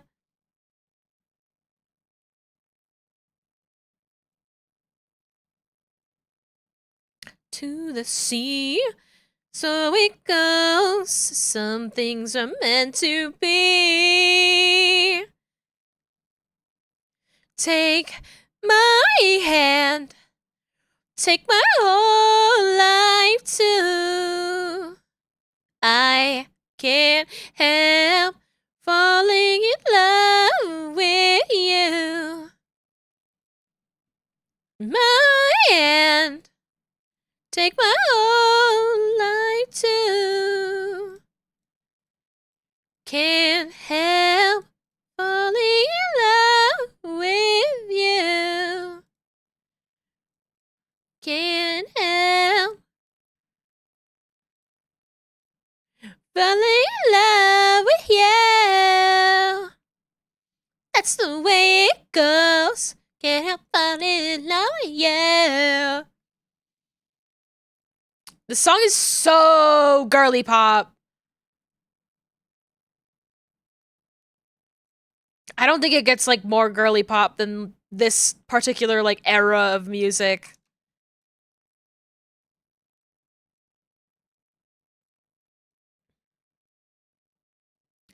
Falling in love with you.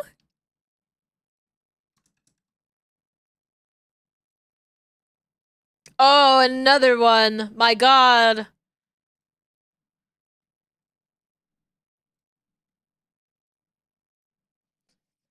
You guys remember when they would just like hire like Disney Channel stars to cover Disney movie like songs?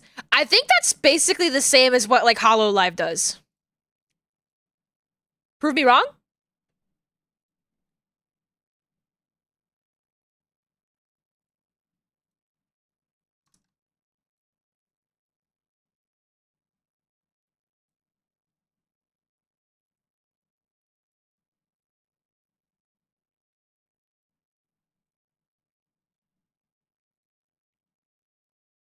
Like idol culture has always existed in America. Sorry. Sorry to be the bearer of bad news. It was just on Radio Disney. I also think about that in the context of like reality TV stars who put out songs.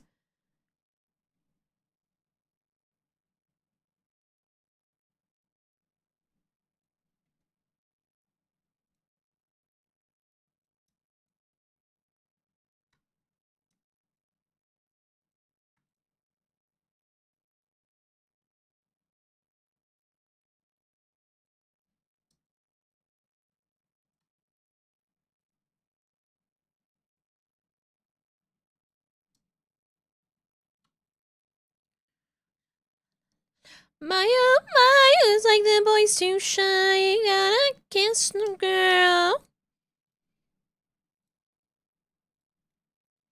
Teeth.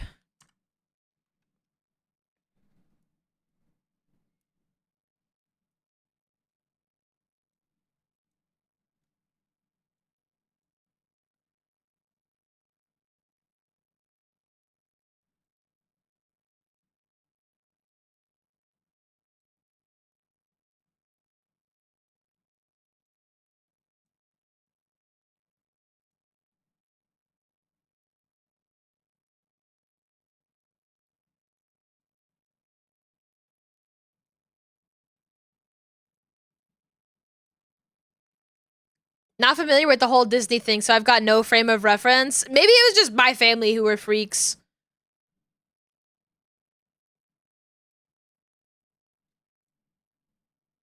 Maybe I was just raised in a pack of Disney freaks. I've got theater kid in my blood.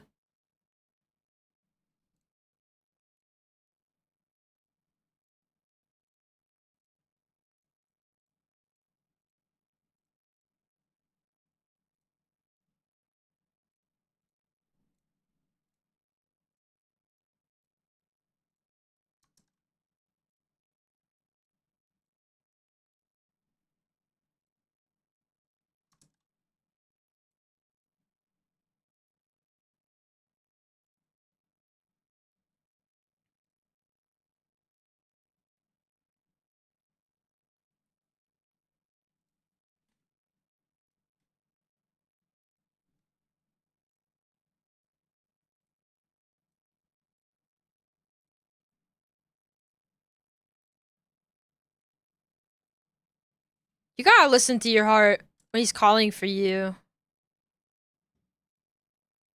Oh shit. Oh fuck. You gotta break it down.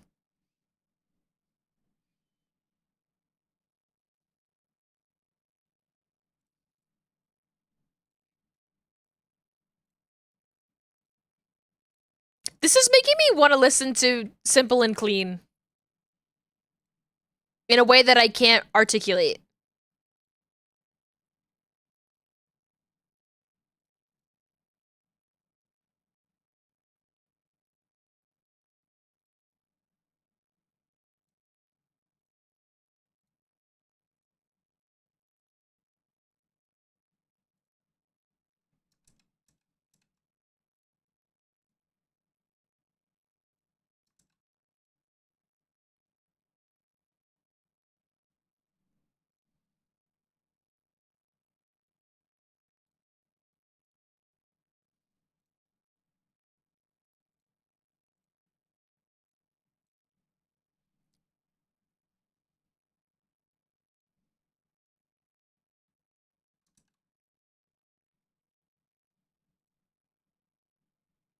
teeth. And they're happy to see you.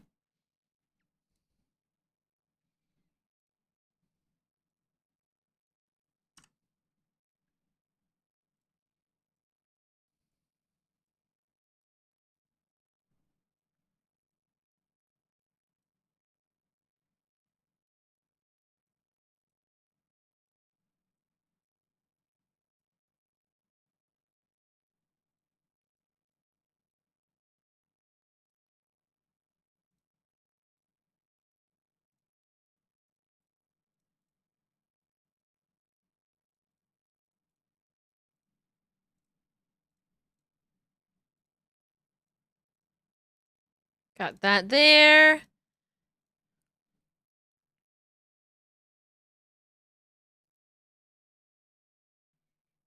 And I just need thing here. Like a rough little circle here.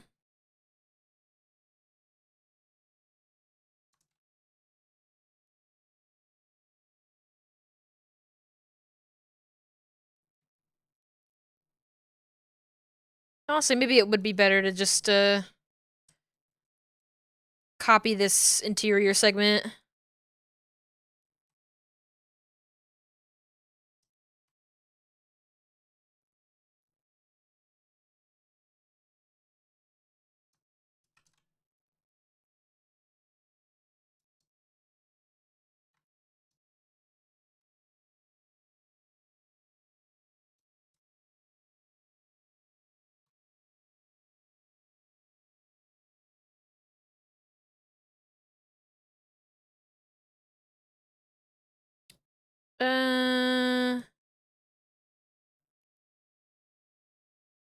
Oh!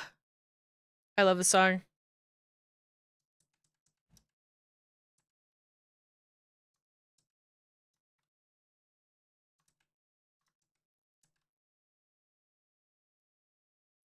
So she said, what's the problem, baby?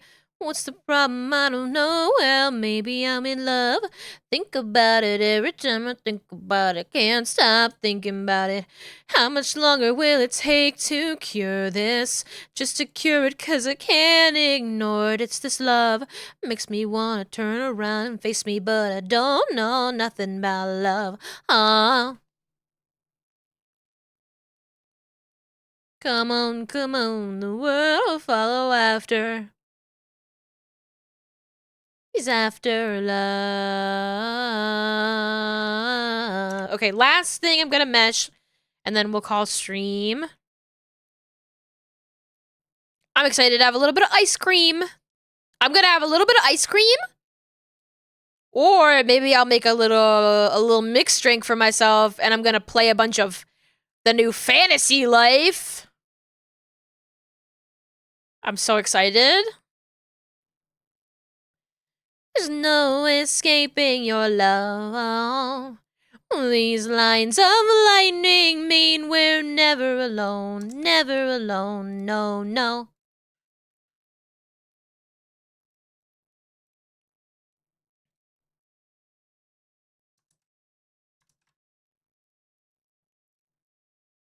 I've never played the first Fantasy Life. I really wanted to. I think just sort of like that era of like, I don't know if there's like a better word for it, but like the chibi RPG. It's not even necessarily like particular to that era. Like I think that all RPGs, because of technological limitations, kind of adopted a chibi style in one format or another. But there's something very specific about like the style of Fantasy Life and like a Harvest Moon and like My Sims that I'm like, these animals all sort of, they're like, these are Canidae, you know, they all fall into the same like order of beasts. And I think that we should see more of them. They've gone a little extinct for a bit. They're not like truly, they're endangered. And I think people like them a lot more than like companies will give credit. Like everybody thinks that everybody wants like very high definition AAA games where you can see everybody's pores. Like that's where like a lot of the resources and money of game development goes to. At least that's how it feels from the outside. It feels like that style of game got relegated to like phone apps, and that's not good. That's not good at all. So I'm happy to see Fantasy Life sort of back in that space. Pretty sure Pokemon Brilliant Diamond Shining Pearl has something to do with this conversation. It's definitely also the chibi RPG, but they're like super chibi. They're like that's like a pug that got overbred, you know?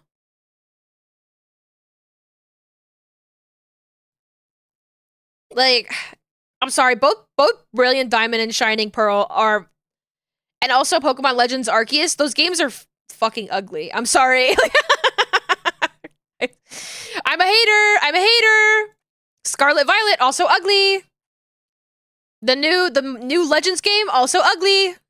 Whatever Pokemon is like doing like from a visual standpoint, they've lost their fucking sauce. They're still making some cool ass Pokemon designs, that's for sure, but like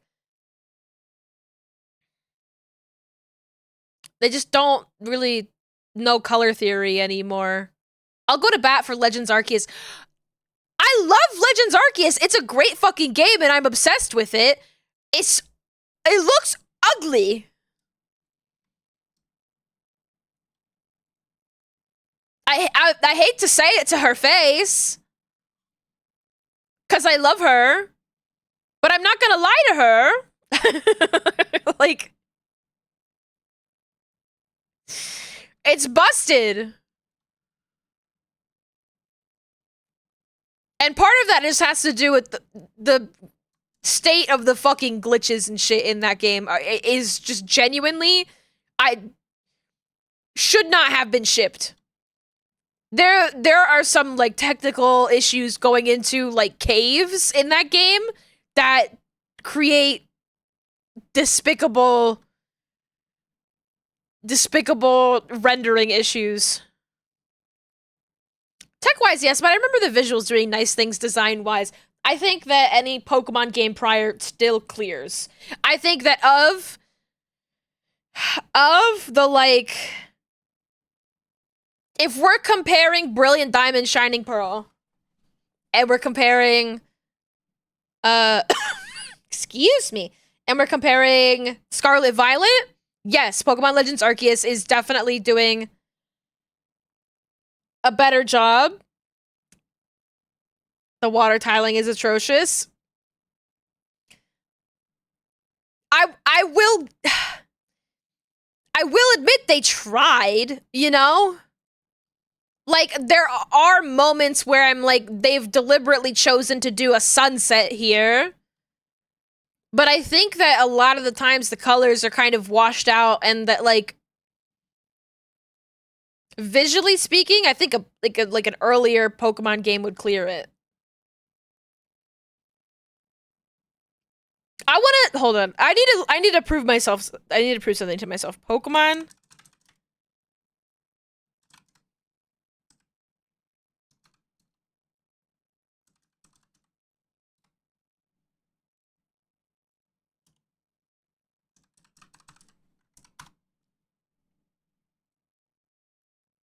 Okay. This game does look like shit. That's fine. That's fine. I just needed to know. I'm looking at Pokemon Coliseum. Pokemon. How about Pokemon XD Gale of Darkness? How does that game look?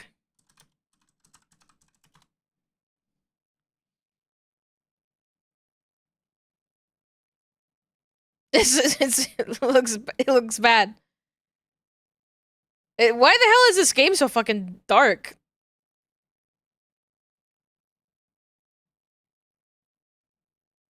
Okay, but like some of the environments in like Coliseum and XD Gale of Darkness, like, cool as hell.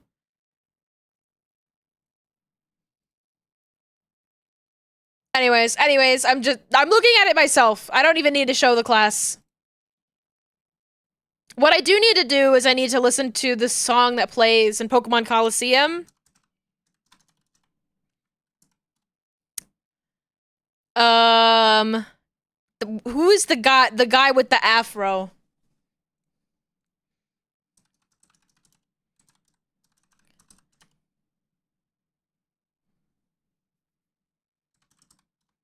Mirror B.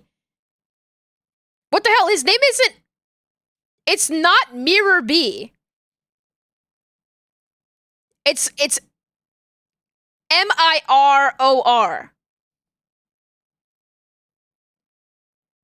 I mean, like, it is Mirror, but, like, this is like a Mandela effect moment happening for me. Where I'm like, what the fuck? His name is...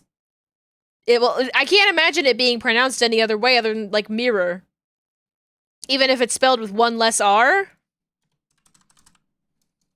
But it is... only one... Well, two R's, but, like...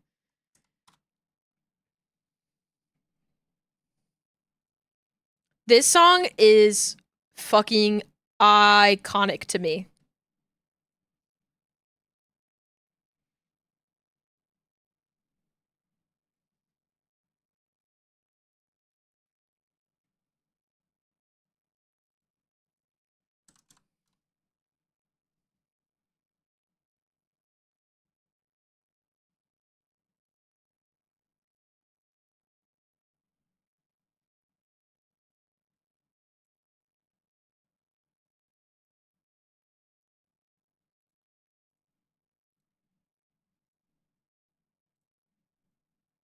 Pokemon Coliseum music. Or was it XD Gale of Darkness? There's like one song I'm trying to remember.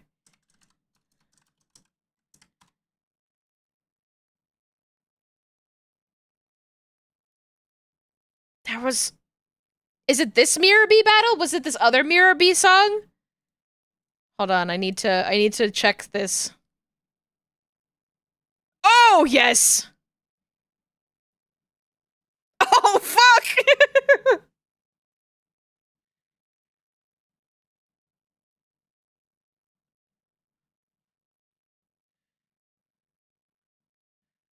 Oh, shit!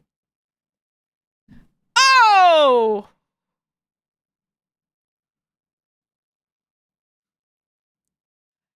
This is what I was looking for.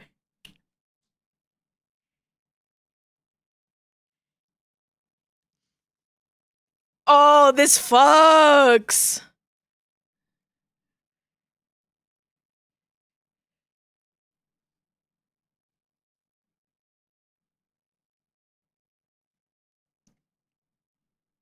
Someone in the comments is saying that the best part of this song is that the Ludicolo that he uses syncs up with the music, like the idle animation on his Pokemon syncs with the music. Fuck. Of course I wanted to join his gang. Are you kidding me?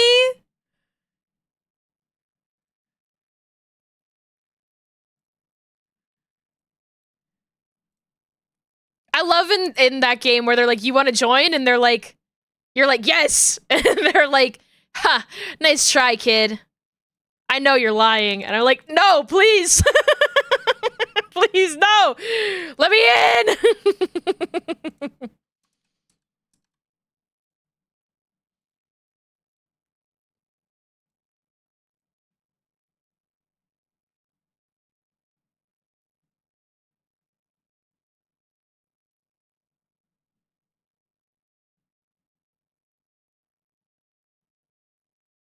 So fucking cool. Fucking cool. Wow. Oh. Yeah. I just... Oh no! What do you... They... The music got pitch shifted?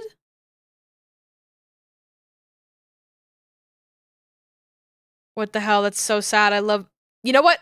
We'll listen to this instead. I don't want to listen to a pitch shifted version.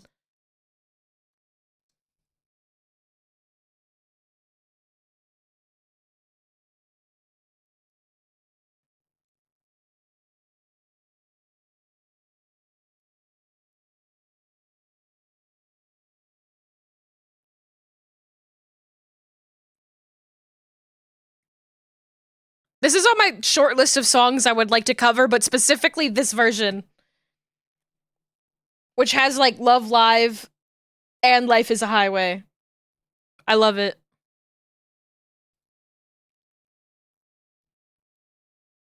Forgot I need to do this too. This is easy though.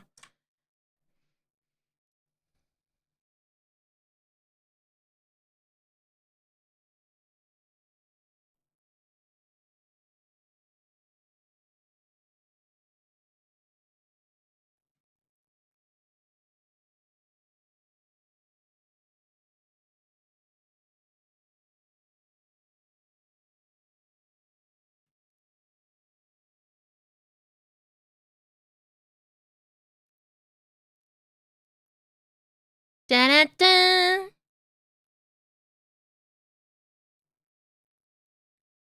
All night long.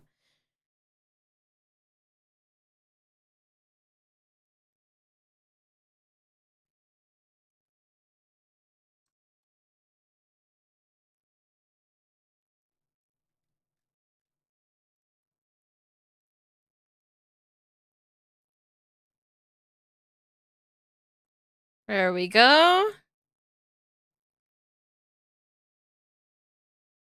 Let's just fix this part here. And then a little bit of mesh on the inside just because it's not flat color.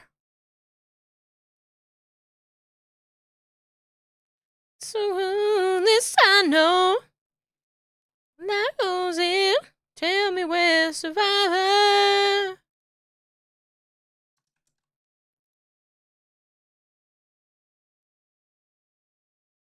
All night long.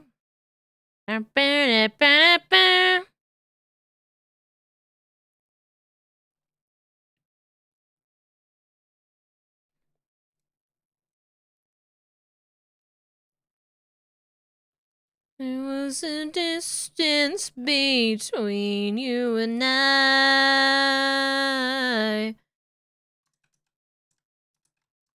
A misunderstanding once, but now we look it in the eye.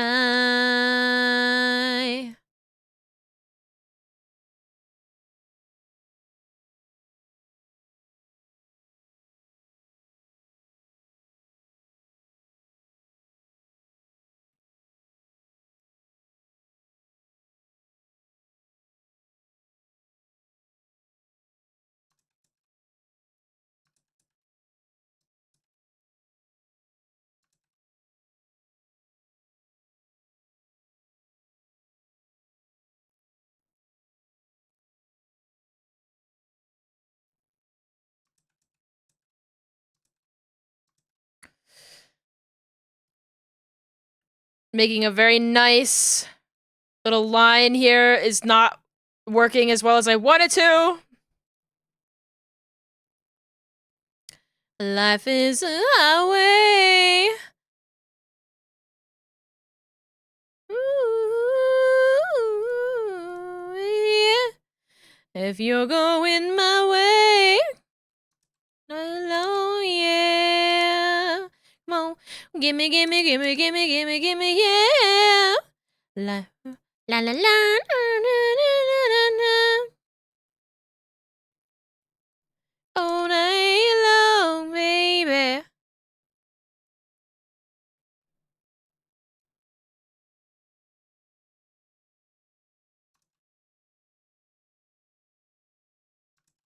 I think we'll go from here to here. Should be fine. Okay. Probably way more mesh than I need. Miku.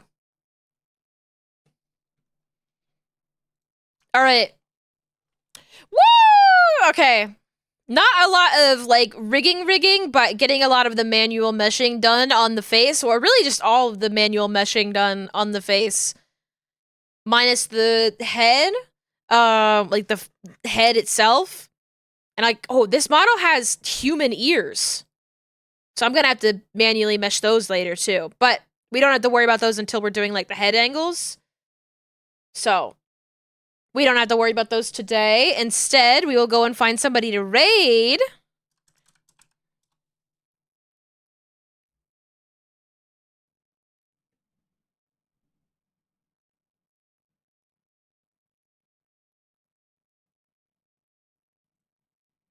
Who's online that we can go and raid?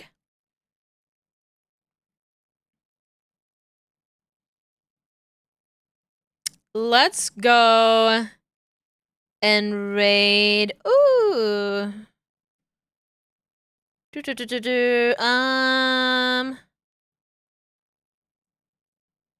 think I have a good candidate.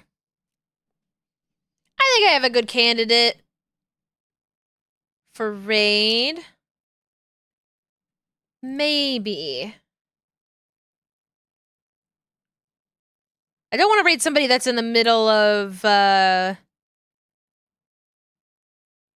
BRB screen because I don't know when they will come back. Let's see. I don't want to raid somebody that I just raided. Hard to decide. I follow too many people. We'll go and raid. We'll go raid Odessa. Odessa's watching Taskmaster, and I fucking love Taskmaster, so... I didn't know they have Taskmaster on Gaggle? That's crazy. Oh my god. This changes everything. We'll go raid Odessa.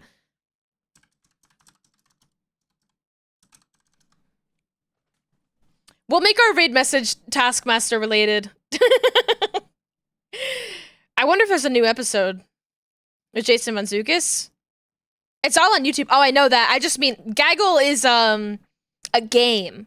It's like a game thing that you can play with your chat, where chat can also like participate. I don't know how they participate with Taskmaster, but for something like The Price is Right, you get to like also guess the price of things. So I'm just surprised to see like Gaggle doing that, because I also like I don't know how that works with Taskmaster, but seeing it for Price is Right, yeah. But I've been watching the season with Jason Mantzoukas. And I've seen like 3 episodes, I think. I wonder if there's any new ones. Okay, start the raid. I want to go put back that Mirror Beat song on again. Yes! Okay. Have you watched the Australian series too? I have not dabbled into any series other than the like main series. New ones come out Fridays. So I think I am caught up. But our raid message will say, all the information is on the task. That'll be our raid message. Thank you all so much for hanging out with me here today. Thank you for listening to me yap. It was very much a yappy Wednesday.